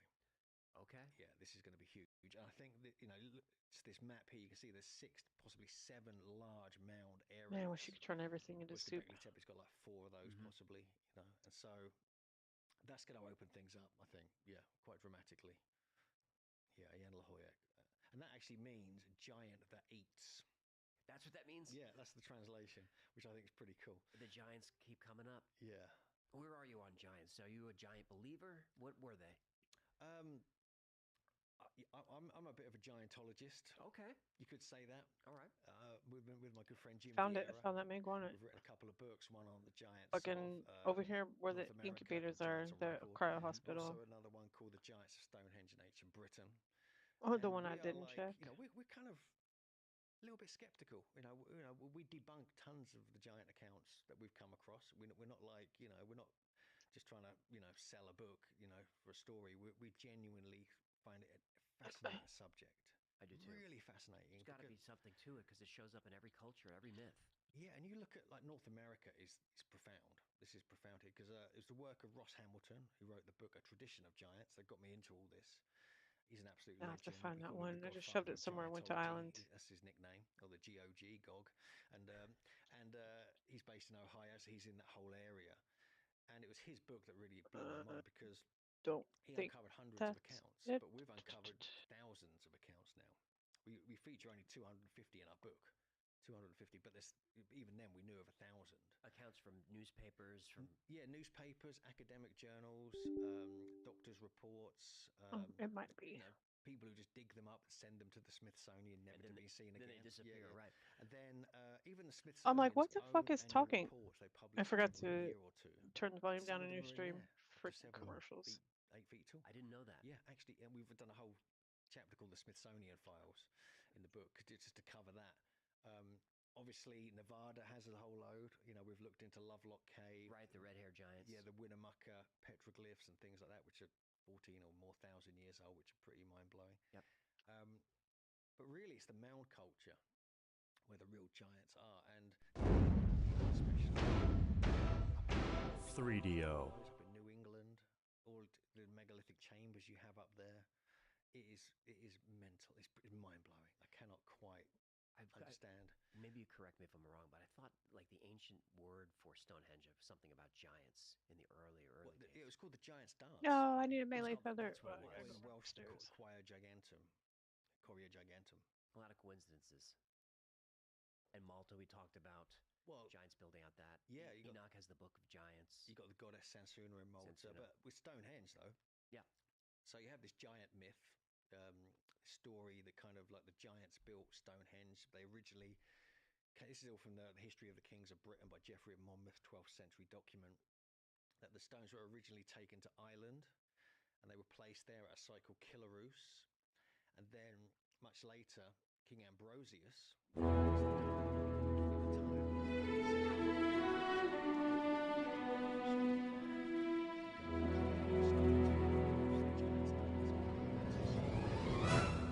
raise it.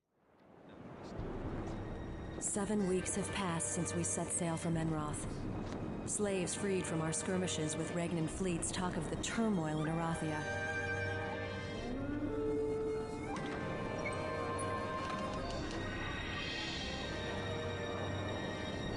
I suspect their stories are true, but I must see the evidence with my own eyes. The story, but originally the stones had come from the furthest reaches of Africa and brought over by a race of giants at the very first phase of this. Has that geology been confirmed? Well, they've actually found trilithons in Libya. Oh, actual wow. trilithons, actually megalithic, what look I like can't find giants, it. which is bizarre. There's myths of giants in that area as well. But there's more stories. A book that was written in 1666 called A Fool's Bolt Soon Shot at Stonehenge by Reverend Robert Gay was his name. He lived in Somerset, and he was a bit of an anarchist for his time. But he wrote this book, and he found out all these old legends of Stonehenge, that it was actually built by a tribe of giants called the Kangik giants. It's all in the book. So Yeah. we cover all this in the book as well, and that they had built it as a place to honour their dead as well. But also, there's actual giant accounts. Actually, giant burials were found near Stonehenge. Skeletons, large skeletons. Yeah, in 1719, just in a mound called the Giant's Grave, in Salisbury, which is a few miles south of Stonehenge, they found a 9-foot 4-inch skeleton, and it was reported in numerous newspapers at the time.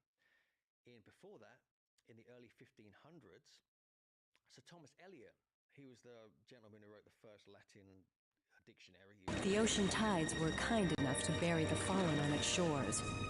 However, the smoking ruins of Cloudfire greeted us with nothing but destruction and the stench of death. As some kind of abbey in the area, but it was obviously a much earlier burial, very buried very deep in the ground. And it had this strange metal disc with all these inscriptions on it, and also this book with these inscriptions.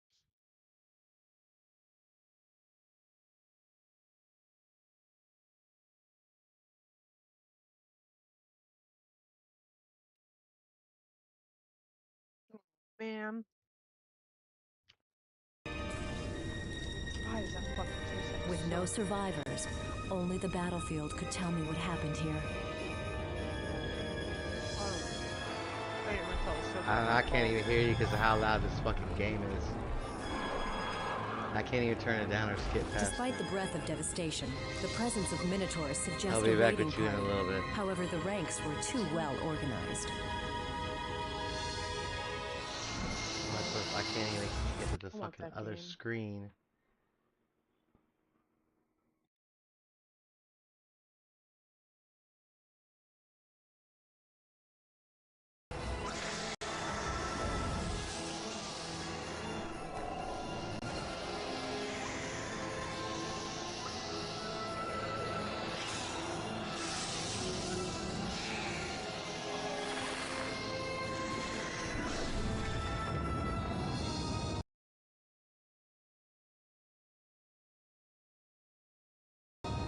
Minimize it, you can't do anything to it.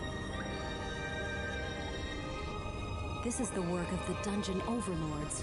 Evidently, the wizards were prepared, but overrun nevertheless.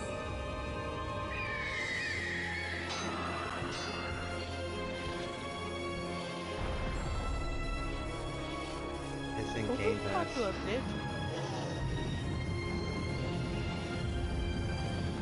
These atrocities rend my heart and fuel my anger. Arathia's banner must be respected, never disgraced.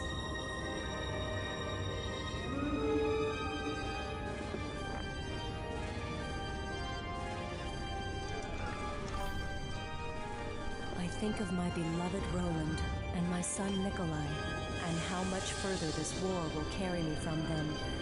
I'm But gonna my buy the duty new one. is clear.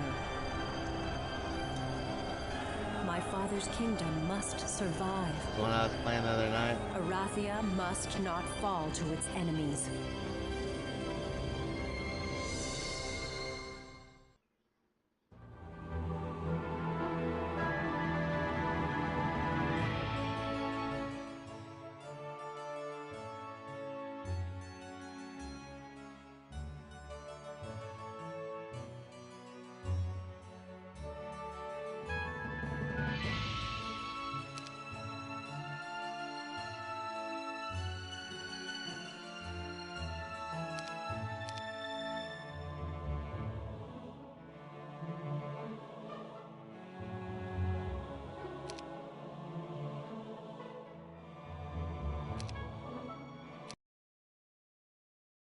I can't even turn down that fucking game. It's so loud, I quit it.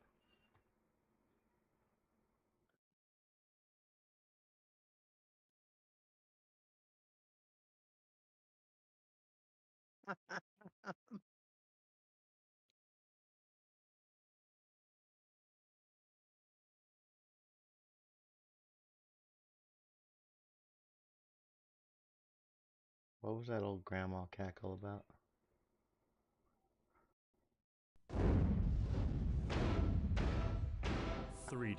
And then it stretches it and I can't even see. Well, can't play this.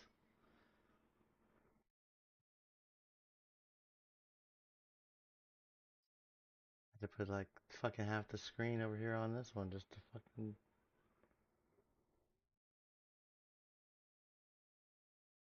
Whoa. I can't eat the rest of this.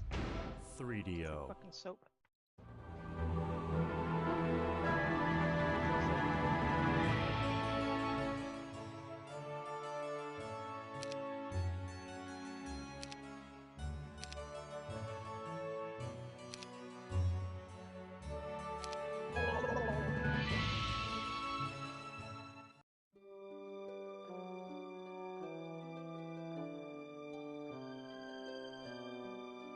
Ugh, now my coffee tastes off after eating that fucking soap.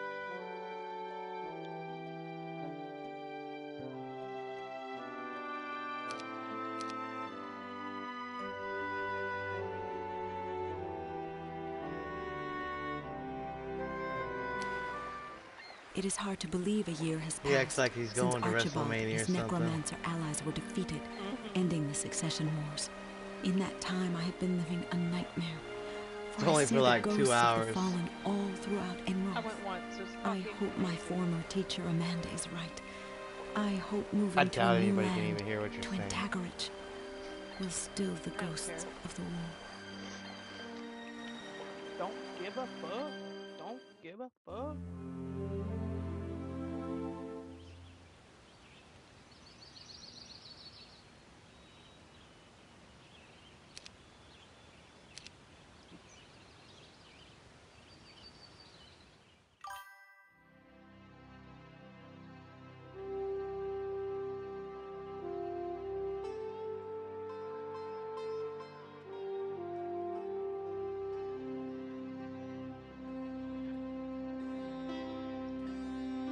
But still, the point is, you could just turn on a second TV and watch it in stream.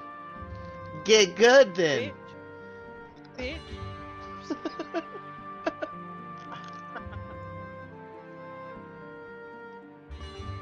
Sounds like a Mike Noob problem. What a fucking noob.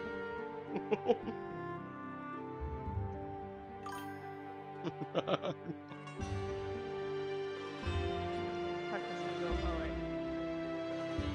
No, you get out. Out. No. Out. Don't.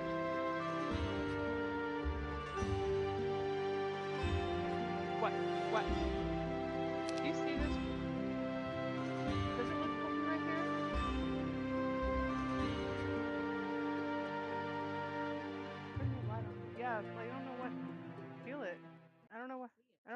what that is. It's just like a little pocket.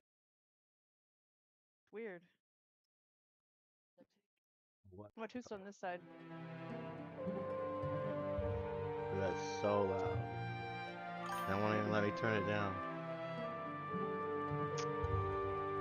Yep, sure have been going outside and sniffing some pollen. Yum. Well, then quit the game. Go play something else.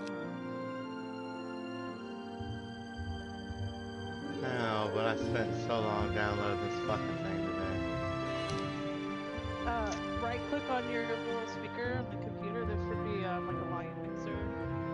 Like I can turn Chrome down. I can turn Discord down. Like I have to move it to the volume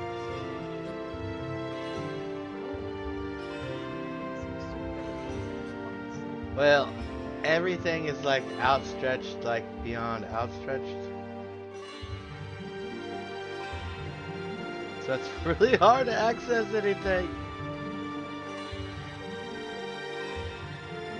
It's not making it simple. Let's just put it that way.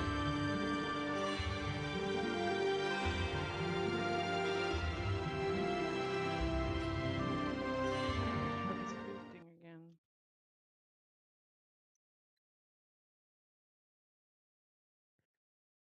I'm gonna have to make some more because the rest of this was for tomorrow. I'll just make it tomorrow. What? The soup. I had to give mine to the dogs because I didn't rinse my bowl out all the way. Yeah, tasted like soap.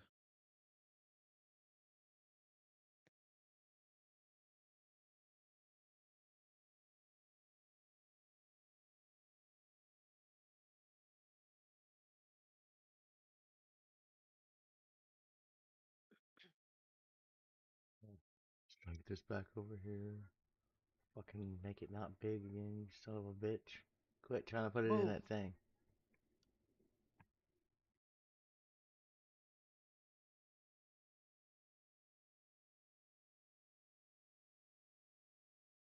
Oh. The camera's been messed up the whole time. Yay. Bowie.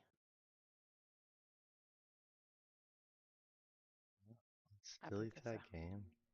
JJ, move. That game is not compatible with this computer. Get out of my face. Get now. You should see what it does to monitor too.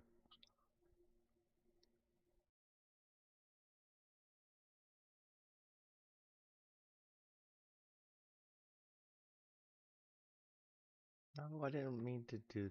God damn it. Ali, who are you? Toby? Hi, get out of my face. Alright, you can hold me up, I'll pet you.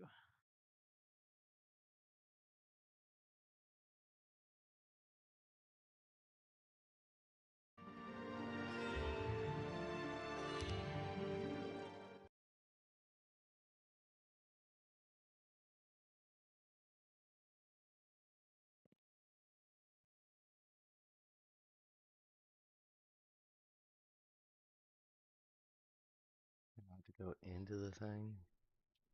Find the fucking game wherever the fuck it is.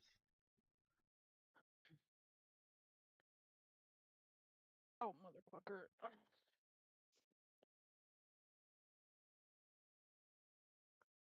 Oh, move! Seriously, pitch black on the fucking porch. I'm walking towards you. Let's just keep laying on the floor.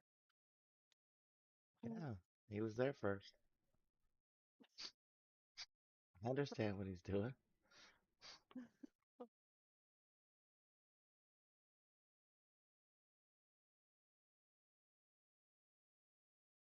He said you better start doing them stairs because you're gonna have to lift them fucking legs up. I just came up the stairs. Yeah, well, you better get better, get good. That's the story He of was the in the night. middle of the walkway.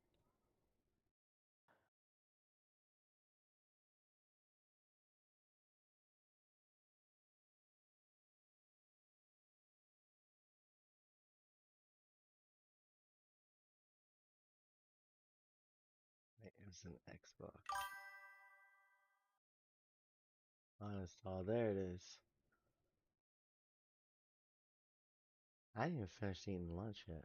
I started doing this and got all fucked up. Mhm.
You know how horrible I think Fallout 1 would probably be to play on my computer too.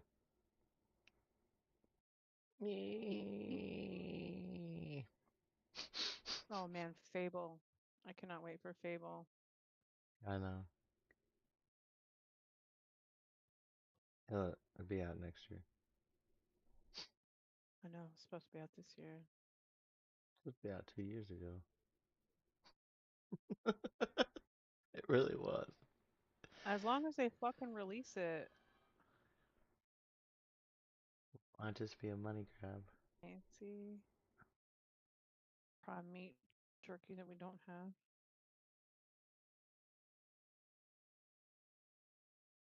There's one of those tentacles over there is a prime meat. But you just had to jerky it up real quick.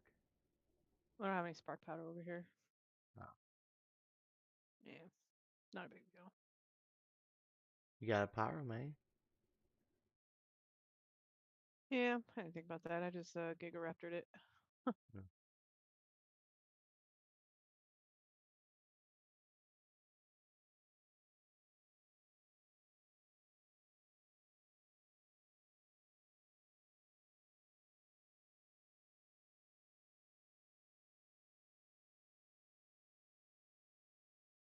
Well, as soon as it stops freezing, I'm gonna expand out a little bit.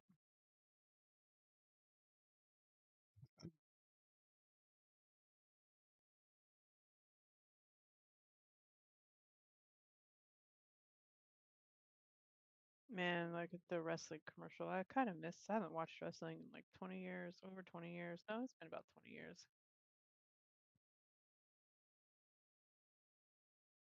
Back when it was good. Yeah. Sting retired and I quit watching. It was the last one. I was like, no, I'm out. Mm.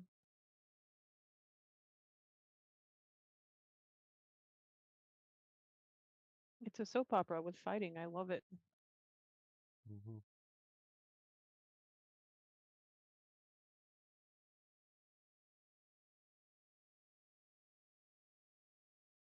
In my younger days, I probably could have gone and done it. Not now. Fuck if I want to fall on the ground over and over again.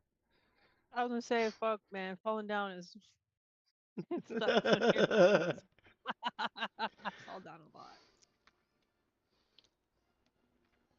Fucking tripping all the time outside. No, not a lot. It's been a while since I fell down. But I do trip a lot. Try to trip at least once a year, man.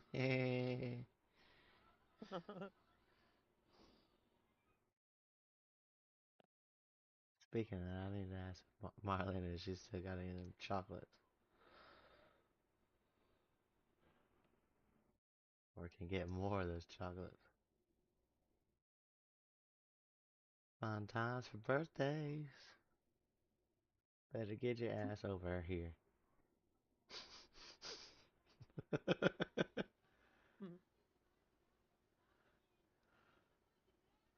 Oh, if I'm coming, We're candy flipping. I gotta stop at my sister's house first. I'm sorry. Hippie flipping. There we go. It's better. I don't know none of those terms. What? Candy flipping is acid and ecstasy. Hippie flipping is shrooms and ecstasy. Oh.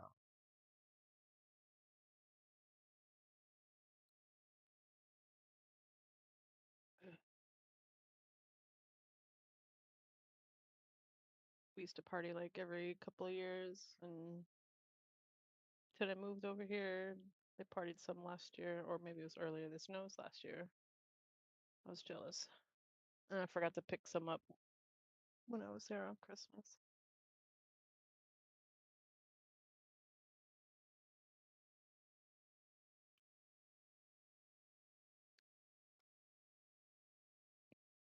That's it. It's the temperature is just going down. I'm going to get me some fucking fur. Fuck this.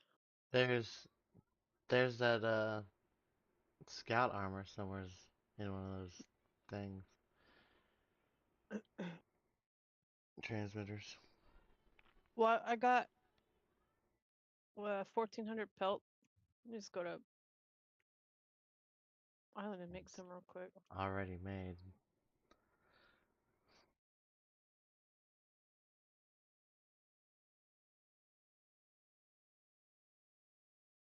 And if it's cold, you should be using that scout stuff anyways. Was that the one with the glowy eyes? The one with the bandana thingy? I don't know. Whatever you put on me that one day, it looked like a fucking evil stormtrooper with glowing eyeballs. Probably. And I think that got left at that other person's base when I moved out of there. Off that map. I don't think it made it with me. I forgot. Way to go. I know. Karma's a fucking bitch. So the alliance over there got broken. She can't expand out anymore. She's stuck in that fucking cave.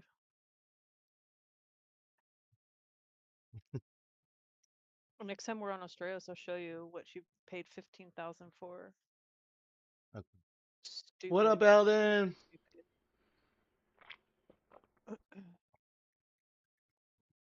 Hex ceilings? Yeah.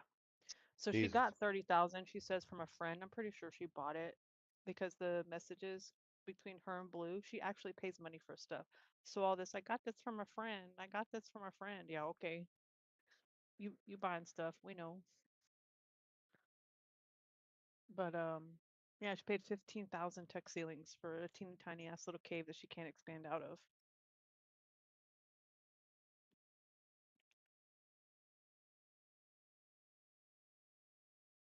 She fucking blew through that shit. I still owe her like 900. Oh well. I owe Blue 200. I owe Jessica 200.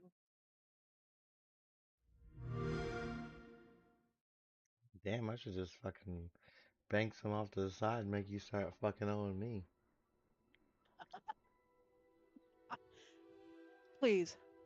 I made 400 and something today. Don't even. I made yours for your McGuineas. I never changed my shit.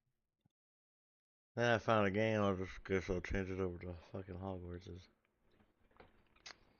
I'll play Hoggies.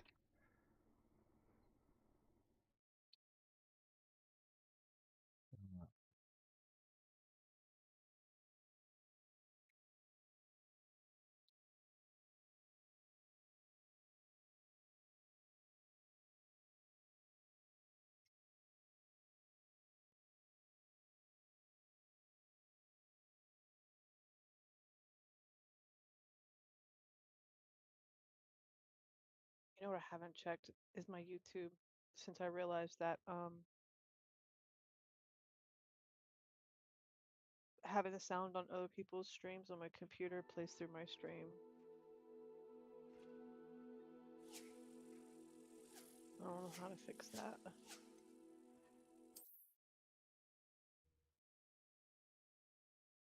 Your Do time what? is about to be at 4:20 in 10 seconds. Oh. 5, 4, 3, 2, 1, 4:20. Assuming it isn't utter bedlam in there, we might even meet Sirona, the owner. She's a good one to know. Where's the pipe at, bitch? I said smoke like 5 hours ago. 420. Hey, Drew's on. Drewski just popped in.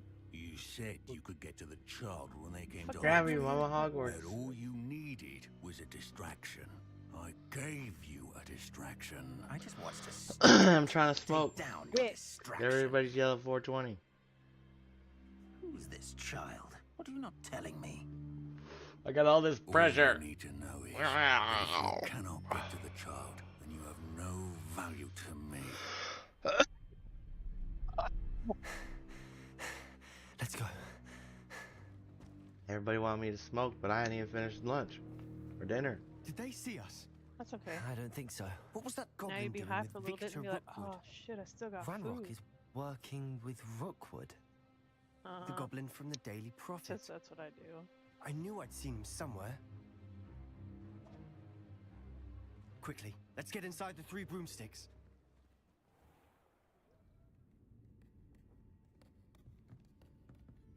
It's a treat to see you, Lodgok. I shall let you know if I hear anything. Thank you, Sirona. You be well. Oh, the TV's all messed up.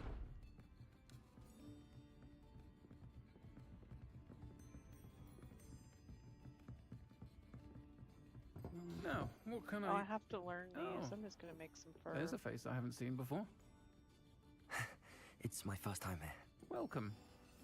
Butterbeer's on me. It's Heard gonna about the make me- attack. I shall be it's gonna looking in make on me the learn other all the hide shopkeepers and stuff. residents shortly.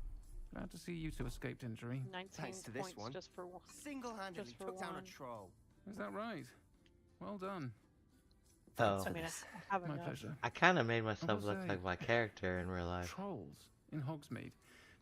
That's never happened before. I didn't realize It's that I alright. looked at this character on The Harry only Potter. brutes we I was like, usually have to deal with. all I need to do is shave and I'm that guy. That's fine, man. Was that Lodgok I saw leaving just now? Your clientele's not what it used to be. I don't know. Not to worry, Victor. Once the two of you leave, the caliber of It's my clientele will greatly freaking me out too.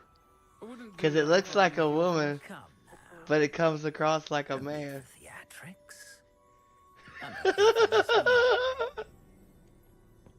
My friend is enjoying a well-earned butterbeer. Yeah, Only want a quick you had to say word. no, Perhaps you that's didn't not hear all me. that. Not enough. I said, my friend is busy. It does not add up. One would think you all have for one day. Come, Theophilus. Hey, I just thought I was The tripping Three out Broomsticks isn't what it used to be. because smoking that Let's take our fucking galleons elsewhere. weed. Can't drink butterbeer. I was like, damn, how high did I get? Maybe that was just somebody else talking over the top of her. Seems you've made an unfortunate enemy. Watch your back. Rookwood mean, and Harlow are worse than any Sirona troll you might Ryan? encounter. She could be either. Trolls, Ranrock, and Rookwood? What are you not telling me? I promise to tell you Ma'am, everything, sir. but it's perhaps best I do that later. Yes, sir, ma'am. And on that note, I think we should head back to the castle. Let's get the fuck out of here. I don't hear your game sound at all. Oh wait, there, it's really low. Hold on, don't change it.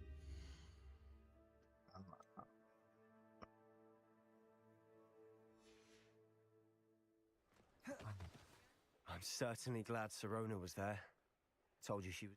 I can see that. She didn't seem at all intimidated by. The trucker. Oh, I can turn the brightness up and down there. Noise.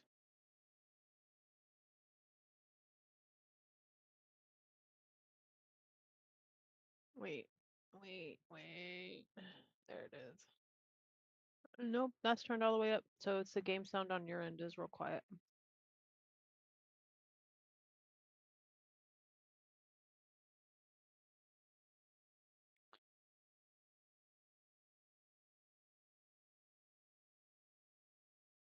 Because I'm having to share screen one. Rookwood and Harlow. I think you'll need to tell me why I'm Victor really Rookwood quiet, has too. you in his sights. But we can talk later. For the moment, we should return to the castle. Professor Oh, they're Weasley's all- certain to it's hear all, about the like, troll really attack high soon up. if she hasn't already. Don't. Oh no, it's weird.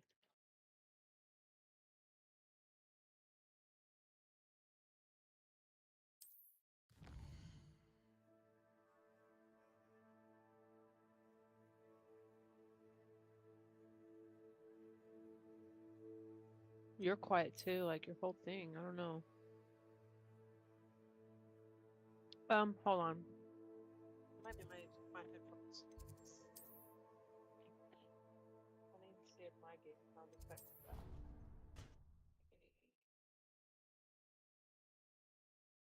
I don't know which one is the game and which one is the volume.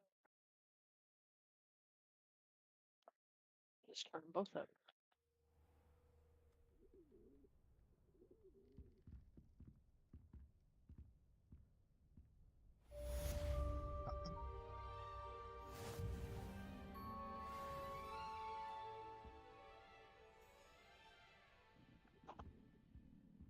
Level, I'm freaking the fuck out in the corner.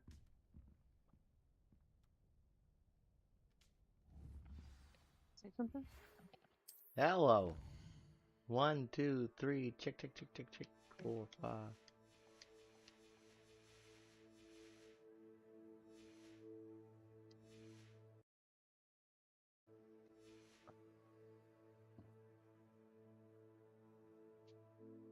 I don't know. I've got everything turned up and it's all quiet on that end.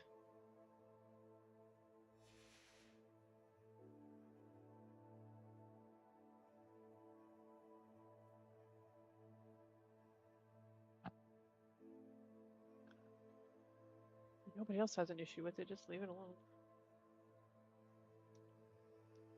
You know, to get to hear how deep her voice was. And it goes I can go almost back up to and green. YouTube. Whenever you go up to, when you talk, you almost go up to fucking yellow.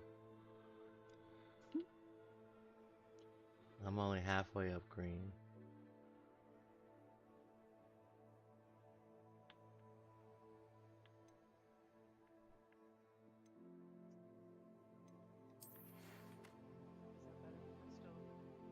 It's still pretty loud. No. Yeah, so I can turn my microphone volume up and down through Discord, which affects how loud or quiet I am in the thing. It's weird, but cool.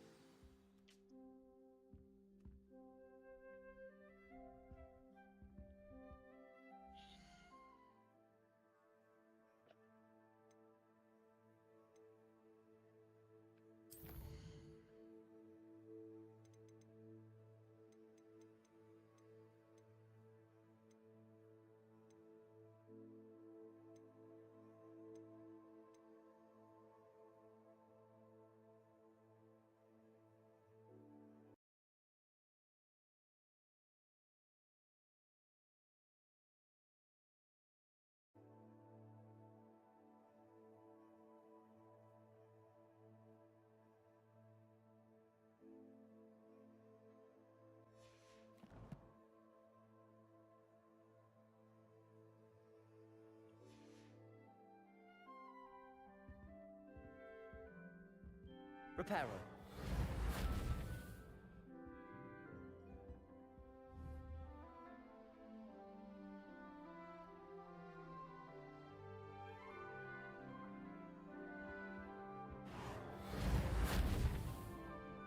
Protego.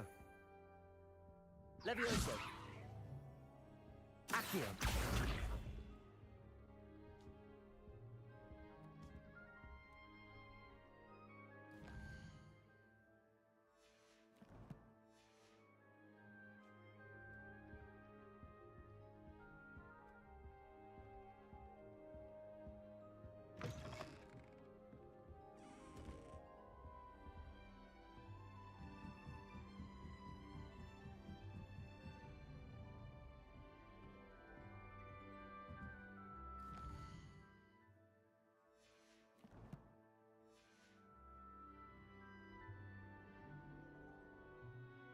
Game is freaking out, man.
Dude, this game is freaking the fuck out.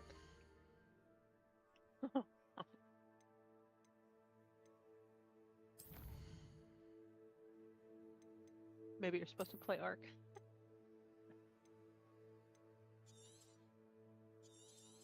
The other Ark.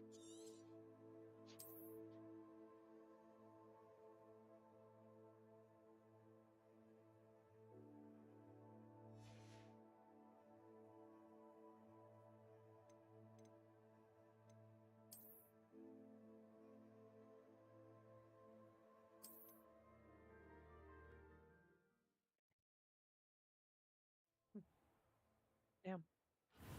My mom's still awake. She must have taken a nap today.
Something's going so on, I can't even fucking escape out of the damn fucking game. Oh shit.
Poop is going on.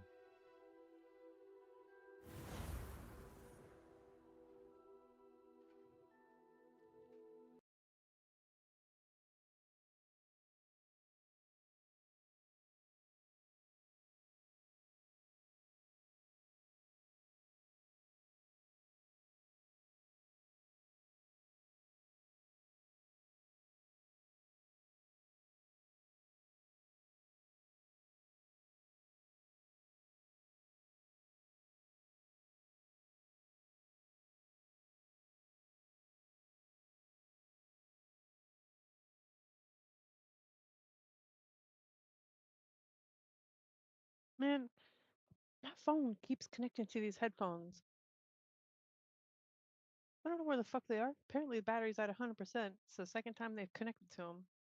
I know I didn't leave them out. They're in the fucking case. How are they connecting? It's fucking weird.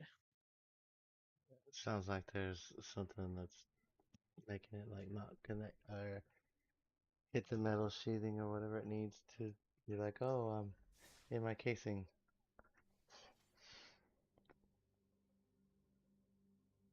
But yeah, pretty messed up.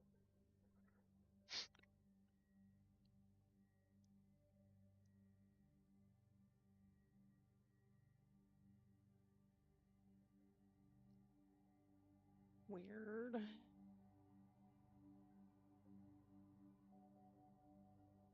Oh.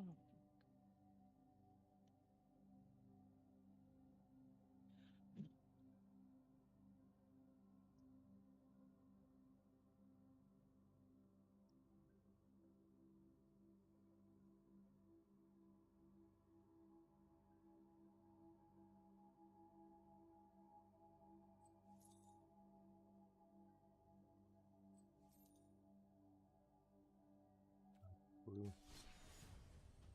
I grabbed the right headphones. It won't,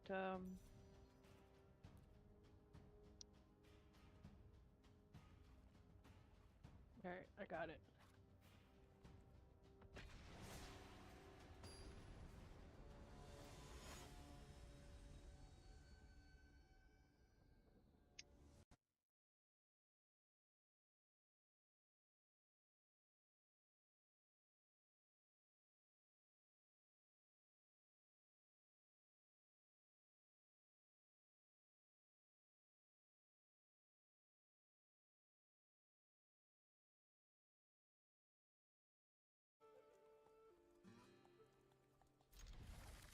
I'm ready to play.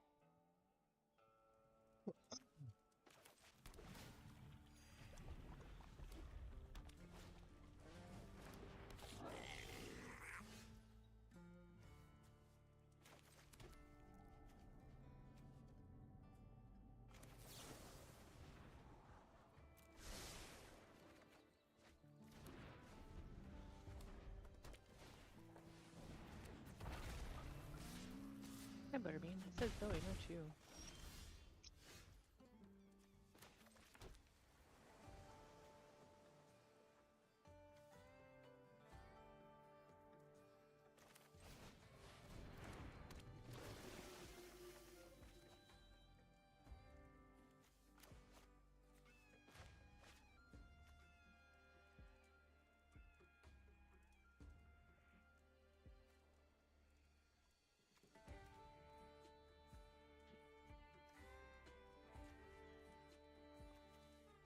Well, he hasn't answered me, and I've been over here for like 20 minutes, if not longer. Keep going.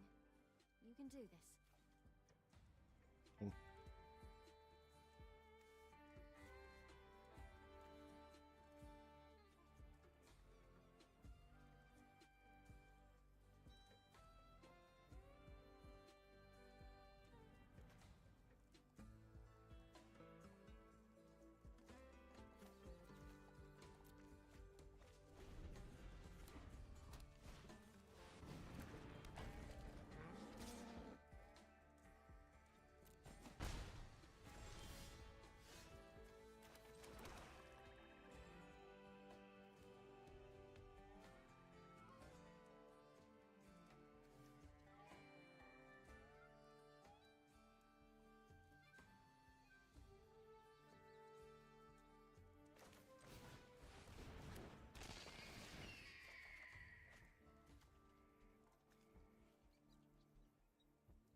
mark.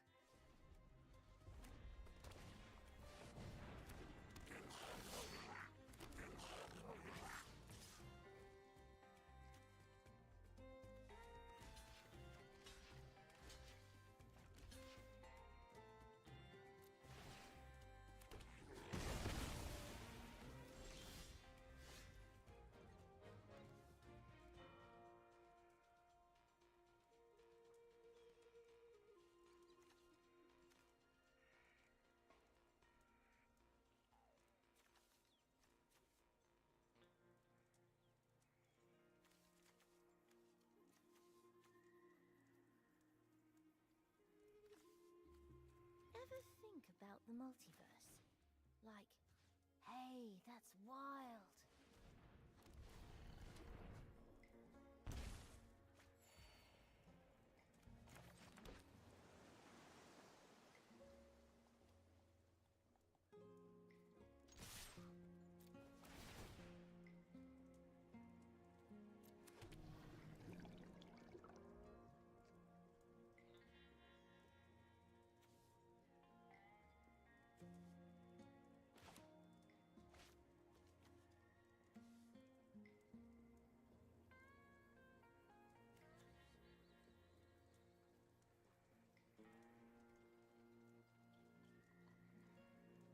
Hey, I can see your hand.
Get ready for some friendly competition.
can do this.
Whoa!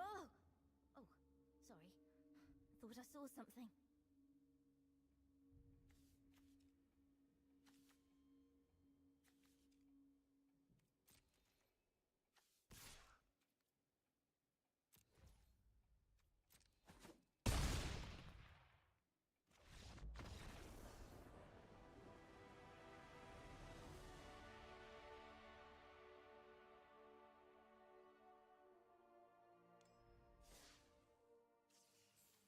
Inscriptions on it. Where is this? Is that this is near Stonehenge? No, I mean, do these artifacts still exist? No, they disappeared within a few years. But this was reported on by very, very famous people. I mean, Thomas Elliot is a well-known, yes, he is, well-known guy, and so there's lots of people who went and witnessed this and reported on it. But the range of height went from 12 foot 10 inches, 14 foot journeys. It changed different accounts. But this was like documented, and it was like, how can this be? No one knows about this, and it's in all these old books.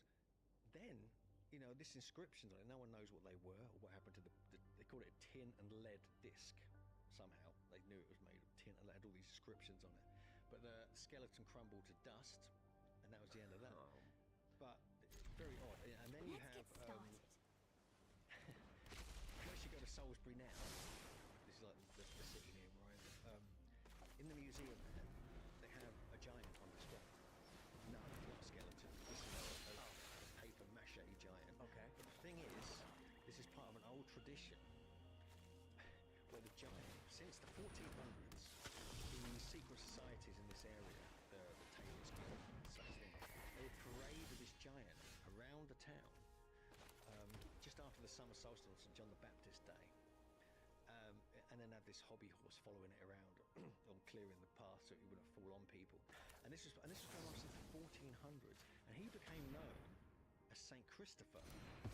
Now, for those that know biblical saints, you'll know that St. Christopher was a Canaanite giant from the Bible lands. That's right. He carried Jesus over on his shoulder across a river when Jesus was a baby, and turned away from this whole kind of warrior caste that he was involved with, the Canaanites, and became like this, you know, a Christian, if you like. And but what? How is all this connected? All these weird stories. I mean, we go into it in great detail in the book. Obviously, we kind of uncover all these old texts and kind of piece it all together, because it seems to be this Canaanite biblical story connected with Stonehenge. Could this be Nephilim? Is there Nephilim actually on Earth? Who knows? I mean, it gets weird. I mean, there's a lot of accounts in Wiltshire and southeast, the southwest of it comes to that. But, you know, while on the subject of Stonehenge, I mean, I want to just mention this because this is really interesting. It fits back in with what we were talking about. So we have Stonehenge here. This is an aerial photograph on the summer solstice. You can see the way that the light from the stone on the far right there, you know, kind of, it's like a kind of phallic shadow penetrating the kind of feminine circle, things like this. It's all like symbolic. But this solstice alignment, the famous summer solstice alignment at Stonehenge, there's a much older one there. It goes back 10,000 years. So this is why I think the Göbekli Tepe, you know, explorers were coming to this part of the world. Right. Because they found these 10,000-year-old large pine post holes where the car park used to be. There used to be 3 blobs of paint in a car park. Is an artist's impression of what they would have looked like. Could have been up to 30 feet tall. And they know it was pine. They found charcoal and dated it, but they estimated the height based upon the width and depth. And these were east-west, more or less. And they were within 30 yards of Stonehenge, where it is now. But also, in Stonehenge, you have... I have to explain this a little bit. In Stonehenge, you got this right at the bottom there. You got the Stonehenge circle, but in there they found this mound, which was 10,000 years old, 5,000 years before Stonehenge was built. It was like they found this Mesolithic kind of stuff inside there, which is basically means that age before the Neolithic. But then they found from there, along going to the northeast, they found these parallel ridges called periglacial strips. These are natural features. But if you're inside at that mound, looking down these natural features, it's the summer solstice sunrise. Yeah, which is really interesting. And then at the far bottom of the hill, there's another mound which constructed called Newell. When the guy found it. But then later, so that was all happening 10,000 years ago. They may have been looking at the solstice in the opposite direction. It's the solstice sunset. And then later, they create Stonehenge around this mound. Where the periglacial strips are, they carve out an avenue going in exactly the same direction. Now that's the one everyone celebrates for the summer solstice. So this was happening 5,000 years earlier. They were probably studying the summer solstice at Stonehenge before any stones were put in place. And it's now known that where I live, this is the oldest continually inhabited area of the whole of Britain. There's a site called Blickmead just down the road from there, which was a known kind of gathering site. There's a spring there. Dr. David Jux is a brilliant archaeologist. I know him personally. I've been to a few digs they found. They actually found evidence going older than that now in the area. In Amesbury, they found going back 12,000 years ago, not just 10,000. So that puts it right into the front. Yeah, that's it. So they were doing the solstice here 10,000 years ago at least. Possibly could have been earlier. Now they found these earlier days. Because we keep running up against almost feels like a hard limit of the Ice Age. Yeah. It feels like we can't get too far beyond that. Yeah, that is because, especially in the northern climate here, you're going to have a lot of ice. Yeah. The thing is, you have I forget.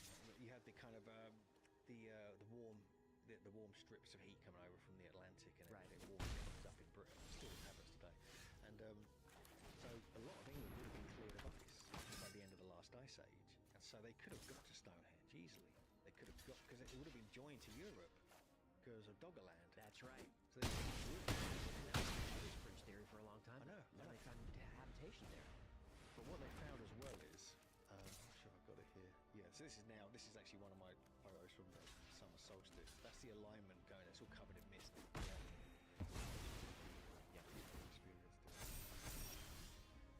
Let me just find this one image, because what they found is even if you go further north, much further north than Stonehenge, you go all the way up to should be here. Oh, here it is. To Aberdeenshire. It would have been just 3 of us at the end of the last. That's going to leave a mark. Towards the end of the last ice age, and Professor Vince Gatling, we came and spoke at our conference partly about this. They found another site there called Warren Field. This goes back to 10,000 years ago as well. And they found again these giant post holes, all in this arc going across this field.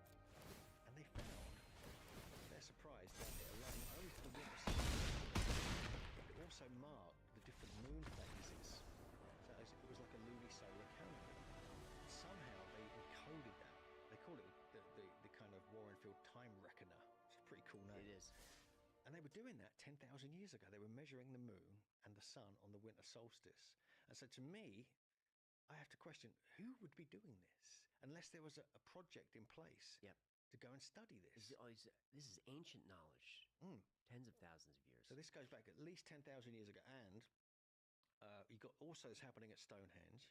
And so the thing is, the further north you go, the more you realise when you're studying the movements of the sun and the moon, especially because the moon, it literally doesn't, go below the horizon when you get to a certain latitude north, like in Orkney and places like that, that you would have easily been able to know this. You could have worked out the size and shape of the Earth by these observations and measurements quite easily. Right, just from the shadows, I think. Yeah.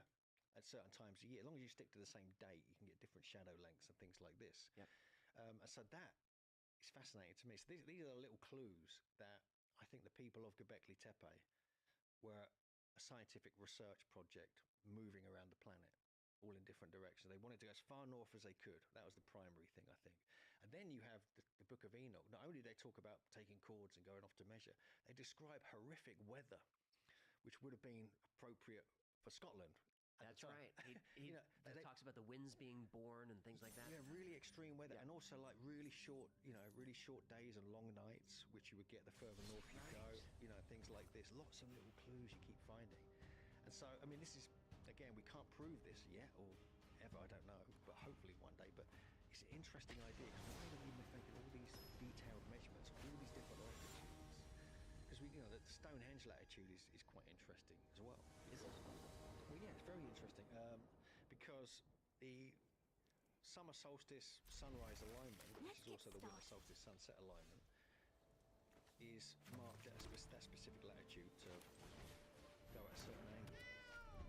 It's also got what's called the 4 station stones, like a rectangle around the edge of Stonehenge, and each of the alignments between these 4 stones mark the different extreme moon cycles, the 18.6-year Metonic moon cycle, and they perfectly, and then directly adjacent to that, perfectly, perpendicular to that, is the summer solstice alignment. It's all just boom, it works. But if you were to go 20 miles south or north, that whole rectangle would warp to get the same results. Right. It's almost like they chose that latitude because it was important to them to make certain measurements of the moon combined with the solstice. So when you start looking at different latitudes, you find these different things. You mentioned this earlier, quite interested in latitudes. I really got to credit the work of Howard Crowhurst. He's a great guy to talk to as well. He's a minefield of information.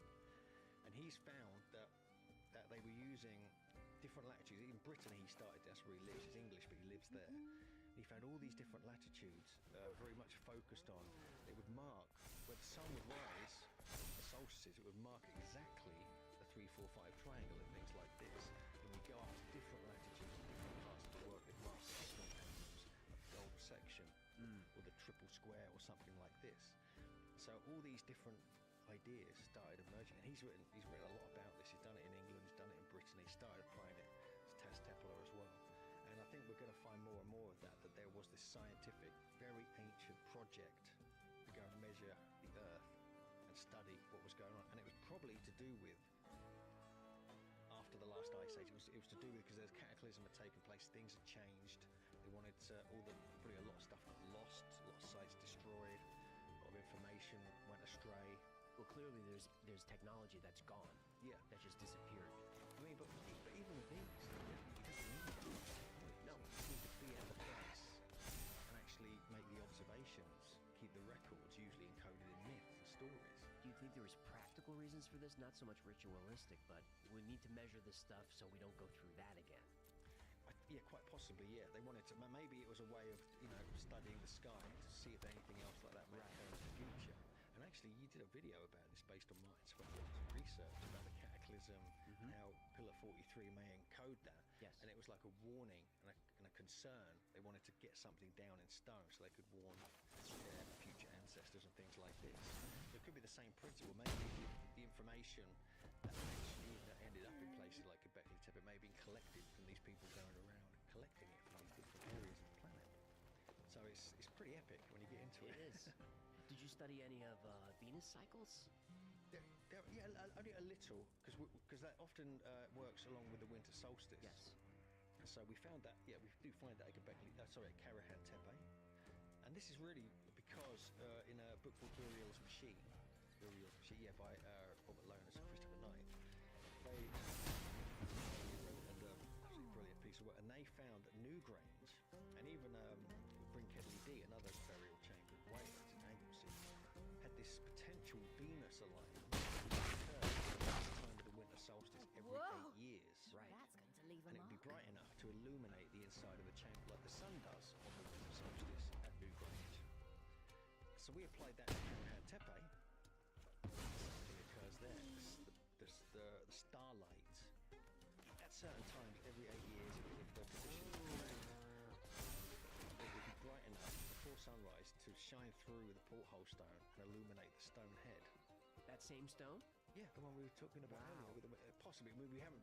We tried to do that in December, but the problem was this part of the cycle is that Venus was too close to the sun, so you couldn't really see it. Right, it's hidden behind the light of the sun. And so, in another few years, you might be able to catch it a couple of hours before the sun, but then it's going to come up bright, and you can catch a slight illumination exactly the same place that the sun is. I love the theory that the stone that the rest of which makes sense. Yeah, and I think this is one of the calibration stars. This is a calibration of calendars as well, because it repeats a cycle every 8 years and has longer cycles that returns to its exact position, which can calibrate a longer cycle as well, which is what we know the Mayans and possibly the Olmecs were doing as well. So there's a lot going on in this part of the world, potentially. Potentially. I think there is. Any more slides you want to show us before we let you go? Yeah, for sure. Why don't we have a quick look at this? I mean, I'll keep you here another hour if you want. Yeah, okay. Want to have a quick... Well, while we're talking about... We mentioned the Mayan and the Olmecs. I wanted to mention this because this is like... it's actually a new discovery in Olmec land. Not many people know about this. Not this. This is quite a well-known Olmec head. This is the largest Olmec head at La Capata in the Santiago Tuxtla town square in Mexico. They found 17 of these heads, but a potential 18th has been found. So I want to just quickly show you. Now, this one's actually from Tres Zapotes. This is one of the known ones. But you like the 3D scans, so I just thought I'd show this. Shows you some really beautiful little detail on it. These are gigantic. I mean, some of these are up to 40 tons. 40 tons. Some of them are about 15 tons. Would they have been resting on the ground? What was the purpose of these? Yes, these would have been resting Just on the ground. right there? Yeah. They wouldn't have had necks or bodies or anything like that. But yeah, these are fascinating to me. This is one of them. I mean, this is much later. This is like 1500 BC at the earliest, really. What do you think that hole is there for? Now I'm not sure about. I mean, you get a lot of obscure kind of carvings on these. But what I wanted to really show you is this new discovery from La Venta. This is only discovered like less than a year ago, and it's not been documented by anything academically. A couple of friends of mine, Luke Caverns, he went there. I've visited it as well, and we kind of reported on it. And this is the one remaining Olmec site you can visit is 1500 or 1200 BC in Tabasco State. High-level cartel activity there now. It was very dangerous when we were there, actually. But this is a very bizarre statue that was found. And it's like a female statue. It's kind of got this kind of feminine, yoni kind of look to it. And it's beautifully shaped and carved. It's got an interior with carvings inside it. It's partly broken. But what on earth is this? And mythical Teenage Mutant Ninja Turtle packs. Here I go. Bazam! Into it. It's almost like a female, labia and things like that. It does. It's very, very interesting. And nothing like this I've seen in Olmec Land. I've been going to Olmec Land for 15 plus years. And so there are new discoveries still being made in places like this as well. No, the patterns you see all the time, but rarely do you see something like that. Yeah. Yeah, it's like the opposite. Really. And then I had a chance, which is I've been wanting to go here for literally over 15 years. This is the quarry of the Olmecs. This is called Lano de Jicaro, and I didn't know. The location is hidden. No one knew the location. Only one archaeologist, who we happened to bump into in a museum curator, Alfredo Delgado, at Jalapa Museum. At the beginning of this, we speak very little Spanish, but we still managed to work out, can you take us to the quarry? And he said yes. We were like, oh.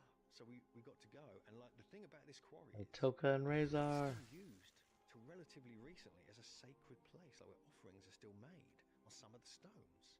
And there's loads of megaliths still there. Like this one here, for instance, is a half-carved megalith. So no one knows where this is?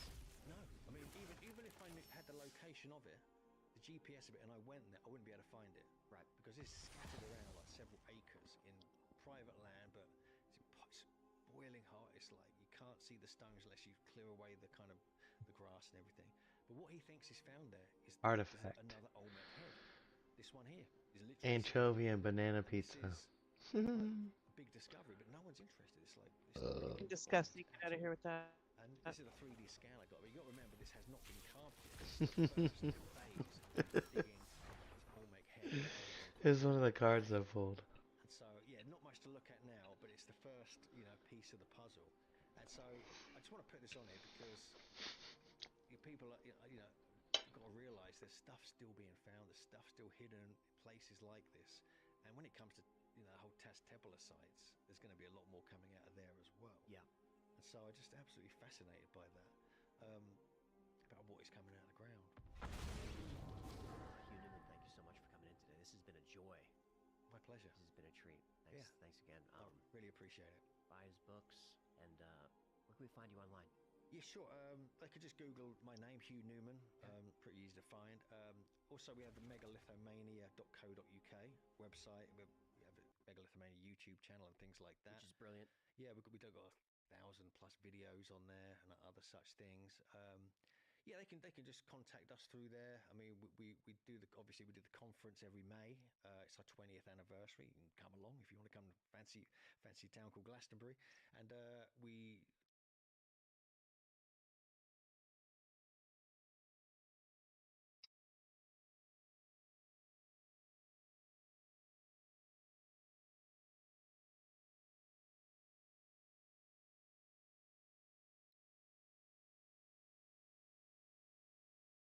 This episode of the Wi-Fi How did I is miss brought this to you by story? the Wellness Company. Earth is a prison? In 2007, Lawrence Spencer found a thick envelope in his mailbox. It was full of military documents from the 1940s. Some were routine duty rosters and schedule memos. Some were standard top secret. But all were from Roswell Army Airfield. Spencer also found transcripts of strange interviews. At first, they couldn't communicate with the subject. The military brought in translators, scientists, even cryptographers, but nothing worked. Finally, they learned the only way to communicate was telepathically. And there were pages of predictions, warnings, strange technology, and a secret war. Nothing made sense. Then Spencer found a page that explained everything. It said Roswell AAF, 509th Bomb Group, Alien Interview, July 8th, 1947.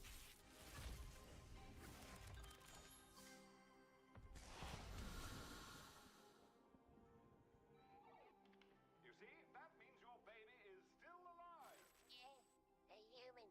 I'm dying. You're not dying. I went to urgent care yesterday with a scratchy throat. I sat in the waiting room for 5 hours. Matilda McElroy was a nurse in the U.S. Army, and she had a secret that could get her killed, so she kept her mouth shut. Then she got cancer. With only a few weeks to live, Matilda packed up a stack of military documents and mailed them to Lawrence Spencer. She read his book about unexplained phenomena, the Oz Factors. She decided he was the only person who might take her seriously. Her letter was handwritten and desperate. I have kept this secret for 60 years. Now I'm 84 years old. I decided to tell this story because I think people should know the truth. Her story started July 8th, 1947. Matilda was a flight nurse with the Women's Army Air Force assigned to the 509th Bomb Group at Roswell. When she got to base that morning, she knew something happened. There were armed guards at places that didn't have guards yesterday. Unfamiliar faces everywhere. Some wore uniforms, some wore suits, but all of them seemed nervous. Matilda was on her way to the station hospital when two MPs asked her to follow them. They were polite enough, but she knew it wasn't a request. A colonel met her at the entrance of a hangar. He told her that a craft came down in the desert. What about They were guac and looking for marshmallow survival, pizza? But it wasn't responding to communication. Her job was to determine if it needed medical attention. The Matilda marshmallows, thought it was strange no. he used the word "it." She had no idea what it could be until they went into a dimly lit room at the back of the hangar. And there in the corner, sitting on a small chair, was a being. About 3 feet tall, gray skin, large head, no hair, 3 fingers on each hand, no nose, no mouth, no ears. Its body didn't look Hi, Bear. I gotta go yell at your more mammy. like a doll made of plastic or rubber. Yep. No internal organs, no reproductive system. Oh, my Here is baby. plastic doll body with no reproductive system. Sounds like it was just Ken. Please, Leonardo, Mattel's lawyers big coming brother. Oh. Leonardo gets +1 for each other creature you control. Okay, can I get back to... Technically, your doll kind of has a reproductive system. That's enough. The men were treating it like a problem to solve. Matilda treated it like a patient. She walked over calmly and sat right next to it. No visible injuries, no bleeding. Whatever this thing was, it didn't seem to be in pain. She leaned forward to speak, and before she opened her mouth, a thought entered her mind. But the thought wasn't hers. Not injured. The body I occupy is not a body such as yours. I do not require food or atmosphere, but I need water. Matilda expected to be afraid, but she wasn't. The thoughts were calm, familiar even. She sensed this being was female and she wasn't dangerous. Matilda introduced herself with a thought, and the being responded the same way. I am called Errol. You are the only one here who does not hide their thoughts from me. She interviewed Errol for 6 weeks. The transcripts filled hundreds of pages.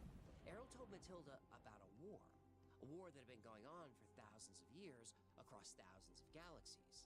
A war that most humans didn't know about, and couldn't. Because, according to Errol, humans aren't what they think they are. Not even close.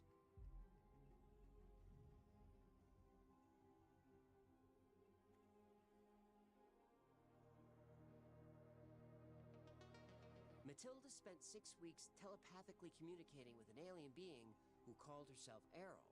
Errol was an officer from the Domain, a civilization that controlled about 1/4 of the physical universe.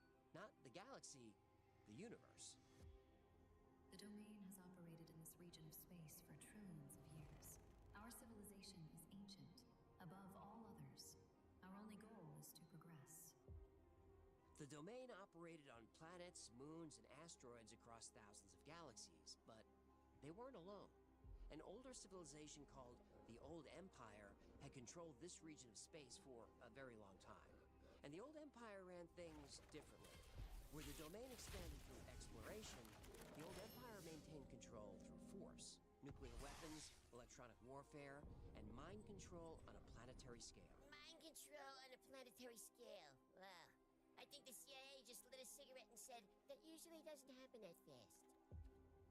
The two civilizations fought for thousands of years. Eventually, the Domain won. The war was over. Or it should have been.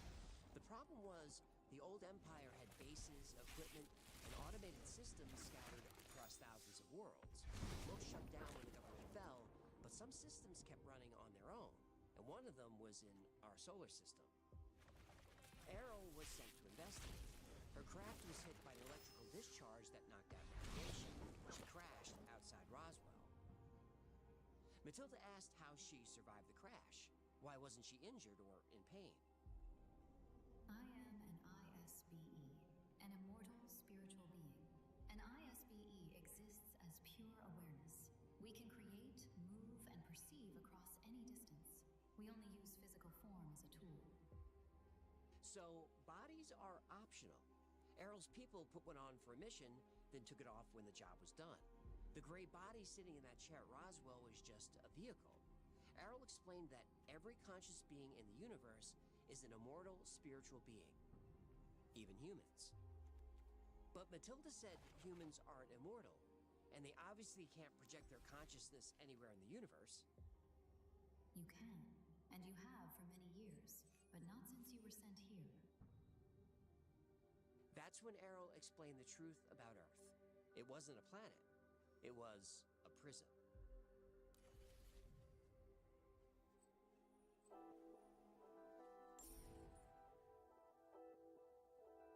Errol said all humans are ISBEs, and we're traveling the universe as pure consciousness for thousands or even millions of years. We even have memories of our infinite lives, but we're cut off from our abilities because Earth is a prison. The old empire built the prison around 8000 BC and started filling it.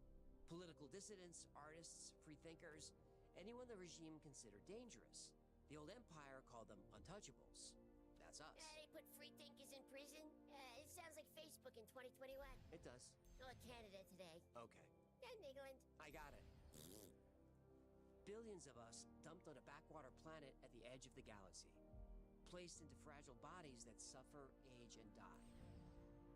Death should set the spirit free, but a shield around the solar system prevents escape. If Earth was the prison, the shield was the fence. Errol described each step the way an engineer describes a machine. When a person dies, the shield detects the spirit and pulls it into a processing station. There, memories are wiped, not just of the last life, of every previous life. Gone. Then the old empire runs a second program, hypnotic implants. They project images directly into the spirit's awareness. A tunnel of light, dead loved ones, spiritual guides. That's why all near-death experiences sound the same across cultures. It's in the programming. None of it's real. It's a recycling system disguised as an afterlife. Then memories are implanted. Creation stories and moral codes designed to trigger guilt and obedience. Once the spirit is wiped and reprogrammed, it's sent back to Earth in a new infant body. Die, forget, return. This was control that spanned across lifetimes. Control across lifetimes. Ugh, sounds like my ex-wife's wet dream. Which ex-wife? Oh, treat them. Perpetuity is their love language. Every religion, every war, every system of power, all part of the prison design. Even rapid biological aging is a containment tool. The domain conquered the old empire thousands of years ago, but the Earth prison operates on its own. Its systems are still active. But Errol said there is a way out. You have to do the one thing the entire prison is built to prevent. You have to remember.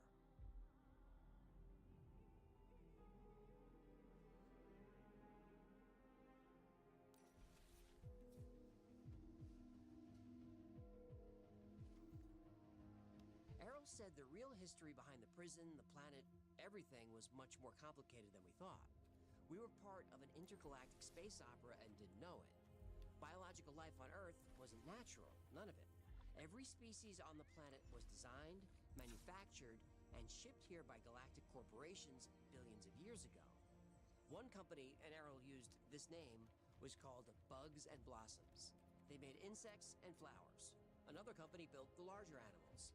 And these weren't science experiments or research. They were products. Even predator-prey relationships were a marketing scheme. If your company sold gazelles, you also sold lions. More species sold, more profit. Sexual reproduction was a cost-cutting measure. Instead of constantly replacing organisms when they died, you just let them replace themselves. And Earth's greatest minds weren't homegrown either. They were reincarnated ISBEs. Their genius was bleed through from their previous lives as some of the finest officers in the domain. Leonardo da Vinci sketched flying machines and submarines 400 years before anyone could build them. Mozart composed complete symphonies as a child. Nikola Tesla built machines the rest of the world wouldn't understand for decades. Errol said they weren't inventing, they were remembering. Justice for Salieri! What? Yeah, Amadeus? Oh, right. F. Murray Abraham was great in that. Yeah, but his name is unfortunate. It just sounds like someone is mad at Murray Abraham. Thousands of domain officers had been captured and dumped on Earth over the centuries. Trained pilots, engineers, specialists. Errol called them the Lost Battalion. Matilda felt a sudden wave of emotion. Guilt, anger, resentment. Emotions she couldn't explain. Errol sensed this and placed a gentle thought in Matilda's mind. The feelings you are having are understandable. This is because you know I am telling you the truth. You know this because you lived it. According to Errol, one of the trapped officers of the Lost Battalion was the nurse sitting across the table.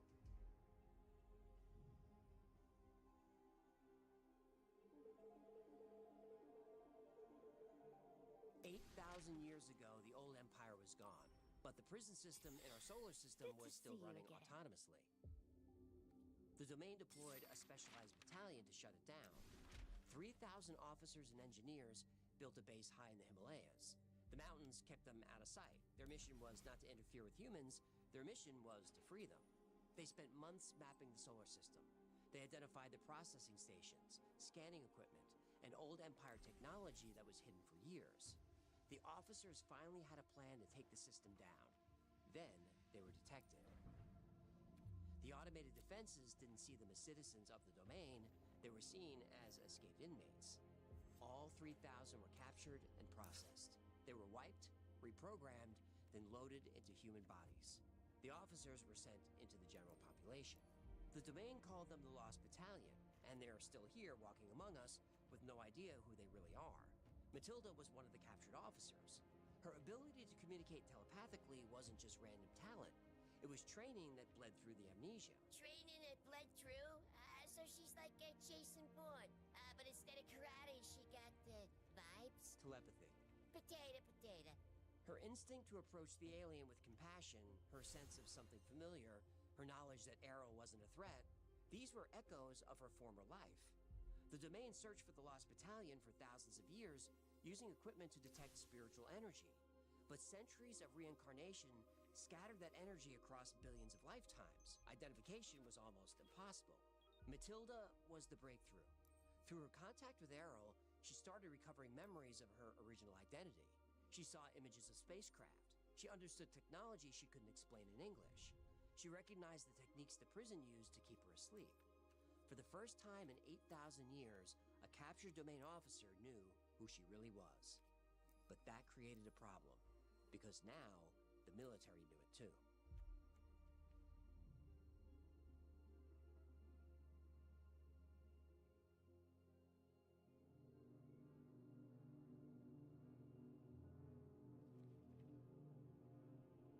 Over 6 weeks, Matilda and Errol rebuilt something the prison had destroyed 8,000 years ago, a connection between two domain officers.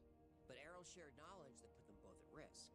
The military recorded every word Matilda said, but what they couldn't record was the telepathy itself, the communication that happened before Matilda spoke out loud. The stenographer got what Matilda chose to share. The rest was invisible. That arrangement worked as long as the military trusted Matilda. Eventually, that trust ran out. On August 12th, they separated Matilda from Errol. They wanted the alien on their own terms. No nurse, no telepathy. But Errol wouldn't cooperate, so the military decided to use force. Matilda watched from behind the glass partition. They brought in electroshock equipment and attached probes to Errol's head. They started low. When she didn't respond, they increased the current. Electroshock.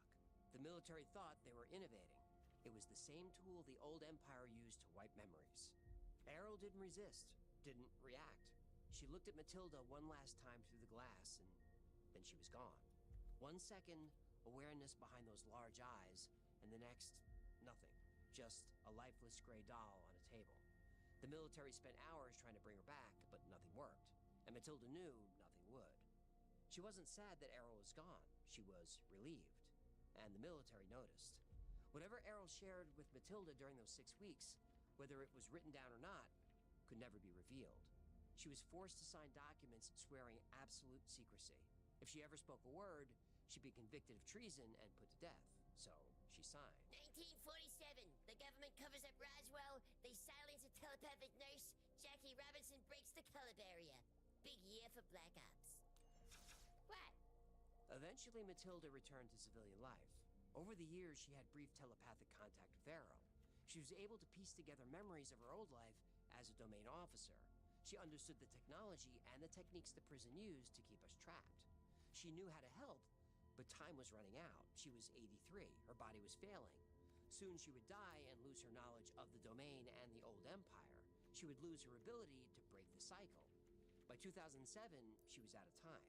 The package she sent to Lawrence Spencer was a desperate and final attempt. I'll be recycled through the amnesia process and stuck back into another baby body to start all over again, without any memory of what went before. These documents must be published. In 2008, Spencer released the transcripts as Alien Interview. It became one of the most famous alien contact cases in UFO history. But Matilda didn't live long enough to see it. She died before the book was released. The system that imprisoned her for thousands of years had pulled her back in, wiped, reprogrammed, and sent back to Earth. So there's someone out there right now who has Matilda's memories and the knowledge of thousands of lifetimes. She would be about 17 or 18 years old. She might be working a summer job, studying for finals, stressing about college. Most nights she scrolls through her phone, watching videos, texting with friends. But on those rare, quiet nights, I bet she has a strange feeling that she's part of something bigger, that she's important, that she has a purpose that she can't explain. She has no idea that somewhere buried deep in her consciousness, underneath the homework and the drama and the phone that never stops, she has the knowledge to save the world.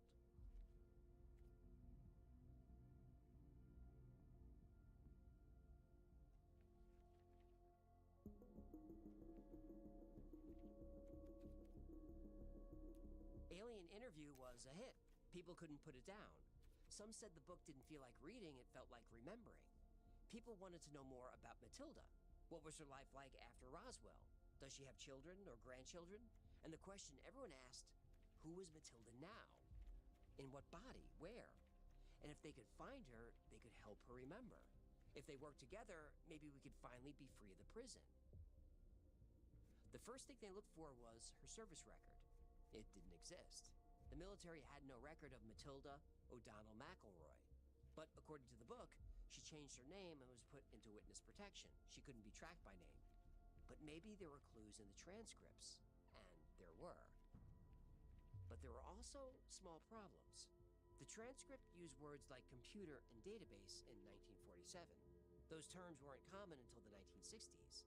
The date stamps used European formatting, day first, then month, instead of American military style. An Army nurse writing classified reports wouldn't format dates this way.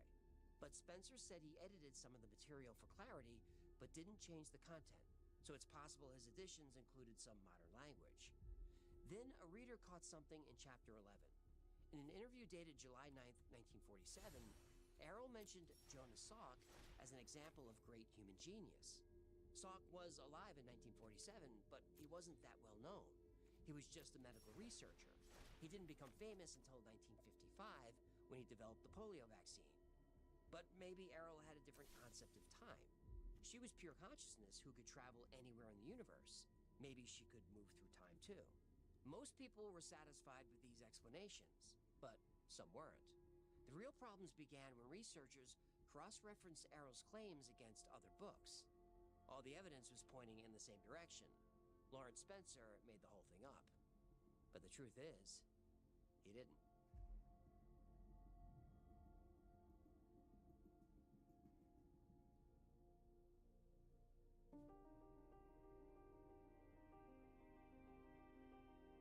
Readers were outraged. Was the book fact or fiction? Did Errol exist? Was Matilda a real person? Well, Spencer said Matilda was real. He even spoke to her on the phone for 20 minutes. She died a few months later. Now that seemed too convenient. Skeptics wanted to see the documents Matilda sent, but Spencer destroyed them. The transcripts, the letters, all of it. I burned all the original documents. I don't want to spend the rest of my life being hounded by UFO researchers or government agents. He destroyed the evidence. That's not what an innocent man does. That's what a Clinton does. Whoa, What is our rule? We don't joke about the Clintons. Right. Did he also smash his computer with a hammer? That's enough. Sorry. I couldn't help myself. Go on. So, the witness was dead, and the only physical evidence was destroyed. Spencer was now in full defensive mode. He went on radio. I got a bunch of these cards from these, like, anyone who said he wrote the book. I don't know what you would call it. He just published what Matilda Free said. cards I can buy. To put any final doubts to rest, Spencer And wrote have, secret. like, The book Domain, a fuck ton of, like, Force the Rescue Mission came out in 2011. It was uh, labeled as science white fiction. ones. I have like 40 of the white ones, 25 of the gold ones, and like 8 of the like epic ones, epic rares. I was like, hell yeah, but that's gonna take me forever if I can find out what cards I want. Or just save them and look for some kind of like meta deck or something and build it. Bill Ryan, who went through Alien Interview Yeah. line by line. Ryan was a UFO researcher and the founder of Project Avalon. The more Ryan studied Alien Interview, the more familiar it sounded. Doll bodies, implant stations between lives, the galactic war between rival civilizations, the prison planet, religions designed as alien control tools, all described as a space opera. These concepts weren't unique. They were stolen, in some cases word for word. And Bill Ryan knew exactly where they came from. The Church of Scientology.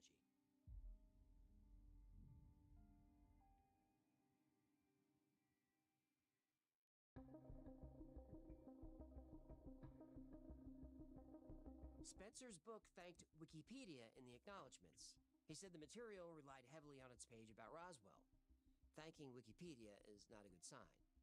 And in 2000, he sent an email to Graham Hancock where he admitted he'd been a Scientologist for 31 years. He said a good deal of his earlier book applied the principles of L. Ron Hubbard. Now, he was talking about the Oz factors, but that tells the whole story.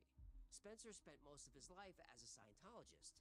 His first book applied Hubbard's principles through the lens of The Wizard of Oz. His second book applied the same principles through the lens of Roswell. And remember, his first book, The Oz Factors, was the book Matilda read. It was the reason she chose Spencer as the one person who might take her seriously. The origin story of the entire case traced back to a book based on Scientology. Yeah, so the whole thing is a conspiracy based on a religion, based on a sci-fi writer.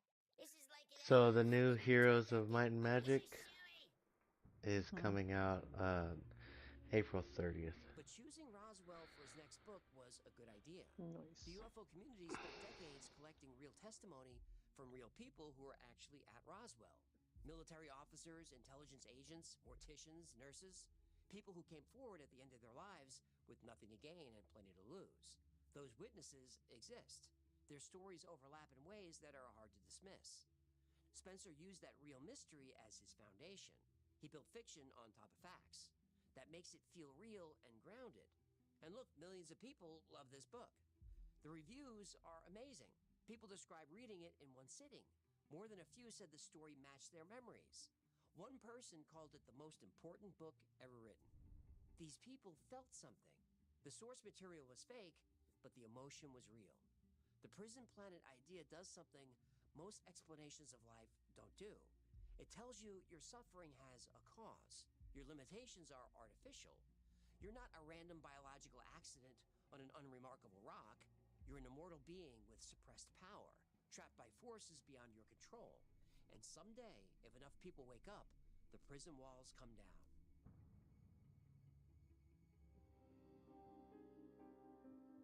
It's a beautiful Yeah, I used to play that Might and Magic game for fucking ever. But maybe that's the Disappointed when it was fucking stretched out and really couldn't play on this computer. Spencer succeeded because people want Yeah, you might have to like outside of stream. a guy who lost Figure it out, yeah, I know. Poke around a bit, you know. But it was so weird. It was stretch. Not only did it stretch out on that, but it made the other monitor stretch out, and then I couldn't even read what people was trying to write in the fucking thing. And maybe that's enough. We all know how this ends. Nobody gets out alive. And knowing that can feel like a curse. But it also means that every day you get is important. So don't waste time looking for a prison to blame or a cycle to break. Focus on joy right now. If you treat every day like it's your last, knowing you're going to die isn't a curse. It's a gift. so treat it like one.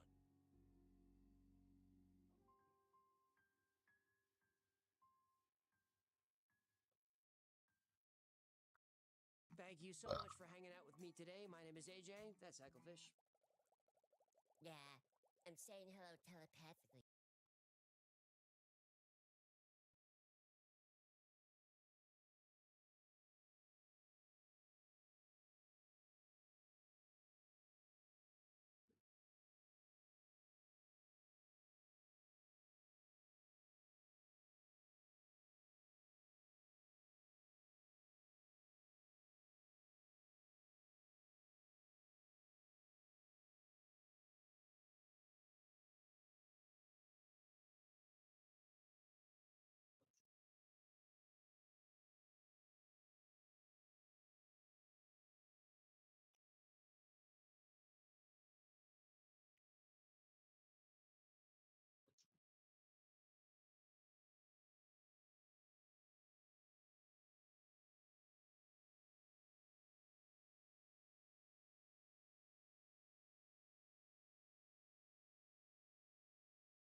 The Joe Rogan Experience.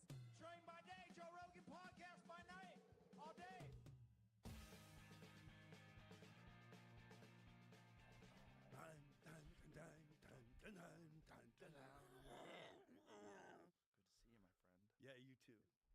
Jamie. So I stopped you. Yep. We were getting coffee. I said, "Stop! Hold this." So what were you saying? Which one first?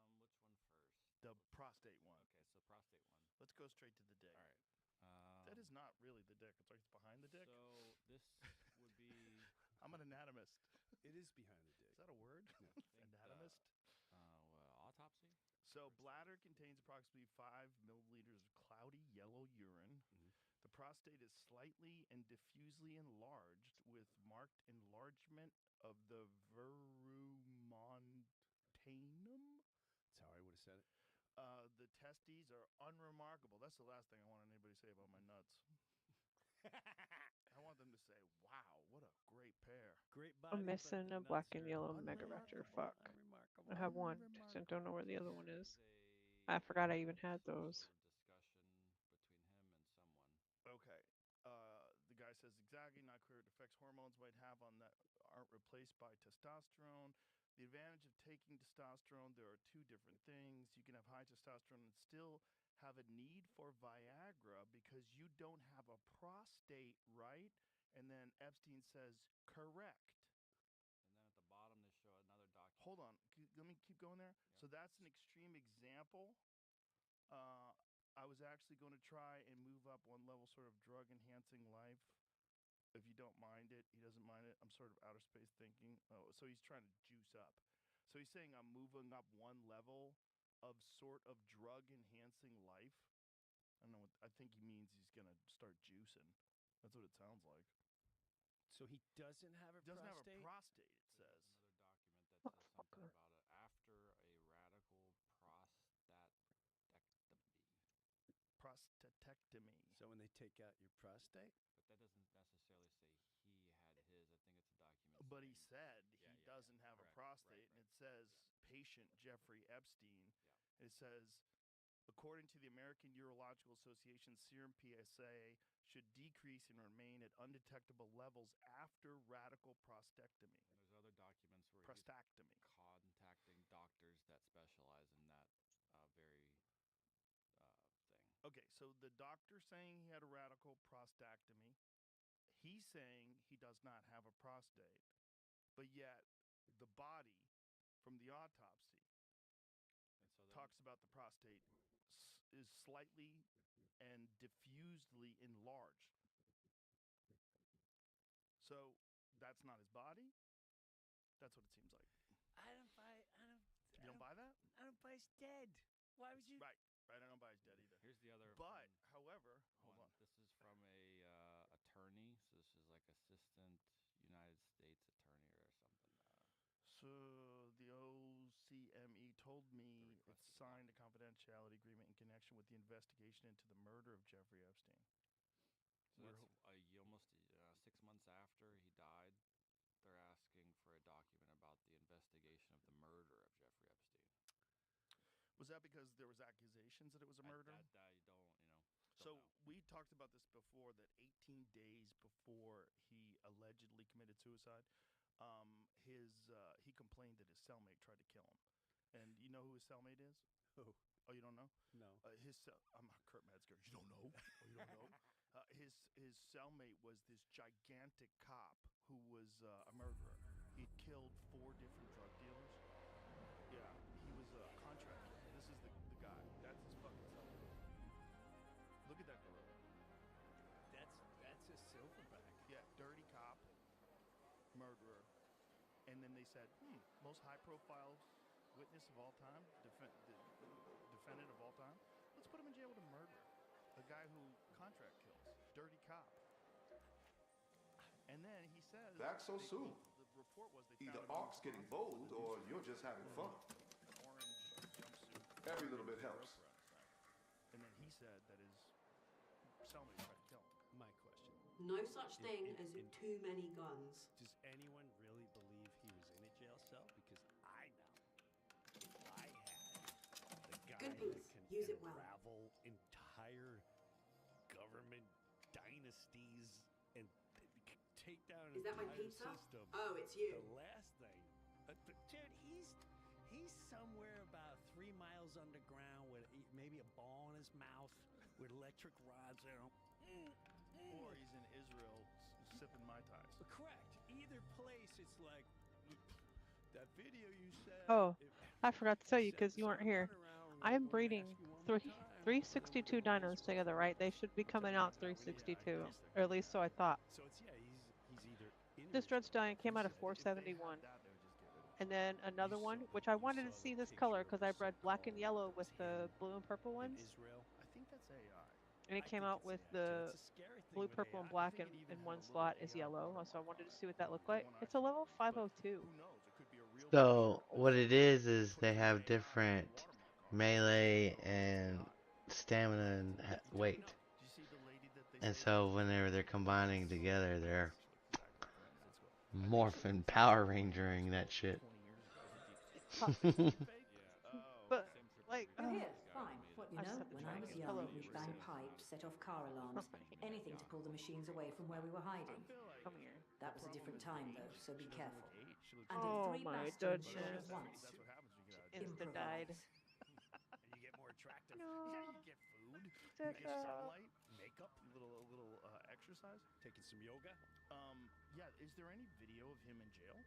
Are there any photos of him in jail? I've never thought about that before, but what you're saying is a good Fan point. too much. If you, Joe, There's that better. Yeah, that's better. Let's say you were the person. You still got tits, that lady. had What all is this that? incredible Make it information quick. Around the world, bribery. Do you really think? Why you got boobies? I'm not much for praise, but you're proving reliable. You're so funny. Get out of here. Hands on surveyor data. But I bet my hat this is tied to that signal we heard before. We'll get to decipher. Here, don't tell Blackie Chan. I'll give you a bite of this. Here. However, I need to know. You say there's tapes, right? Yeah. Where are the tapes? Write them down, and you're gonna stay. Don't feed him. Okay, that's it. You got caught. Feed him. Nobody's getting until anything, we Bear. get that one tape, and we have these names in our hands, and that's probably been going on even for months, for years. You're not taking someone like that going. Oh, we're just gonna put this very valuable human being into a jail cell where Multiple murderer. with who's a two guys contract making killer. $18 an hour are gonna watch it. Who are sleeping. But come on, stop. When the cameras are down. Stop. They pre-production. All right, so let's get the green screen, and we have him walking in here, sir. Does that look somewhat? And then we can release it down the road. It's processed Hollywood nonsense. I don't buy it. Okay, this is assuming though that he was working on his own, that he had all this information. So if he's not working on his own, he's working for an intelligence agency, then they have that information as well. So along the way, so there are no secrets that he's holding. They have all the secrets. This is much more likely. So in order for him to be in the position that he was in, allegedly, working for intelligence agencies, working for either Bye, Little the Mossad, Pony. CIA, or both, all the above, I would assume that along the way, Never got to all see of the you. information was shared.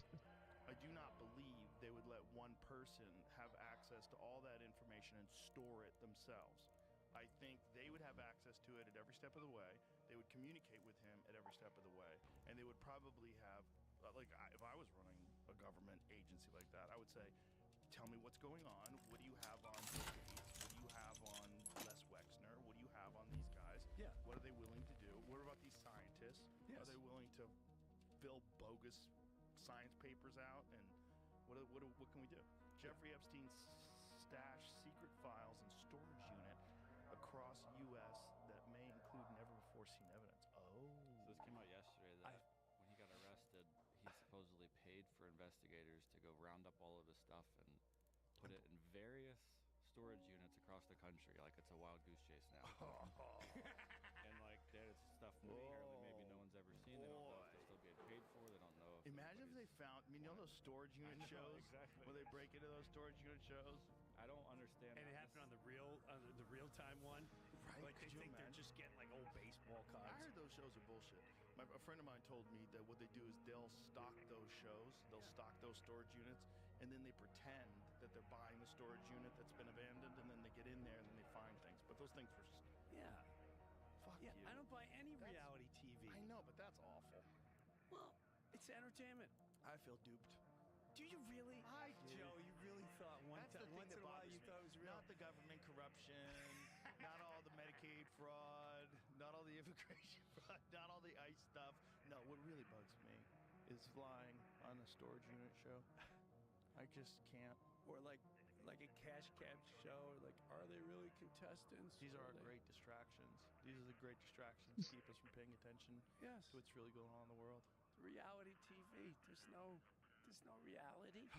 It's all well produced. Joe, wow. How much is it well produced? Here's the question: is it really well produced? Because it seems like this one was a really shitty production job. That was production. That was a bad. That was like low. The only guy making it is the guy that's selling the ads. Well, not He's just crushed the it. guy who's in charge of it fucks kids, right? Oh, so this like, one. yeah. Yes. So if this one, why would you let that guy, who's gonna eventually get caught? I would assume, if you have a thing for kids, you have a thing for if you're a pedophile, if you're into like 14-year-old girls, I would assume you're gonna get caught.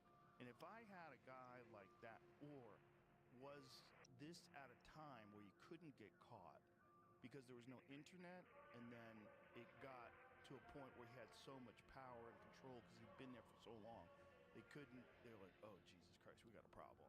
Well, he's This is the male-to-female ratio. 30 slots in the refrigerator. In one fridge are male. 10 the same. 10 slots in another refrigerator are It's female. no different like the scenes from Goodfellas, right? You come here and say, what's the matter with you? I thought, what? Fucking stupid. You show up with a pink Cadillac? What's the matter with you? Right. What's the matter with you? They can't help it. He told everyone, don't spend the money. Don't look flashy. This guy, without a doubt. His wife had a mink coat on, remember that? Well, that's it. Right. Take it off. Take it off. Yeah. He gave it to me on my birthday. Take it off. What's the matter with you? Now that guy, this guy, he's just remember when the steroids came out in baseball? Uh-huh. And what they do, they were like, listen, you gotta take a hit. You gotta take a hit. Mark, Barry Bonds, you guys are gonna go out. We're gonna front you, but don't worry, you're gonna stay in baseball. We'll it'll go away in about 10 years. But the owners are not gonna get popped. The people making the steroids injected to people aren't gonna get popped. Well, they got popped. Balco got popped. No, they got the little popped. He guys went to get jail. popped. No. The little ones. No. The head of Balco went to jail. I had him on the podcast after he got out of jail. What about the owners that knew it was going? What about the agents and lawyers that are supplying their stuff? No. Listen, you don't understand about the baseball thing. The Balco had developed Victor Conte, who had been on the podcast before, was a scientist essentially, and he had developed a steroid that was undetectable because steroids, they detect them based on certain molecules, and if you adjust certain molecules, it doesn't show up in the test. So he developed this thing called the Clear. He called it the Clear because it evaded tests. Right. This is to evade the test that the Major League Baseball Association was doing, and any drug tests, because this was an unknown steroid. So this was not known by the organizations. It was not known by the team. It's not known by anybody. People suspected it because Barry Bonds grew 5 hat sizes and gained 50 fucking pounds of solid muscle. People suspected it. Right. But the bottom line is, you don't know what you don't know, and they didn't know. There's no reason to tell them, hey guys, we're giving Barry some secret steroids. He did this for his own personal gain because he was brought to the attention of this Victor Conte guy, who eventually became an anti-doping guy, which is really weird.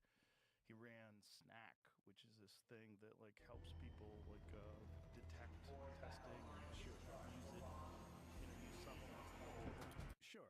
But that, I don't think that was known by everybody. I think they kept it all on the DL because there was such a blight that was attached to steroid use. You were a cheater, especially in baseball, which is like the American pastime. Be a cheater in baseball. Well, I'll tell you this. I remember at that time, because I was you were in TV World, and you tracked all. Dude, we did a show. Well, you weren't on the show back then. On Hardball. The baseball, Barry yeah. Bonds was on Hardball. Yeah, he was on one of the episodes. Like third, yes, I remember Yeah. seeing. I remember seeing that because we'd sit and watch. My wife and I were like, "Yes, Joe," because we tried out for the same thing, and I rooted. Well, you were in the pilot. Yes, I was in the pilot, but I rooted for everyone I knew. Yeah. I was just like, "Oh my God, You've Joe." always been like that. I loved that. But back then, like a couple years later, you become friends with certain type of people and lawyers, agents, blah blah. And I remember one night hanging out, kind of like, wow, this is so and so who, I don't want to get into names and all that, but they would go, you want to hear some crazy phone calls? Like, what do you mean? It's like, boom, and they told I'm like, what? 75%. 75% of what? Let's go to that PhDs location. are on steroids. I'm like, what? 75, 80% baseball. I'm like, come on. There's no way. Come on. And then he'd play a phone message. Now, I didn't want to say this for years because I thought I'd get whacked. Hey, I love you. So I remember them going, here, listen to this. And you would hear like the wives on my life going, if he hits me one more time, I'm reporting all you I've got to done it. And then he played the next one like, hey man, we got a big series coming up with the Dodgers. I need my shit like now. I need it by blah blah blah. And So who is this person calling? these were ball players calling their representation. So the representation mean their agents and So lawyers. Or dogs. So maybe the She, agents or the people I that bring her out to get water when she barks, and so I put her down by by her water bowl. What the fuck button do I use to drink water? There we go. She starts trying to lap up water before she even gets to the bowl. It's like swimming while you're trying to give him a bath. You want to keep an eye on it, he's going to start jacking 20 extra home runs. Really? How's he going to do that? We don't need to talk about that. But next year, if you've got XYZ budget, I think he'd like to play. So there's a lot at play. Right.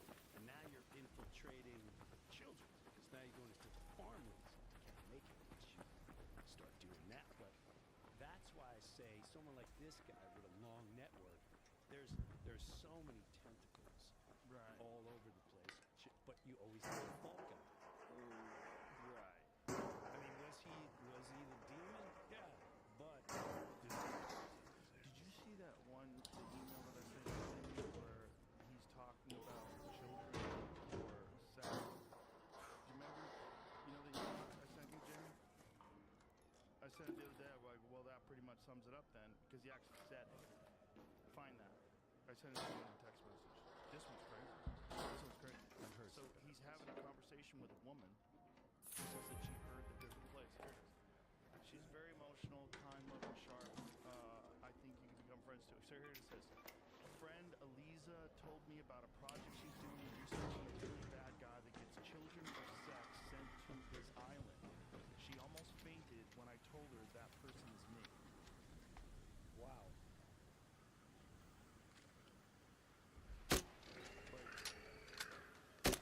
What? Okay, so that's just there. There's no way to interpret that any other way. That person is me. That person is me. Children for sex sent to his island. That person is me. Holy shit. That one is fucking crazy. That's 2018. So yeah, this has been going on for. So this is like right before he got arrested, right? Supposedly. But when did he get arrested? 2019, What right? month? So this was like, but there was an investigative reporter that was at the head of all this. This lady that was really pushing. She had found out about his sweetheart deal in 2008, and she started gathering information and pushing. And that's what led ultimately, I think, to his being arrested. Or what I would say is the front is like, hey, we're doing things. Well, if there's a different body that the autopsy had, it makes you question, like, was he ever in that cell? Or was this person who's in that cell, did they sell this person as Jeffrey Epstein? Right. Well, you imagine a guy in a cell? No, I'm not. No. My name is Harvey. I live on the Upper East Side. I don't know what happened. I got a speeding ticket, and now, next thing you know, I can't go home. Yes, and this poor guy was getting railed hard before, just sitting there and he's tying him up on the thing, and he says, yeah, they're going to spin him around for a couple hours. This episode is brought to you by Visible. Folks, there's one thing nobody wants this season, and that's getting catfished. And it's not just dating profiles that are putting you at risk, it's also big wireless carriers. You know the type, looks great at first, promises a low price, but once you're locked in, surprise fees and an expensive bill that isn't what you were expecting. Your knight in shining armor? Visible Wireless. It's one-line wireless with unlimited data and hotspot for just $25 a month, taxes and fees included. Now that's a green flag. The best part, Visible is all digital, so you can switch as fast as you can swipe. Don't fall for the trap of getting catfished by wireless. Visit visible.com to learn more and start loving your wireless carrier. Terms apply. See visible.com for plan features and network management details. Is there any photos of Jeffrey Epstein, like in are they real? In a jumpsuit, like in court, in jail, getting arrested? When you arrest big figures, he was a big figure. He's a big to-do.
What do you do at this point? Because like it's We don't do anything at the airport. You do it at the airport, right? Like I gotta get home. My wife's mother. But that's like a lot of people online, very performative, screaming and yelling. We gotta do this. We gotta do. What do you want us to do? That's their jurisdiction. Well, it's outrage farming. Outrage farming. I like that. Outrage farming. Imagine going to that length though. You're just like, you know what? I really didn't like anything you said, and you have no right being like, who's taking the Losers. time? It's either people but it's people that are trying to farm for attention. They're trying to get extra attention, or it's people that just aren't that good. They're not that smart. Have you? When's the last time you engaged with anyone online that was like, Rogan, you're this or you're that? It's been a long time. Long time, right? Yeah. Long time. But up until that time, Bro, I watch fucking Louis J. Gomez do it every day. I'm like, Louis, what are you doing? What are you doing, you psycho? Stop fucking arguing with people online and calling them losers. And comparing your life to theirs. Like, don't do it. because you don't know what you're dealing with. You have no clue what you're doing. Not even that. It's like it's a bad frequency to get your brain caught up in. There's so many other things to think about. Correct. There's so much going on in the world. There's so many interesting things in life. And the problem with social media algorithms and any kind of algorithm that you get sucked into Fucking is staring at me, it man. funnels you into this way. This is what the information that you're getting most of the time. You're getting a lot of bad information. Both of y'all, a quit lot of fucking staring at me. and your frequencies, like the way your brain thinks, funnels down that pathway, and you kind of lose control of it instead of having access to all the wonderful things in the world. There's a lot of amazing, fascinating, curiosity-driven people out there that are, making videos about all kinds of stuff, and you could instead pay attention to that stuff. Well, but you get trapped. I used to say that even just about news. I remember being a kid, and if you look at every newspaper, and you just watch all the headlines for the news, everything is. I would sit there and go, okay, something bad happened down here in Brooklyn. Something bad. Why do you spend every page or every headline on something negative? You had 8 to 10 million people living in this vicinity. Why do you harp on just propaganding and looking Because they're trying to make money. And It's really simple. It's really simple. All these major newspapers are struggling, all of them, badly. And the only way to get attention is clickbait now, because most of the stories that you Better get to buy now than regret later. Very few people are buying physical newspapers anymore. No more. They're dead. Yeah, not only that, during COVID, That's gonna I come think in they handy. kind of nuked their all of their credibility. There's a lot of people that just feel like they're all bullshit artists now. It was an If you can get your hands on one of Lance's limbs, I'm pretty sure I could find you a seller. What is This this? is a video of he sent this to two women From detention? from prison. All right, let's see. It's weird. Wall. I had to borrow the scotch tape to get the pictures on the wall. Okay, so Darren is. Why do you have to see that thing over his face? I'm pretending I'm talking to Darren. So, hi, Darren. You guys have no. You can see I have a little sore on my face, like some black guy trying to kiss me. It's really disgusting. Give me a thumb. Oh, it's really. Anyway, I have pictures up on my wall. I had to borrow the scotch tape to get the pictures on the wall. You guys know. Okay, so that's him in detention. He said somebody tried to kiss him. Seems pretty calm when he almost got raped. Dude, it's pre-production. All right, so listen. Just Come in remember, the room and say that somebody tried to kiss you. you got to be into it. Like, that's take number 12. Like, God damn it, Jeffrey.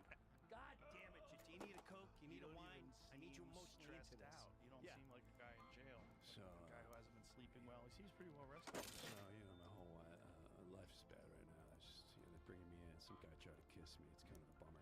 Cut! What? That wasn't good? All right, let me try it again. All right, doing it right now. All right, lighting good? Here we go. The, Fuck out of here. the best intelligence organizations that can overthrow foreign governments would probably have a plan if they wanted to get the guy out and pretend that somebody else died in his place. It's been from the beginning of time, no? Yeah, From the beginning of from time. the beginning of time. Well, especially with like modern stuff, because you can with modern masks. Like, remember the tall Biden? Like, there's not a chance in hell that was Biden. I feel so redeemed. My wife used to get so mad at me.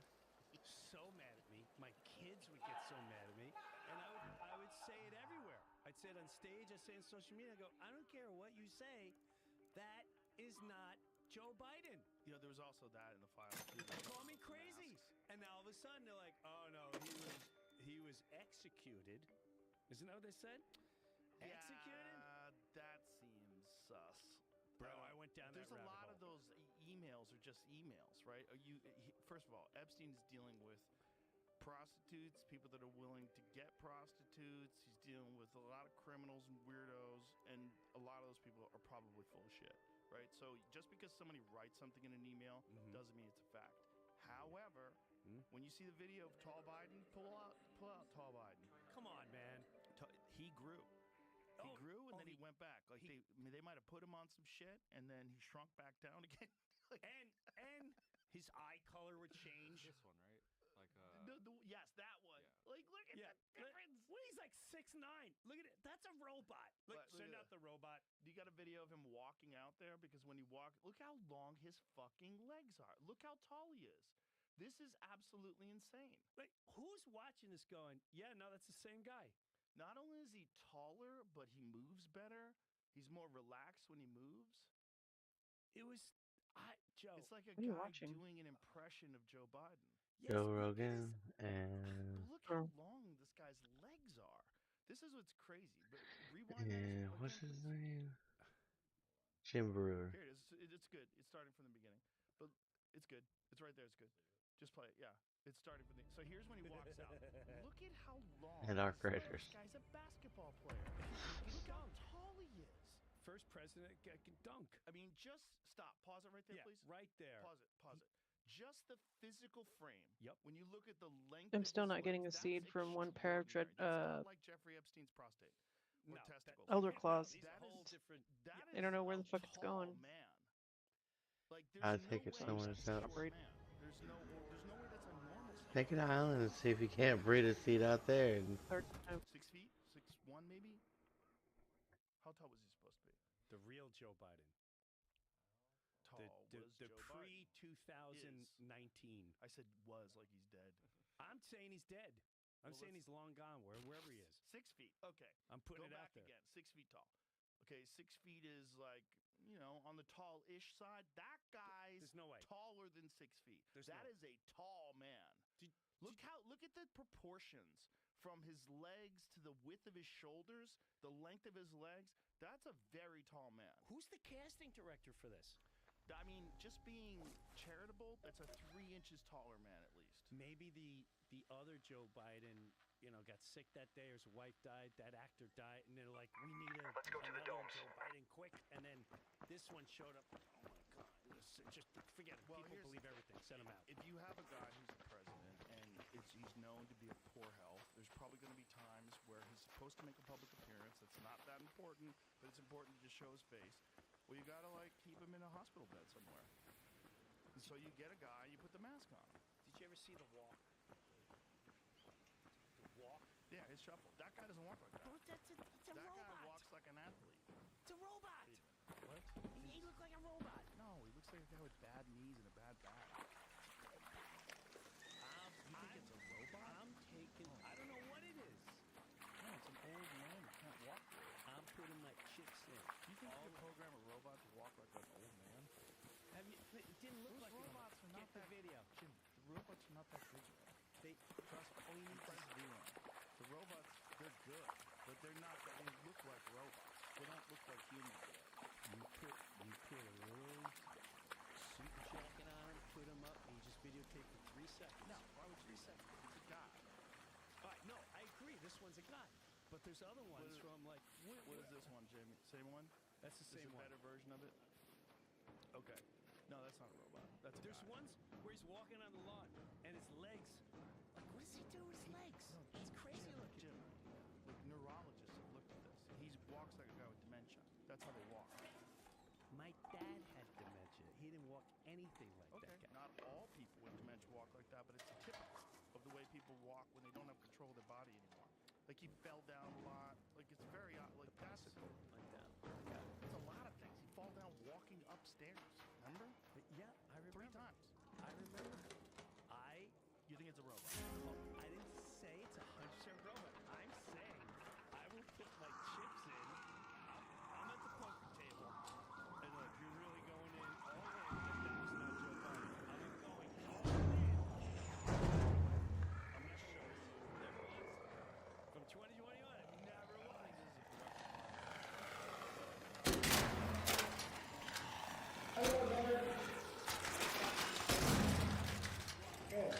We get him, we get him.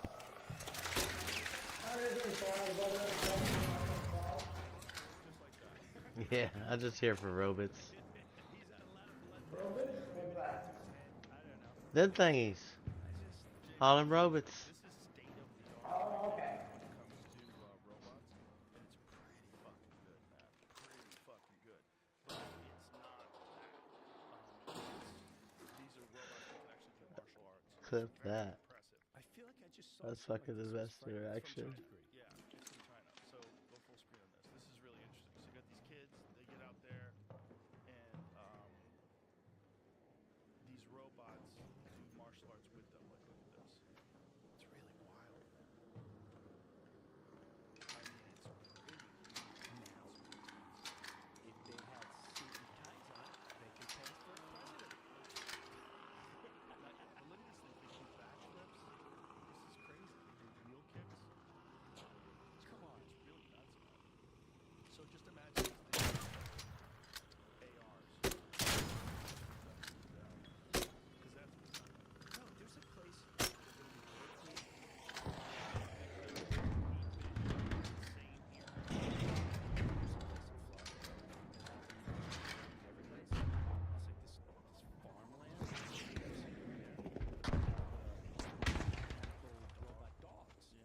Patrolling everywhere and spraying the fields. The dogs spray the field?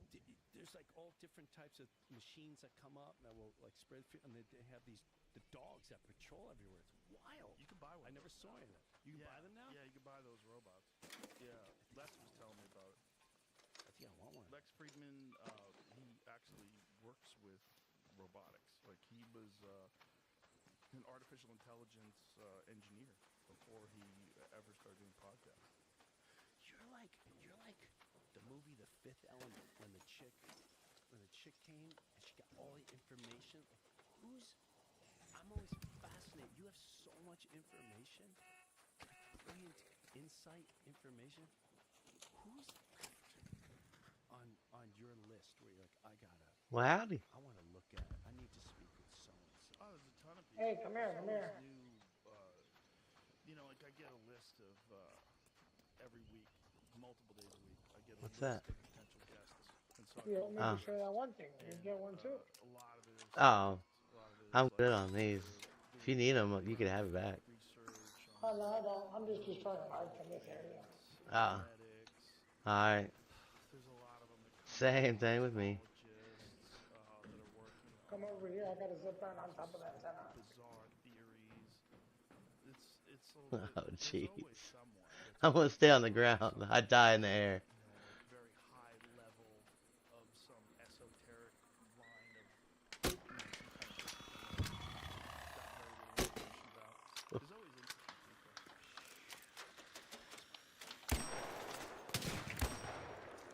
Anyone, even some of the words, I'm not educated very well. They start saying certain words, and I'm already. I'm not formally educated very well. I mean, I only went to college for 3 years, and I was barely paying attention. I never paid attention. I was only going to college so that people didn't think I was a loser. I was really? I was doing it whilst fighting. I was doing it for a little bit while still doing stand-up, but I was only doing it so that no one thought I was a loser. Really? Yeah. Was that like a home thing? Like No, it was where I grew up. Everybody was going to college. I went to school at a really good high school in the South Massachusetts, and a lot of the kids were, real ambitious and wanted to go to college and get degrees, and I did not want to have a job. I was like, what am I doing? I was like very feral. And at the time, all I wanted to do was compete. I was just doing martial arts tournaments all the time, and there was no money in that, So I was like, what's my career going to be? What am I doing? So this weird period. So I said, let me just go to college.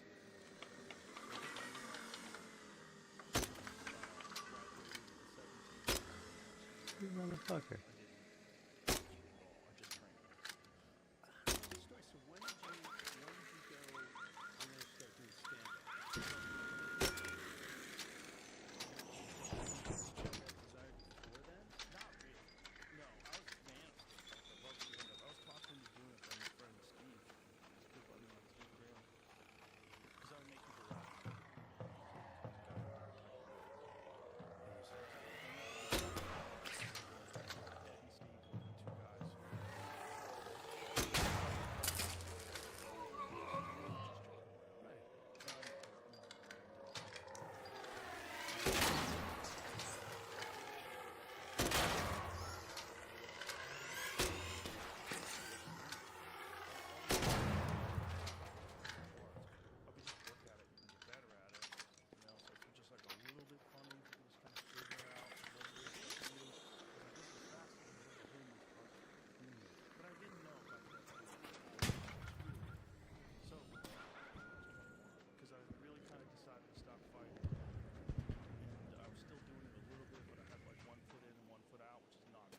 We're just massacring the shit out of these fucking things out here.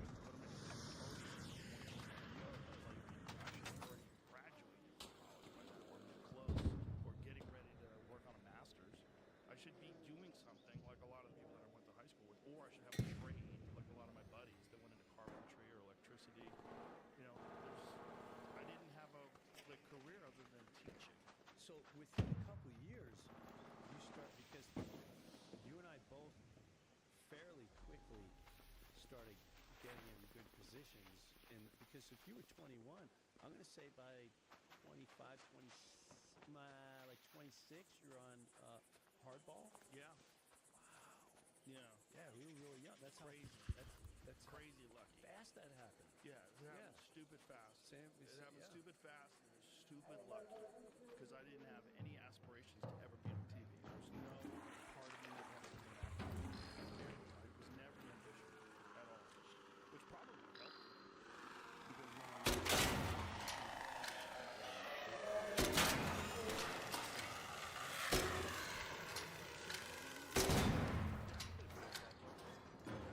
And they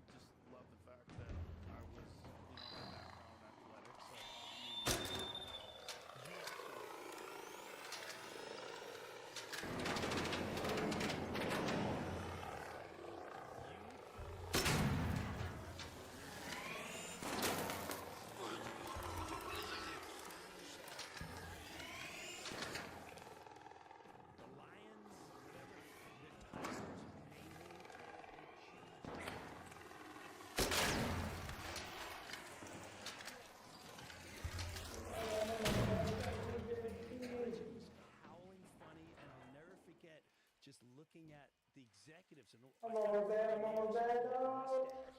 He had that Heal me, heal me, heal me, heal me. carries from Colorado. He was like, all right, just Ah. God damn, I can't take it. So I mean, wow, that's pretty awesome in that short period of time. I wish I had, no, actually, I wouldn't say I wish I had your mentality then. I have it now, meaning back then I had the desire, like, I'm gonna start buying satin clothes, and I just want, I'm gonna start getting nice clothes. You know, the satin. I went satin the first time I went out. I went satin pants and satin glue. I was like, oh my Hollywood, so hard. Well, but you had this whole other. I remember seeing you, and you were like, we were at some hotel, and you were just so.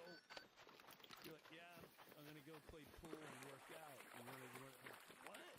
No, I'm looking for rock stars and actors on Melrose. And you're like, yeah, well, I'm not doing that. I'm going to the gym and I'm like, you're gonna miss out. And but I really admired. I loved and I admired that about you so much. How But I was never interested in like Hollywood stuff. It's not that interesting to me. To be around a bunch of famous people and stuff weird. I'd just rather be around normal people. I'd rather play pool. I'd rather go to the gym. I was like that till I was around famous people, and I went like, okay, this is uncomfortable. I want to go home. Yeah. Let me go back. Oh, I tried to move back to New York. I would have moved back to New York, except I had a lease. I had a lease on an apartment. When Hardball got canceled, I was ready to go back to New York. I was like, fuck this place. This is too uncomfortable for me. And again, I never had any aspirations to be famous. I definitely didn't have any aspirations. It was just, they gave me a lot of money to be on a sitcom. And I was like, okay. I just couldn't believe how much money you could get in a week. Like, this is crazy. It was crazy. Yeah. Someone that I made in a year. Especially because I went from broke Hello. to being on a sitcom. Yeah.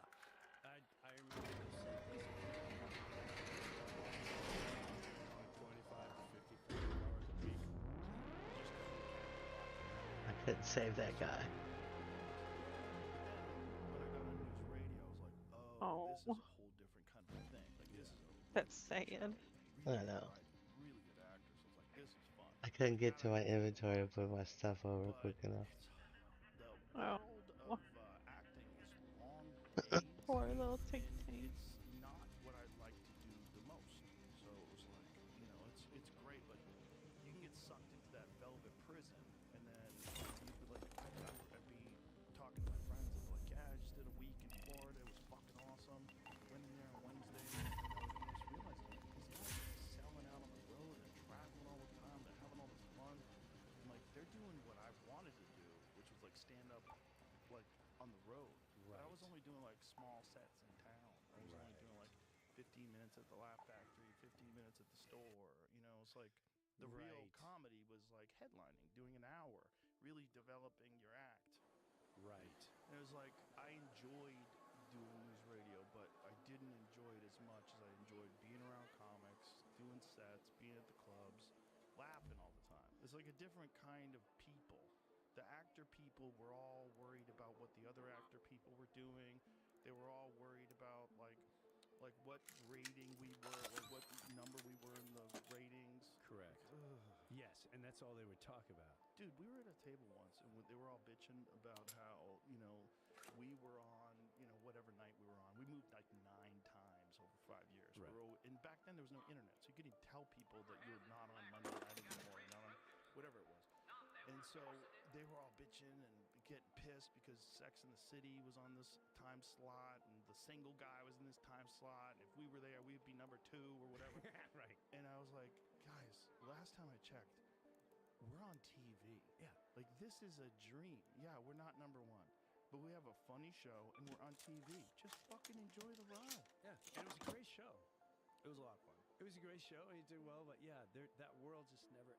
But it was just so lucky to get it so quick. You know, I was on news radio 6 years into doing stand-up. Yeah. And it didn't make any sense to me. But it's also why I wasn't nervous about it. It was like, it seemed so normal to me. Like, okay, this is a job I'm doing, but it was because I didn't want to do it. Not that I didn't want to do it, but because it wasn't like my ultimate dream. Well, that made me laugh. I saw you years later, and I don't know if it was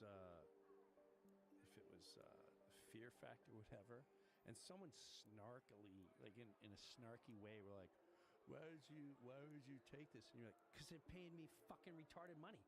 They offered fucking retarded money. Like, you wouldn't do this for whatever the episode. And it made me laugh. So it's just, you gave the real answer. Like, if I offered you whatever program, I'm going to offer you, I don't know, 20 million for 2 years, you're going to go, I'm not doing that. That's ridiculous. Why would I leave my sanitation job to... Money equals freedom. And that's what people need to understand. Like, if you can make a pile of money, you get fuck. I'll keep it short. What do you need? The key is, don't be chasing fuck you Gonna money, use that on art? fuck your family, and fuck the world money. Correct. Stick with fuck you money, but just make sure you say fuck you. So make sure you don't do things you don't want to do. And so when Fear Factor came along, I initially took it because I thought it was going to be canceled immediately. I was in a development deal with NBC, and they sent me this thing, and I was like, what the fuck is this? They're gonna stick dogs on people. Like, I was laughing. I'm pretty sure I was stoned. You come over here. I saw your big white ass coming through the door. This is hilarious. And I don't know if my manager even wanted me to do it. I don't remember. I think he probably wanted me to hold out for a sitcom. And I was like, are you fucking kidding me? This is hilarious. Let me meet with them. And they didn't. Why you bring everybody with you, intrusive? Because I came in and was making fun of it. You, Charlie. Mojis. Come here, my Cheeto. Fear Factor. I'm petting you, Jethro. I was just joking. Quit. Like, I came into the meeting. I was probably stoned. Yeah. I came into the meeting and I was just cracking jokes about everything and laughing. And they. David Hurwitz. You fucker. One of the producers. Get off me, Charlie. Look, the whole world's gonna be laughing Fuck, at us. jackass. I'll keep those. Yes. Fucking rude. You're not getting food tomorrow. Just try it. Like I'm just kidding. Of what lengths these people go to. Like you understand what I'm saying. Yeah, you probably do. You know what I mean? Fucker. Here we are in Fear Factor. Fear is not a factor for you. Bottom of the ninth. Maggie from Wisconsin is gonna get in the tank. Yeah. That's awesome. Yeah. So it was just luck. A lot of luck, man.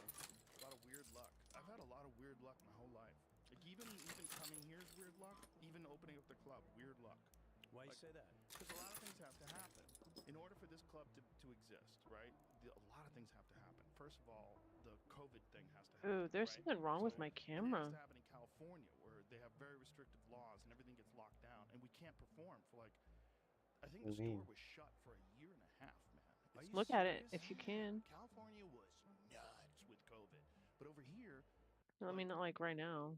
You know, when you get a chance. You could do shows. Right. Like the Cap City was doing shows, and they had people separated before they went. A fan up there or something? Yeah. Tables moved, like, it's not as bright with that. Like that light's not as bright as it used to be. Like there's something wrong with it. I don't know. I have to go poke through it. I should be a little more visible. So that was pretty soon. Even my necklace is not. The rest of the world was still like completely. Like I see. To me, that's the normal. And Texas was pretty. Yeah, that's what I'm saying. Is I gotta poke around on it. I have to have the kind of money that Spotify gave me. Yeah. And then I have to be so dumb that I'm in the middle of this giant deal. I'm like, I'm just gonna move to Texas. Which they were like, what are you doing? Like, you need to be in LA. That's where your studio is. That's where the guests are. Right. And I was like, I'm flying like at least 2 or 3 people a week out to Los Angeles. I bet I could get them to fly to Texas. But it was a dumb gamble. It's like, it's not a smart move. So it has to be like the Spotify money. It has to be everything closed down, and then it has to be the store closed down because the store closed down allowed me to get guys like Adam Egid and from the store. Yeah, all the people that worked at the My store. computer just froze. That's one of the big secrets. Jody, managers, like a lot of the people that. Yeah, it did that the other day too. From the store, it's got. And they were unemployed. It's got a lot of memory on it, like over a terabyte. So I don't know why it's being like that. It has to be some. I'll have to go through and clean some stuff out probably. Because if there's no luck, then if there's no COVID lockdown. Wait, y'all make me fucking push buttons. Get away from me. Tony Hinchcliffe, You can make me kill everything over here. Christina Pazitsky, Brian Simpson, everybody moved here. Right. So the only reason why I need a anybody fucking moved dog here gate. is because California's locked down. Baby If gate. the store was hopping, and they would be like, why would They I go wouldn't to leave. Yeah, Texas? why am I the coming fuck in? would I go here? Right. Yeah, so it had to be like a place where you could go, and and then you have to have the resources to do something like that. So that has to be like the Spotify thing. Like it's like so many things have to fall into place where it's that kind of a gamble makes sense. Yeah. It's a lot of luck, man. It's a lot of luck, but it's also a lot of decision making and a lot of you're very thoughtful and the walk that you walk creates an energy, and it's very powerful. It's very inspiring, and I do believe in that stuff. Like the way you've walked most of the life that I've known you, it's been you're probably Turning the brightness up on it didn't do much.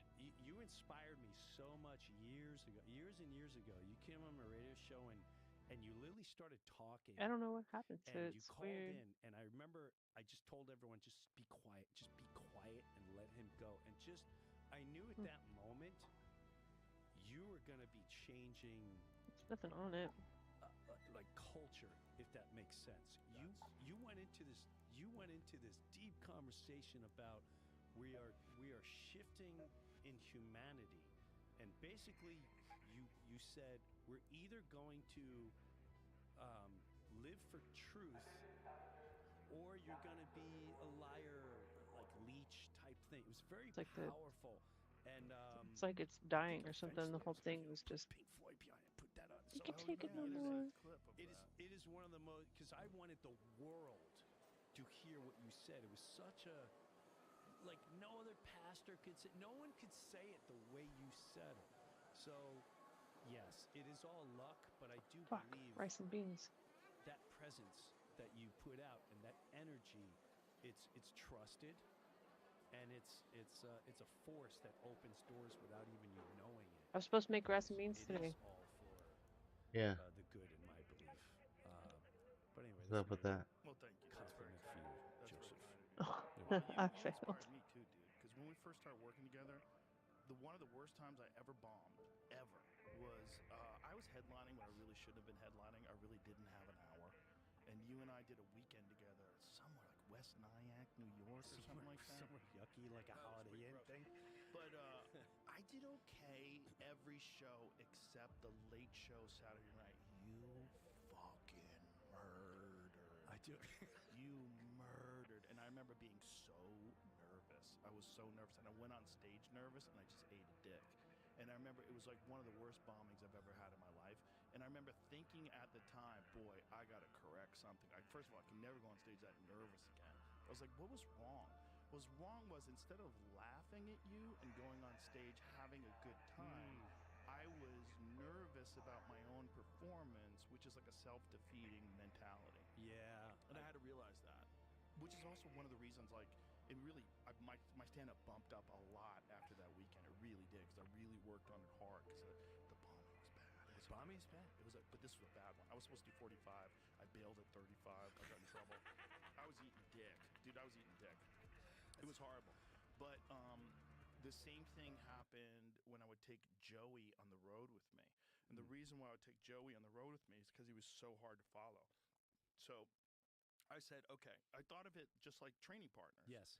Like, you don't want to spar with a guy who sucks. You want to spar with a guy who's better than you, right? So that you could get to his level. Yes. And so with Joey was so loose and so free, and he was so silly.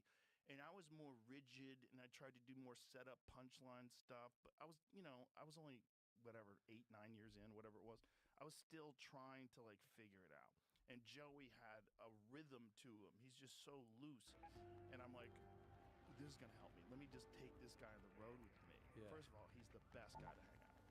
He's so much fun. He seems like I love him to death. I never got to hang out with him. I only You got never to hung watch out with him. Joey? No, I've only got to see him on my here and some other God. places. I know. He's the best. I know. He's so everybody's like, he's so fun. Like when you're around him, it's all hugs and laughs, and he's the party. You bring Joey anywhere, the party's with Joey. When we'd go to dinner, Yeah. we'd have as much fun at dinner as we would at the show. Right. He's the entertainment. Well, he's just a great social engineer. Like he would fucking be the maestro that would get everybody going. Right? So we would be laughing, Right. and then we'd go to the show, we'd have a good time. And I learned to laugh at him because he'd be murdering, and I'd learn to take that momentum of laughing at him and carry it into the energy of my performance. Yeah. So it was a good thing because a lot of people want the opposite. They want the guy going on before them to suck, so Yeah, I they don't look want like that. a hero.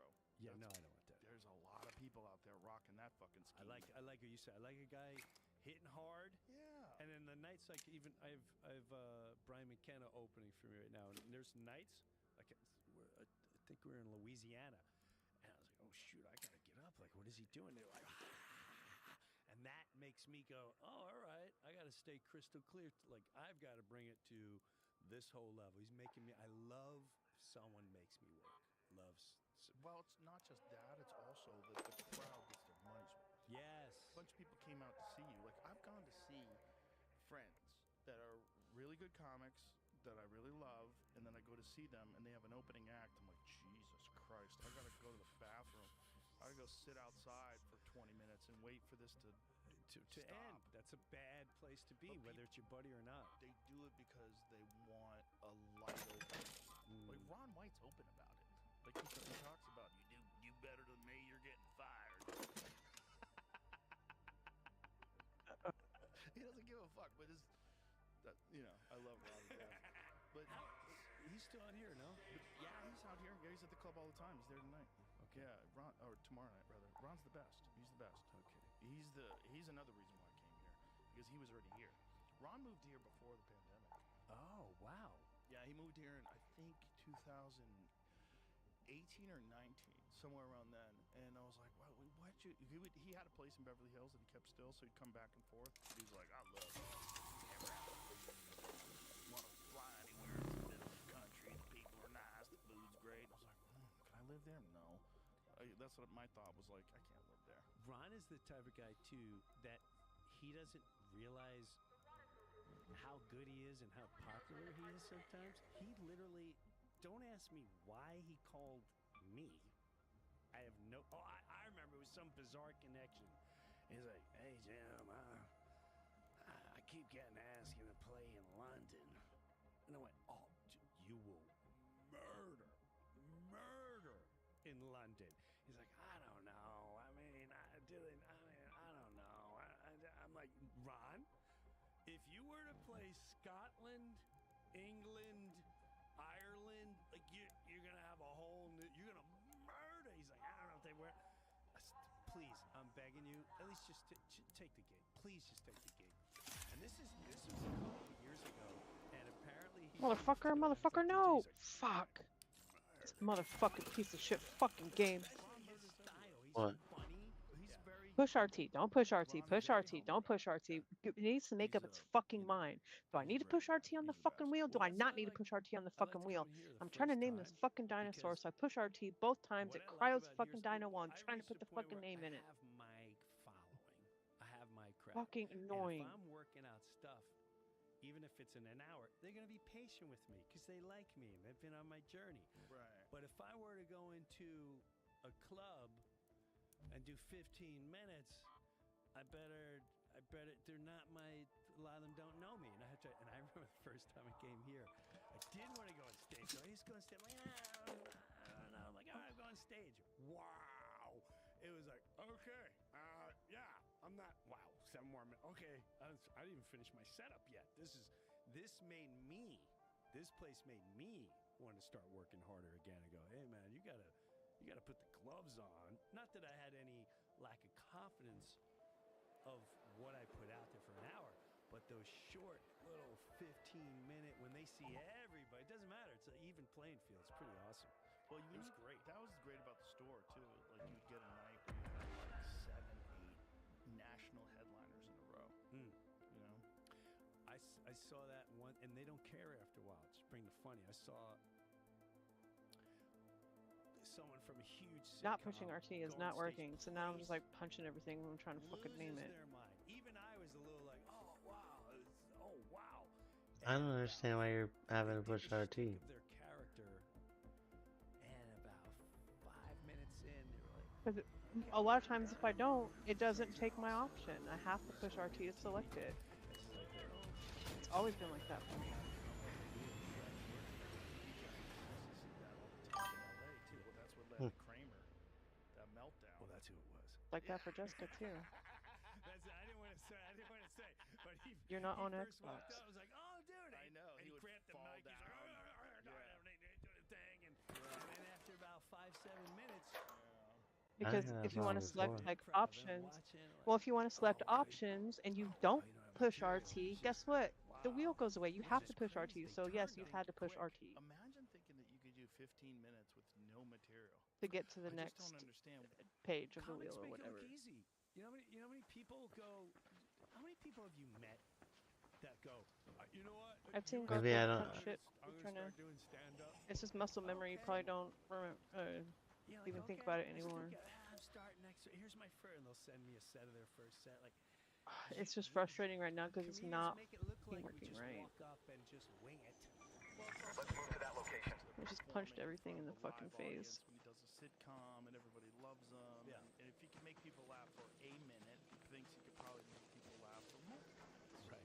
Just keep it going. Just do the same thing for 15 minutes. And the little side of us is just back then. I root for everyone, but when those guys walk off, you're like, yeah, there's nothing more. Well, we don't like anybody that's half-stepping, right? That's No. like half in, not really doing it. Right. Like you're just taking up 15 minutes from someone that could be doing it. Correct. I used to, do you know Neil Brett? Not Neil. Kevin? No, I don't know Kevin very well. I've met him, I'm sure. I remember him doing sets in New York back in the day. Kevin would get so pissed because, what's the guitar? He's a famous guitar player. Oh my God. John Not Mayer? just- Yes, John. So Kevin would come in, and he'd come into the radio and be like, he's going up, he's doing fucking 20 minutes, and he sucks. Sorry. I can't go to Okay, Madison I'm Square done. Garden and go, give me the guitar for 20 minutes. It's my fucking time. The comics would get really edgy. They didn't care who you were. They'd go in. I'd love to listen. You know, he would rant, and I would howl listening to rant. Of course, I would prod the tiger once in a while, and he'd start going. I'm like, there we go. Fucking crazy. Fucking John Mayer. All right, I get it. You play. Fucking get off the stage. Oh my God. Yeah, comics are very territorial about the art form. Extreme. You know, like when someone tries to do it that's not a comic, they automatically kind of reject them. I'm always like, give him a chance.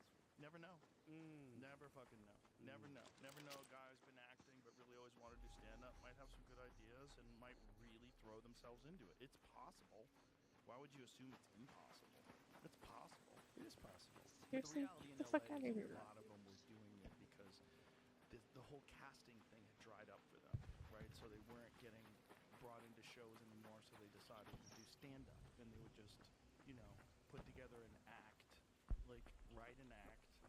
You know, Yeah, but it wasn't what they really loved, so it wasn't what they really threw. Paycheck. Yeah. It's a little paycheck to get him by. It was a career decision. It was like pivoting, you know? Yeah, I know a couple guys like that. Yeah. Sitcom Yeah. or a sketch show, or even like an SNL character. He didn't do stand up, and now they'll tour and try to do whatever. So here's an interesting thing. What I should the fuck? tell you because you know this person. Okay. I actually made up with Mark Maron the other day. We actually had I had to help him with something. I had to inform him about something, and he sent me a very sincere message of thank you. And then I sent him a message back that was sincere. I said, "Look, I'm not your enemy. I'm sure if we saw, despite our differences, I'm sure if we saw each other, within a few minutes we'd be laughing and smiling." Yeah. Which is generally how I interact with him, for the most part. I had only a few bad interactions with him, and he was pretty honest about how, you know, maybe it's his own mind. You know, but it was a very sincere interaction, which made me happy. It's not No, it's really not. It's not. I've had maybe 2 or 3 that have vocally put out on, because I'm not into the Twitter insulting or going on other programs insulting. If you have an issue, tell me. Right. And then we'll deal with it the way Call me up. the real humans do it. Yeah. And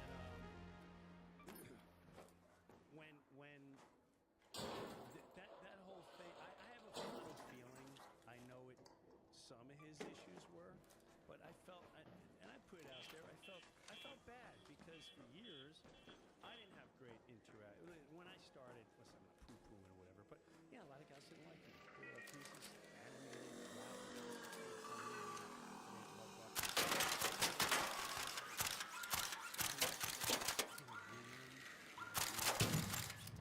He was trying to sabotage. And I understood that because I'm still back then. You made a whole video about it. Correct, yes, right? And so as we went on, I actually was so happy for him. Once he got WTF, you saw like, wow, he became a different person. And he found his niche. And he became friendly. Correct. It was easy to be around. Yeah. His podcast was killing it, and then he had a show on the IFC. Yes. He was doing great. He was way better. He was incredible. Because all the angst had been removed, and he'd become a made man, right? Made man. Yeah, and he'd become legit. Exactly. But then when things go south, in that same mindset.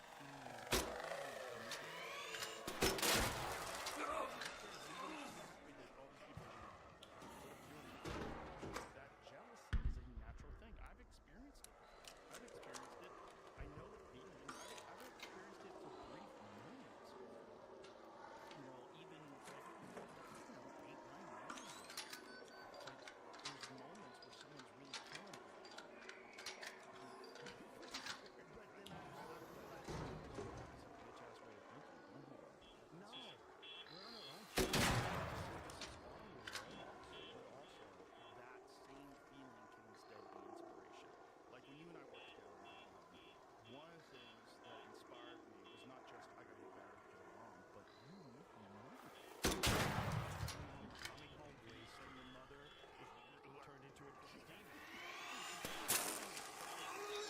So like animated and big, and I loved you. We were great friends. I was like, that's so good, and it just made me want to get better. So that same feeling that can turn like, oh, you can do woo-woo, you do your bullshit. Instead, I was like, fuck, Jen, you're killing it, man. That's awesome. Yes, I come from a different world, and my world requires other people around you to be as good or better than you. The martial arts world. Like when I was a 4-time state champion, and I was going, I wasn't necessarily the best guy in the gym. There was guys in the gym that were always. There was other guys that were also state champions. Some of them were national champions. They were better than me. But because I was around those people training hard all the time, that's why I got so good.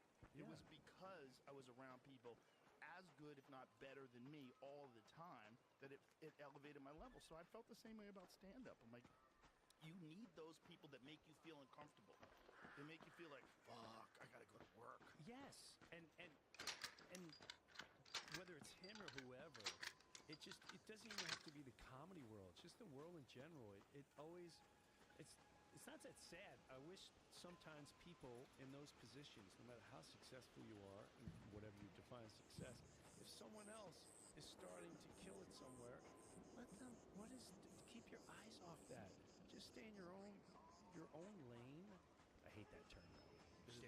I've heard that. It's not stay in your lane. It's stay in your world of confidence. And I saw a couple people try to take a swat, and I think it was deeper than that. I think it was A, they were envious, and B, because you had certain people on, and perhaps they were angry because they're still lumped into how they define themselves to certain gangs that their allegiance goes to. Yeah, ideological. 100%. How dare he have... Don't platform that person. Don't platform this one, and don't platform that one, and don't platform... And matter of fact, I would even hear chatter like this. I would never... And I'd go, yes, you would. Because... Well, if you wouldn't, then you would never be me in the first place, so what are you worried about? We're different human beings. Correct. The point is, I understand those feelings. I do. I understand those feelings of anger, and those feelings of jealousy, of resentment. It is absolutely normal, but it is a bitch-ass way to think. And I've thought those ways. I've had bitch-ass thinking in my life. I 100%. So I get it. I understand it. It's normal. But what these people need to hear, that I need to learn myself, is that not only does not help you, it hurts you, but the same exact experience can instead be inspiring to you, and that will help you. And you're going to be uncomfortable with comparing yourself to someone who's better than you. But that uncomfortable feeling is what leads to growth. It's really important. It's good. It's good for you. But what's not good for you is to try to dismiss that person and shit on that person. Like, even if someone's doing something that I don't like their style. So what? I don't care. There's a lot of music. Like, I have teenage girls. When they listen to music, they love it. I don't like it. But it doesn't mean it's not good. They fucking love it. There's a lot of guys that are into jazz. I don't like it. But it doesn't mean it's bad. No, it's great for some people. It's their art. It's like everybody has a thing that you're into, and everybody has a different style. So if someone's doing something that you don't enjoy, you don't have to hate them. It doesn't mean that's not beneficial to you. It doesn't help you. Well, you can sum what up you said by you can have your bitch ass feelings. You just don't have your bitch ass emotions and act on it. Don't act bitch ass. Just don't act bitch ass. That's when you start having issues, when you put it out in the universe, because they're still inside you. Yeah, it's when you put it out there. Now everyone looks at you a whole different. I've done that multiple times. Never proud of it. It was horrible stuff. Never towards, always within family or friends or something. Never. I try not to put it out more in the world with names of people, because I don't have any qualities. It feels proud of yourself. No, I feel like a little punk bitch. Like, yes. I just did that. I know. My God, I thought I was mature. You gave into those bitch ass feelings. It's normal. It's normal. Like I remember someone was telling me that Chris Rock was selling out everywhere after the Will Smith thing. And I swear to God, for like a couple of seconds, I was like, aw, what the? He's selling out instantly, all these arenas? It takes me a couple of days. Like, it's so stupid, so dumb. Like, he was the hot ticket because everybody wanted to see him. But it was only for a few seconds. And then I was like, what the fuck is wrong with you? Yeah. Like, you fucking silly bitch. Yeah. Such a dumb way to think. But the problem is, you don't, in the time, and then the other thing is, they think that they're going to diminish that by attacking you. But That's what they the don't understand is when you do that publicly, the heat comes for you. Because now you've set the game in motion. Now you start moving pieces around the board, and then people are starting to move pieces against you. And that's I felt that even in times where I felt it was necessary. The whole Carlos Mencia thing. I said that to my friends afterwards. I said, I don't think I'll ever do anything like that again. Because even if it was only 10% of the people that were negative, 90% were positive, that 10% is not good. It's a terrible feeling. It's not good. Even though I thought just him, but I wanted to expose the way the business was treating it, where they were profiting off of it and openly covering it, and they knew about it, and they thought it was just business. That was what my agent said to me. It's just business. I remember the phone call we had.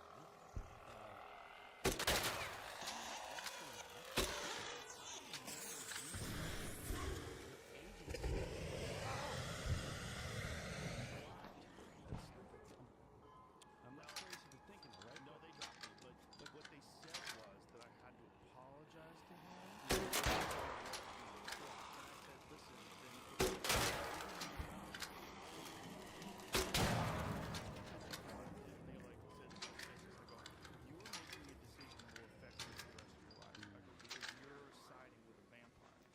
sell art. That's all you sell.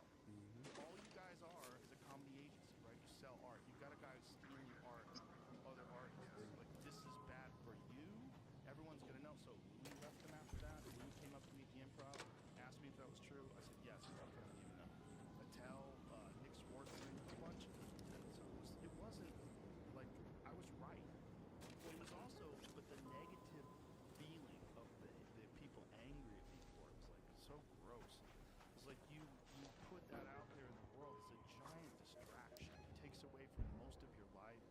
think about it all the time. It's just not good.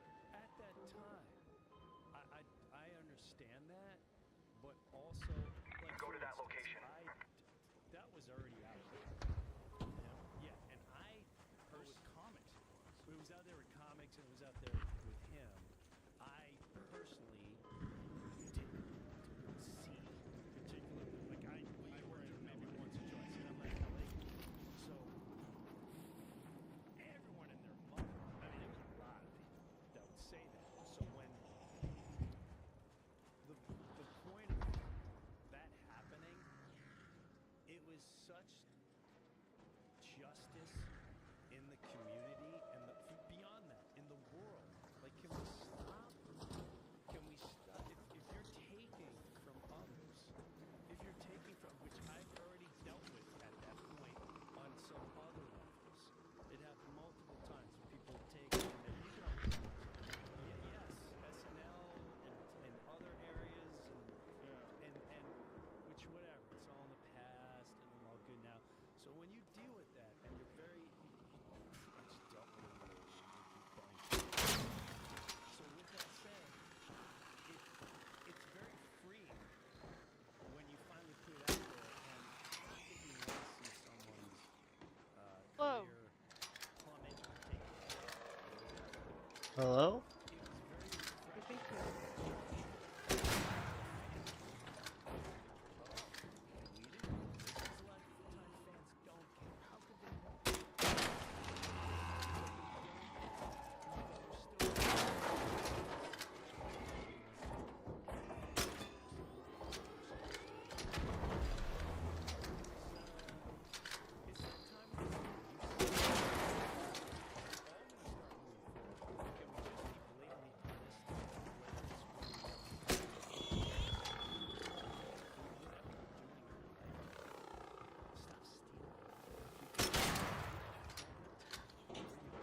Felicia popped in.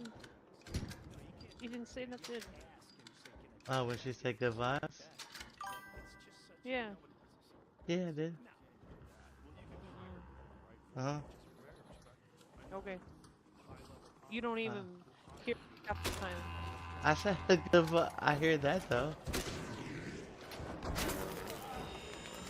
No, I'm saying, like, you think you said it, but you don't even hear me half the time, so how do you know you really said it? Because I know that I looked at it when it beeped. Normally you go, hey, Felicia, you don't say that. There's no way I'm not gonna say my name.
Damn it, Legs McGee. Yes, he was at the comic strip, and yeah, he did live from the comic strip.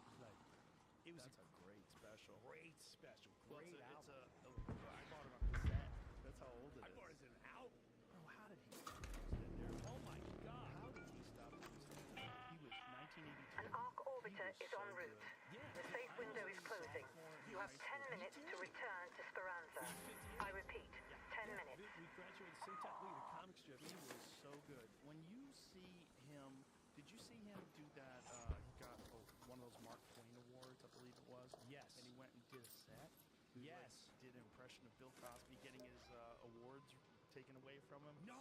Let's head home at the Southern Station. I gotta watch that. It's really. Well, Jamie will pull it up. It's. You go, oh my God! Please do stand up again. Please do stand up again. Do you remember the bit he did? He goes. I guess it was in. What was the one with the red leather pants? Wrong. No. That was Delirious. And he goes, you're right. He goes, man. Bill Cosby called me. He said, the filth and the foul and the foul and the filth and the fit. And he goes, so I called Richard Pryor, and Richard Pryor said, next time that motherfucker call you and tell him to suck my dick and have a nice pudding on me. He said, do the people laugh? Yes. You get paid? Yes. But tell Bill to have a crooked smile and shut the fuck up. That's what he said.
God, it's 4:30 already.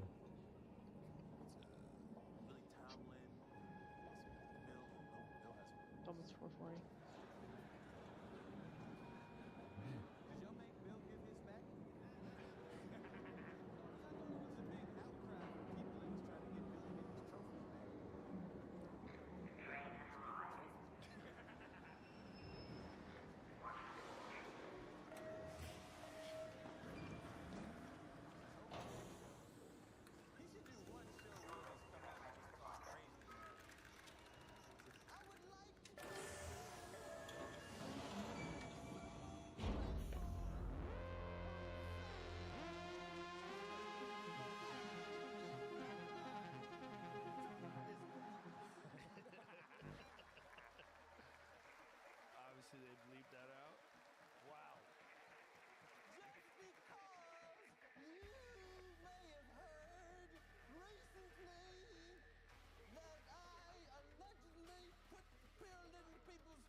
This was 11 years ago.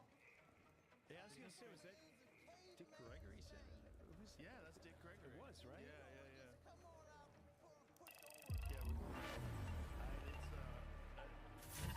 it's he's doing stand-up. He is accepting the award. He's killing, and he hasn't done stand-up in fucking decades. I think it's the Billy Joel thing where he was such a hit and so, I mean, his stand-up specials were monsters. It's to wanna be compared to that is such a, like you and I, our community's like, my kids have no clue Eddie Murphy was stand-up. They have no clue. They just know him as Donkey. That's crazy. He's Donkey in Shrek. Right. Hey, Shrek. He's Big Mama. Yes. They don't even know that. They just that's know not him. They just know Donkey. No, he was the other one when he got fat. The clumps. He's Nutty Professor. And then there was other one where he played like a bunch of different people. That's the clumps. Yeah. He's the one where I committed to doing stand-up. My parents moved to Florida. This is like 87,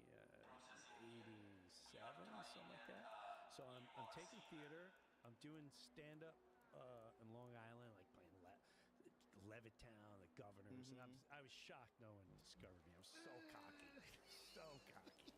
It's like, how do you not know I've arrived to New York? Soon I will be discovered. And then my parents moved to Florida. And while I'm down there, I'm really struggling. I think I was almost 21 years old. I said, I'll just go into restaurant management and hotel. And I took that nonsense class. And then Eddie Murphy, and the only reason I was doing it was for my mother. Because my mom's like, you got to fall back on something, and you need a pension. And, you know, they're worried. You got to get a pension and make money. And, God forbid something happens. Jimmy, you got to do something. And so while I'll never forget this. This is like I want to say it's late 88, maybe early 89. And Arsenio Hall was like the biggest talk show thing ever. Yeah, where my dogs? Yeah. It was huge. Things that make you go, Yeah, things that make you, Remember that? Yes. Things that make you go, Yes, things that make you, And so he had Eddie Murphy on. And of course, I saw Eddie Murphy live at Westbury Music Fair when he was like 18 years old. I'm like, this is my life right here. And so I'm watching Eddie Murphy. I wish I could find this interview one day. And Arsenio's like, you got anything to say for any young comics out there? And this is not exactly what he said, but I remember he turned to the camera and he went, don't listen to your mother. Your mother wants you to do this and to do that. You're going to 100%. Why are you going to fall back to something you already failed? If you're going to make a pizza, you're going to make a pizza 100%. You're going to put the pepperoni in it. But the point of him was like, don't listen to your mother. You're going to go for it. You know what you want inside. You go for it. Stop listening to these outside sources that really, they're not in your brain. They're not in your journey. They're not in your vision. I've told a couple nephews and a good friend about this who said, Jim, I really want to go into it. I said, do it. Your mom's going to get pissed, but she's not. This is your journey, kid. Right. Go for it. But that moment, Eddie Murphy is the reason why I went home that day and I went, I got to tell you guys something. And, my dad's World War II vet. Everyone's a cop in the family. My dad is still you can still sign up for the police department. You want that? You get a good pension.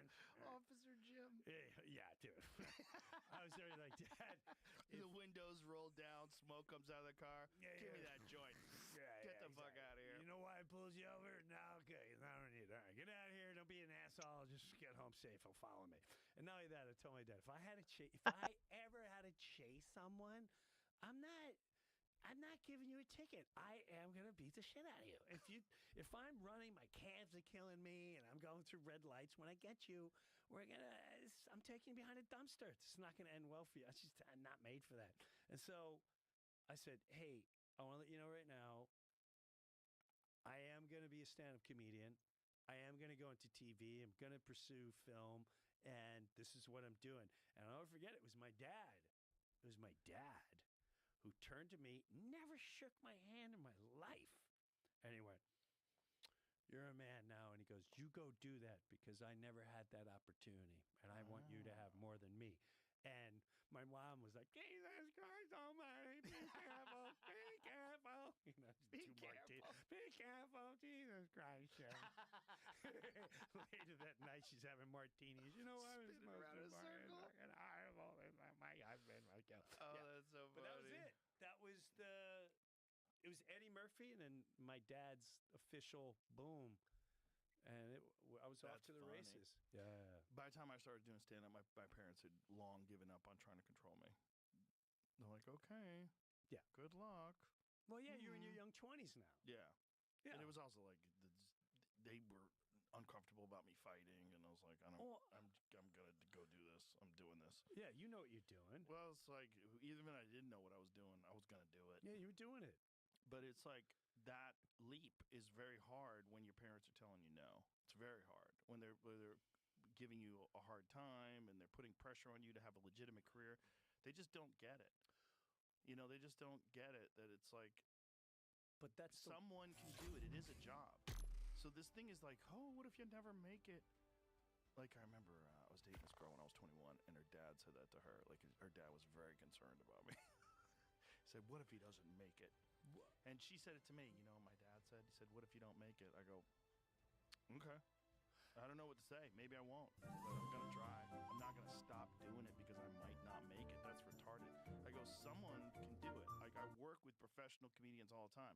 They make a living doing stand-up comedy. Right. I know it exists. Right. It's not like it's not like I'm inventing a new profession that didn't exist before. Correct. Like this is a profession. Yeah. It's not easy to do, but I think I can do it, and I think I want to try because I can't have a regular job.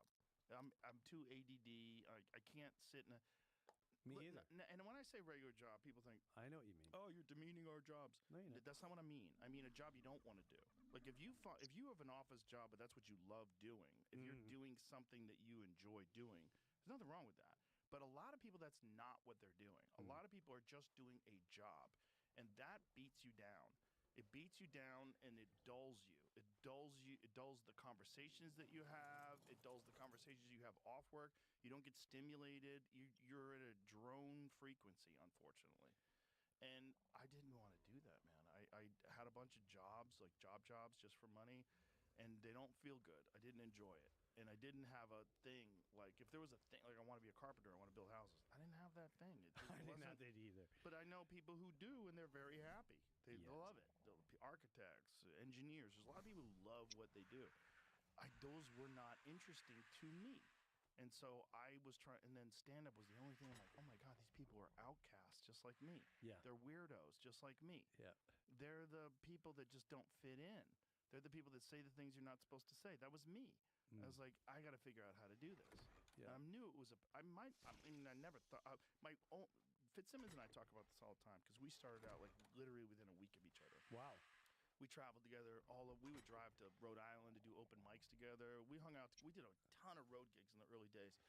All our goal was to be able to pay our bills with comedy. That was the goal. Right. The only goal. And it felt great. That was because we knew guys. There was this guy, DJ Hazard, who was a really funny Boston stand-up. And I went to look at these apartments once. And these loft apartments, they had turned this like an elementary school, this old brick elementary school, into these loft condos. Yeah. And DJ You want to take my Hazard fan? was there.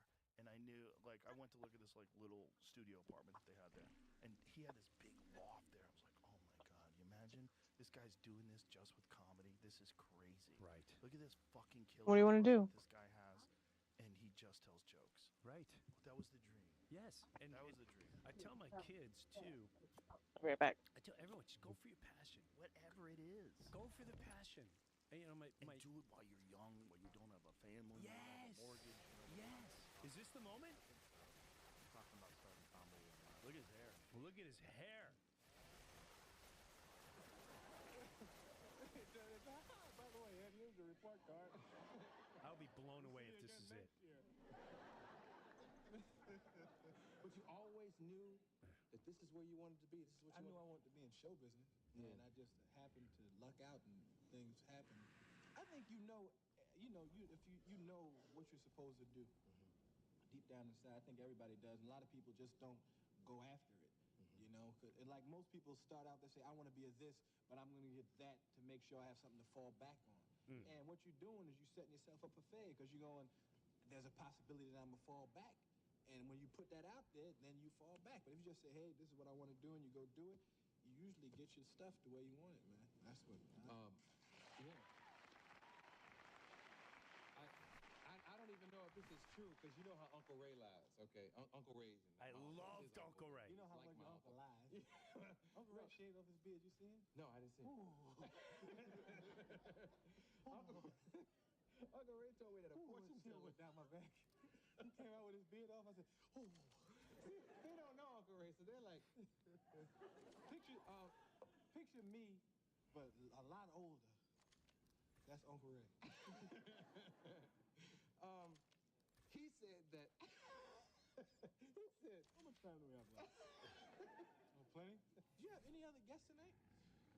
It's me and you and Uncle Ray. He's like, I already did my favor. Hey, Uncle Ray! Wait. Not Uncle Ray.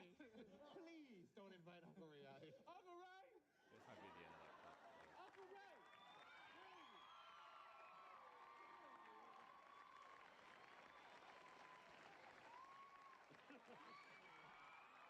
So, man, It's me, you, and Uncle Ray. That's hilarious. He brought his uncle out. dude, he would bring his uncle. His uncle would murder. That's what I'm going to look like in 40 years. His uncle would murder. I think on Letterman. His uncle would murder.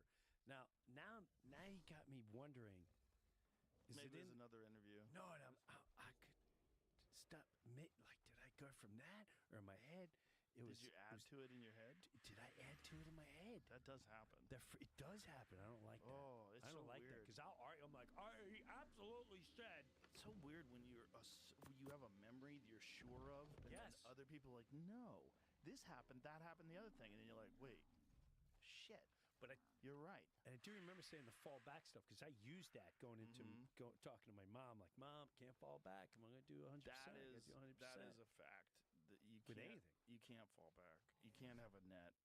You're not going to make it if you have a net. No, you're spreading yourself thin all over the place. It's just too hard. Well, also, the amount of focus that it takes, whatever you're trying to do in life, the amount of focus that it takes to do it. This is what I always say to fighters when they have like 1 foot in and 1 foot out. I'm like, quit. Because the consequences of you facing a guy that's all in are devastating. That guy wants to be the best ever, and you're not sure if you want to fight anymore. Like, you're going to get hurt. Yeah, Right. That happens a lot. You see that a lot. Yeah, because sometimes it's just for the cash, or they need. Well, it's also cash, their they're not identity, and there's they're not sure if this is the right career for them. Maybe they have a couple of losses and they don't feel confident anymore. Like, get out. But with comedy, at least you don't have to worry about getting hurt. Like, really, what it's just about is like, okay, you're presented with more challenges. Figure it out. Yeah. Figure it out and push through. Somebody's done it. Okay, there's people out there that are doing it, which is one of the things that we really, when we started the club, one of the things that we implemented at the club that we thought was really important is a legitimate development program.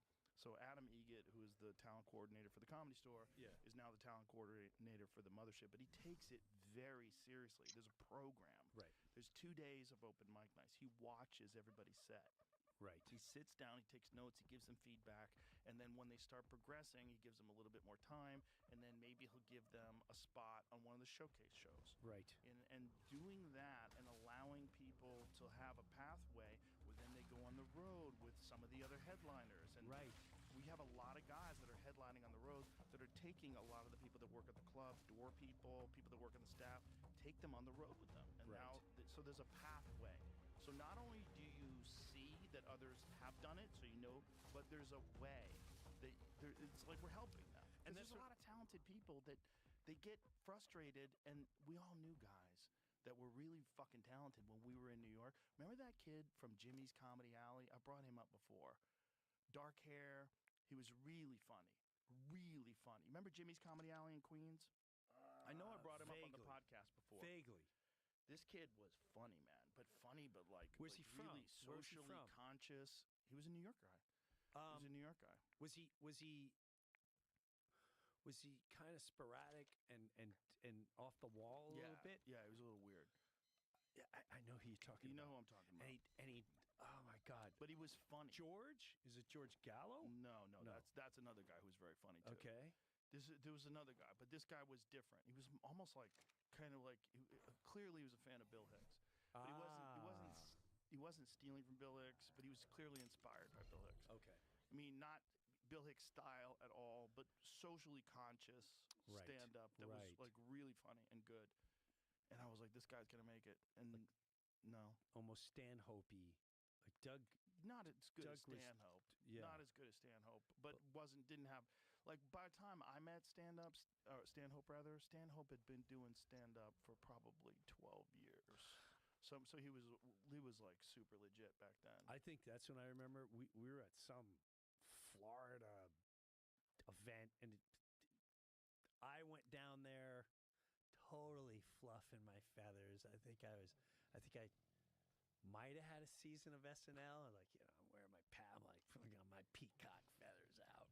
And Stanhope was the winner of this festival, and they got to play the last night. I think it was like Todd Barry. All I remember is Todd Barry, Doug Stanhope, and me. Now, I was supposed to follow Todd Barry. No offense to Todd. I'll take that any day of the week because Todd's energy is lower. Right. He's like all right. Deadpan guy. Right. And Deadpan. How was it? Murder. I know. I feel comfortable. I'm like, okay. I usually do okay after Deadpan, no matter what. I'm ready to go. I'm seasoned. I can do this. They go, we're switching the order. I'm switching the order. Welcome back. At that time too, I think the manager, maybe it was whoever it was, he knew. He's like, there's no way he's gonna be able to go up after Stanhope. So they switched Barry and Stanhope. So now I don't know who Doug Stanhope is. And Doug Stanhope goes up. I'm gonna say for like the first couple minutes, he's eating it a little bit. And I'm like, why would you do this to this kid? And then all of a sudden he snapped. And all I remember is from that moment on, I went, oh, shit. This is going to be an issue going up after this. And he was murdering, like slaying. And the things he was saying, because at that time, too, I'm not a dirty guy. I just choose sometimes. I love filthy material, but I just don't always go in that. And he's hitting subjects, like dark subjects, and sex, and he's beating the shit out of the room. And I just went, yeah, this is not going to go well. And I remember going up, and I held my own, but I don't know if I pulled off going up after a very young, unproven Stanhope. Even back then, I was like, I gotta keep my eye on this guy because he's a monster, and he was this is like 90, maybe mid 90s. Yeah, I think I met Stanhope in 98, somewhere around then. What's that? No. Well, maybe. That is him. That's Keith Anthony. That is him. He just looks different there. Whoa! Wait a minute. He's older. Yep, that's him. No, it's just Keith Anthony. So is he still working? Who's Keith Anthony? Keith Anthony's the guy that I was telling you about Jimmy's Comedy Hour. Oh! He was very funny. He came to the Comedy Store. He drove across the country in a Cadillac that had the roof sawed off of it. And it was a convertible, but not really. So it didn't have a top, and so he got rained on while he was driving across the country. So his entire Cadillac is filled with water while he's driving. I don't know if he drove with a raincoat or if he just ate it, just ate the water. But yeah, that's Keith Anthony. Yeah, wow. That's him. Thank you, James. Is he still around? How did you pull that off? Is he still around, or I don't know. I haven't seen him in forever. I remember we brought him up on the podcast a few years ago. Yeah, I found a transcript where you brought him up. Yeah, and who is the guy from the radio? I hope I'm not going to Rogers. There's a radio guy. He was taller. He was married to like an Israeli chick. John Tobin. Yes. Yeah. That was one of the greatest, most hilarious adventures of my lifetime. Was Tobin and I. We had a gig it was horrifying. It was like coconuts. We're gonna send you down to Cancun spring break, right? Oh God. Oh yeah. And now I'm young. I'm like, oh my, I'm not even married yet. You were in Cancun? Yes. And it's spring break. I'm like, oh my God. What year was this? Okay, so I got married in 93. I'm gonna say 1992. 1992. And I think I'm making $500 for 2 weeks. You have to work every single night, right? So wait a minute. So I don't know who the other comedian is, right? Right.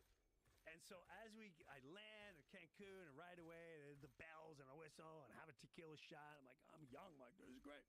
Tobin is probably 10, 15 years older. Yeah. Yeah. I wanted to say he was in his young 40s. I could be wrong.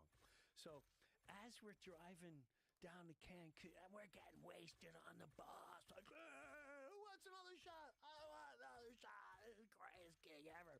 So we pass all the spring break hotels, and there's no one left on the bus. There's nobody left on the bus except for some guy who's like in his 40s, right? And I go walking up the bus drive. I'm like, hey, where's La Traverse? And he's going, ta-down, ta-down. What? I don't understand what he's saying. And this guy goes, he said it's downtown. I went, oh. I go, what is your name? He goes, John. I go, I'm a comedian. He's like, yeah, I'm the other fucking comedian, and they have us fucking downtown. They don't have some fucking thing. Why is he mad at you? I said, it's okay. Are you sure? That doesn't sound like No, dude. It was John. This is really funny. So they put us downtown, right? Me and Tobin. And me and John have talked to this multiple times. Said, one day we got to write this as the funniest adventure ever. We had to take, first of all, we check in the hotel, and the guy's like, yeah, I don't know if the other guy's still in there. What other guy? They're like, the three of you in one room. Well, three of us in a room. What are you talking about? John's losing his shit. He's arguing with he's like, I'm married to an Israeli chick, and all they do is yell at each other. He goes, payphone, fucking yell at each other. So now we go to our room, and there's someone in our room. It's like and he goes, yeah, I haven't been paid yet. Been stuck here for like a month. Like, oh. What? Oh, yeah. So I slept on the floor. No. On my life. On my lap. As Tobin this, right? So I'm on the floor. The first night I wake up, and Tobin's like yelling over the other. He's like, if you keep snoring, I'm gonna lose my shit. Right? So by the end of the week, we're not getting paid. All the gigs are getting canceled. All I remember is it ended like 6 days later. I had to go get money transferred because now we're partying. We're just like, screw it. Let's go find weed, tequila. We went on an adventure with this poor bastard got thrown out of a car. We were going to buy tequila right outside. And the guy got thrown out of the car. And we're like, what's going on? Now we're all wasted. And we go up and the guy's going in his pockets and taking his money. And we go, hey, what's going on there? And he's like, you know what I mean? They're talking in Spanish again. And John knew Spanish a little bit. And so he takes off and we're taking care of this guy. Like, what's your name? He's like, hey, Juan. And to this day, this is why I know in Spanish my name is Jaime. Because we lifted him up and he's like, oh, amigo. What your name? I said, James. Jaime. Yeah, Jaime. Amigo.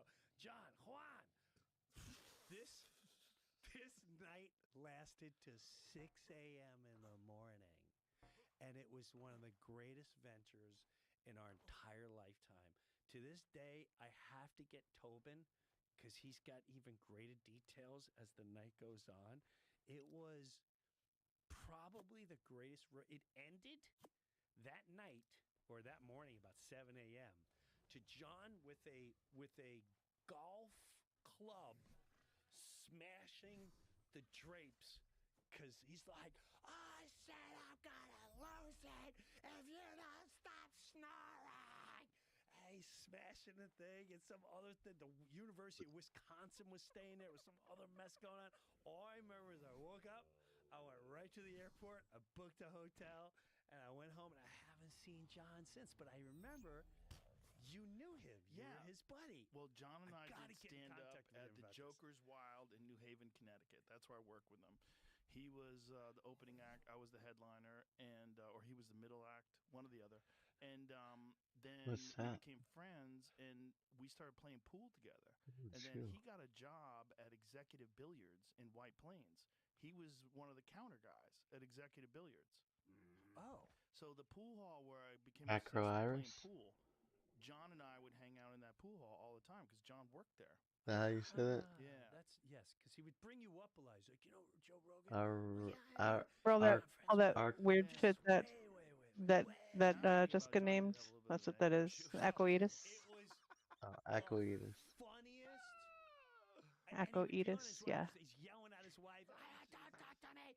I'm stuck in Cancun. Oh no! I gotta get all the details of the adventure. There I was- lost touch with that dude. I ran into him a long time ago. I want to say I never close knew to the name 20 for years Rainbow. ago, I was doing a gig in Miami, and after the show, we were leaving the back of the theater, and I went to get in the car, and I saw this guy that was standing out in the lot. He knew that this was the back of the theater I was going to come out, and it was John. And I didn't recognize him for like a half a second because there was like a spotlight behind him. Yeah. You know, he was a little silhouetted with the street light behind him. And then I was like, oh shit, what are you doing? And I know we exchanged numbers, but you know me, I change my fucking number every 2 years at least. I lost touch with him a long time ago, and I lost phones, and I don't know. But John and I were always in that pool hall together. Wow. Yeah, for a couple of years he worked there at least. He was like the counter guy. Like he would give you the balls and take the money. And our good friend Guy Azariti, rest in peace. He was the owner of the place. I'm gonna hunt him down because Well, he'll probably reach out after this. Yeah. There was a black guy with us. The other guy was a black guy, and every day we'd leave, and this little hooker would follow me, and she had to be like in her 50s, and she was chubby and a mess, and she'd go, "Ew, you know, boy, little boy," and I'm like, no. But the black dude would always go, "Yo, I'll take you." He go, "No, too big. I swear to God." That's hilarious. And what's crazy is that venture we went on, we end up going to this guy's house, and he made like his wife and stuff cook for us and and his whole family is staring at us, and I'm a jackass. I'm all juiced up, and like, we're gonna get you out of Mexico, and we're gonna get you to America, and we're gonna help you out right now. We're gonna get you to America. Yeah, we're gonna help you out. We're gonna save you. You don't worry about it.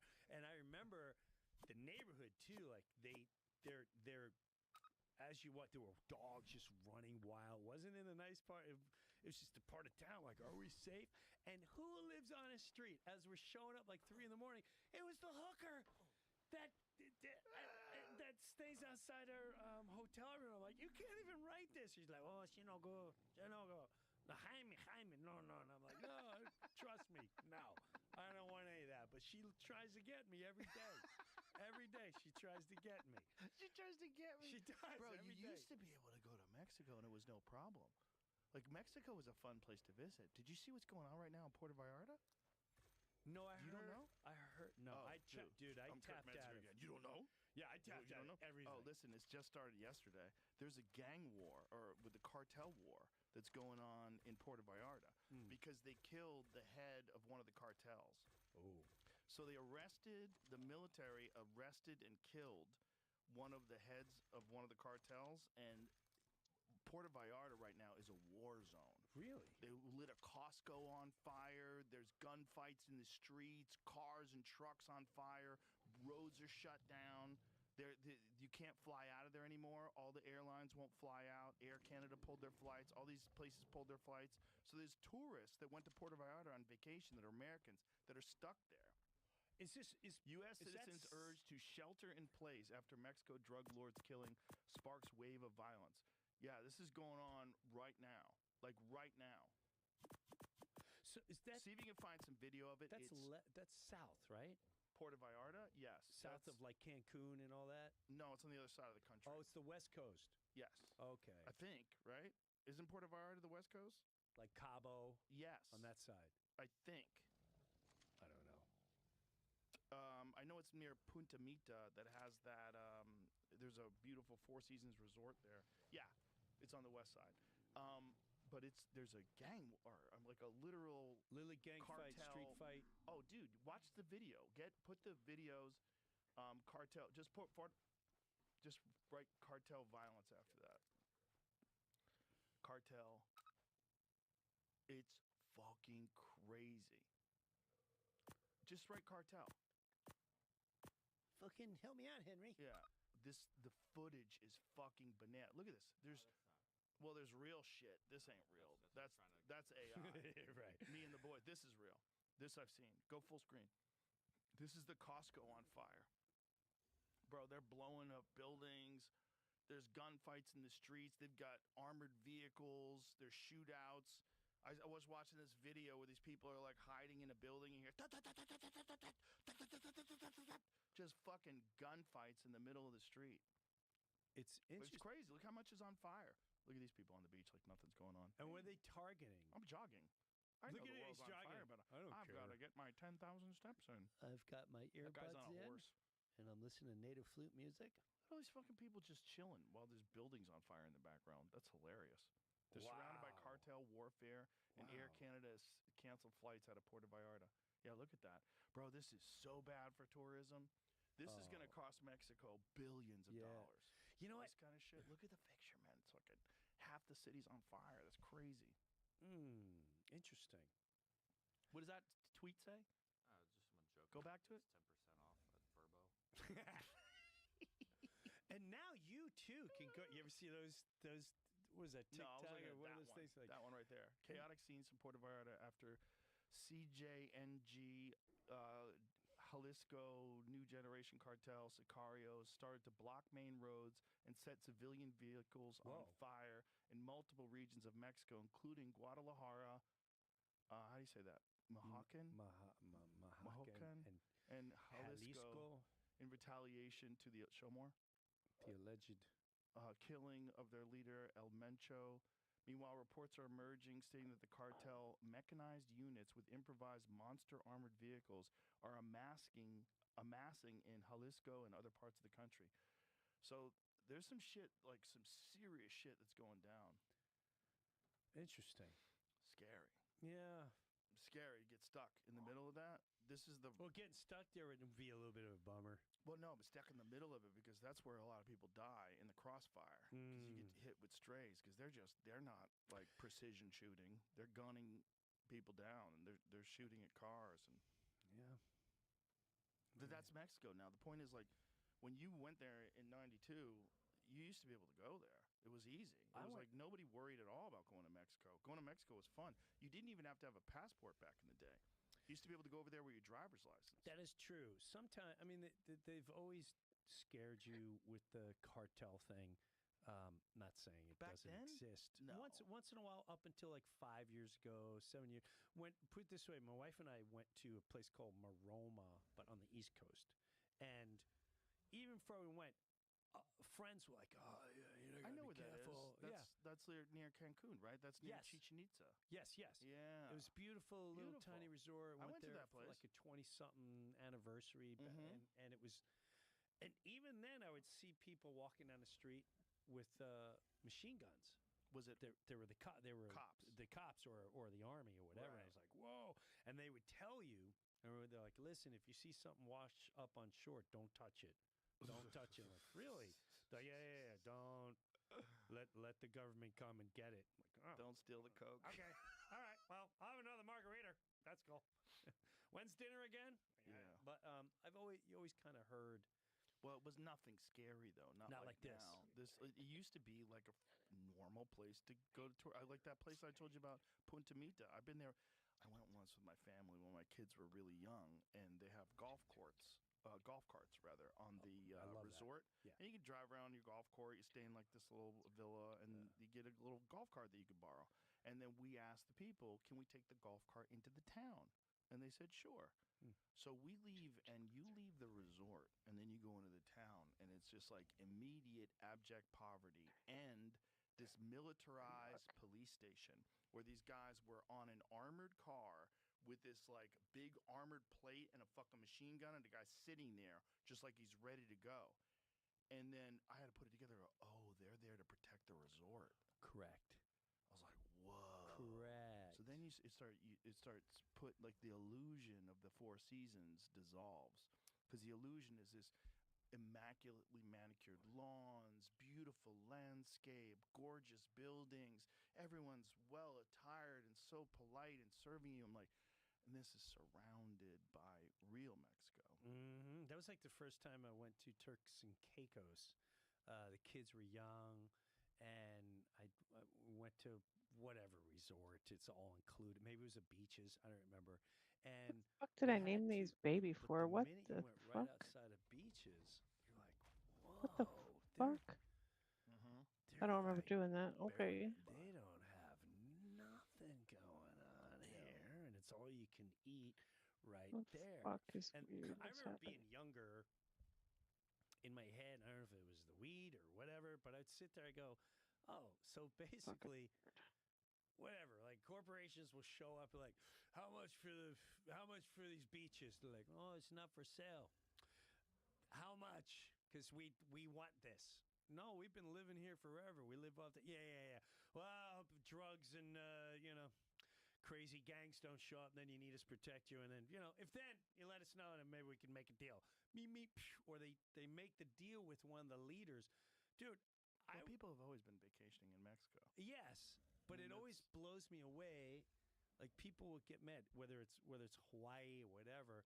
All the nicest beaches in the world are basically, even in bad areas, they're surrounded by like billionaire, like gorgeous resort. It's just like coming off a cruise boat. Fucking come you're here. treated like a king and a queen, and then you show up at certain ports, and they're like all begging. You're like, these beggars. But if you think about it, it's like someone coming here, and they're coming into a bad section, and they're worth billions of dollars, and they're coming off, and they're kind of looking at you funny. It's that always fascinated me. Like, how do they get into these areas, and they make sure you stay there? Well, usually those areas are fucked for a reason, right? And Mexico's fucked for a reason because of the drugs. That's a big part of it. And the other thing is what happened in the 80s with that movie Roger and Me, whatever year that was, that detailed that, where they just shipped all the factories over to Mexico. And then that became like, it killed Detroit, and a lot of things started getting manufactured and built in Mexico. And, they took advantage of the fact that they can get cheaper wages over there. They didn't have to insure anybody. They didn't have to give no benefits. Right. You spend way less money, and you can make people work way longer. There's no rules. That's the beginning of all of it. A lot of dirty corporations did that just to make a buck. Yep. And continue. Yeah. And continue to do that. Yeah, Interesting. well, when you find out that the rest of the world, like the whole world, when you look at, people love to use that term, the one percenters. You know what the 1% for the whole world is? Top 1%? $34,000. $34,000 a year puts you in the 1% of the world. What? Yes.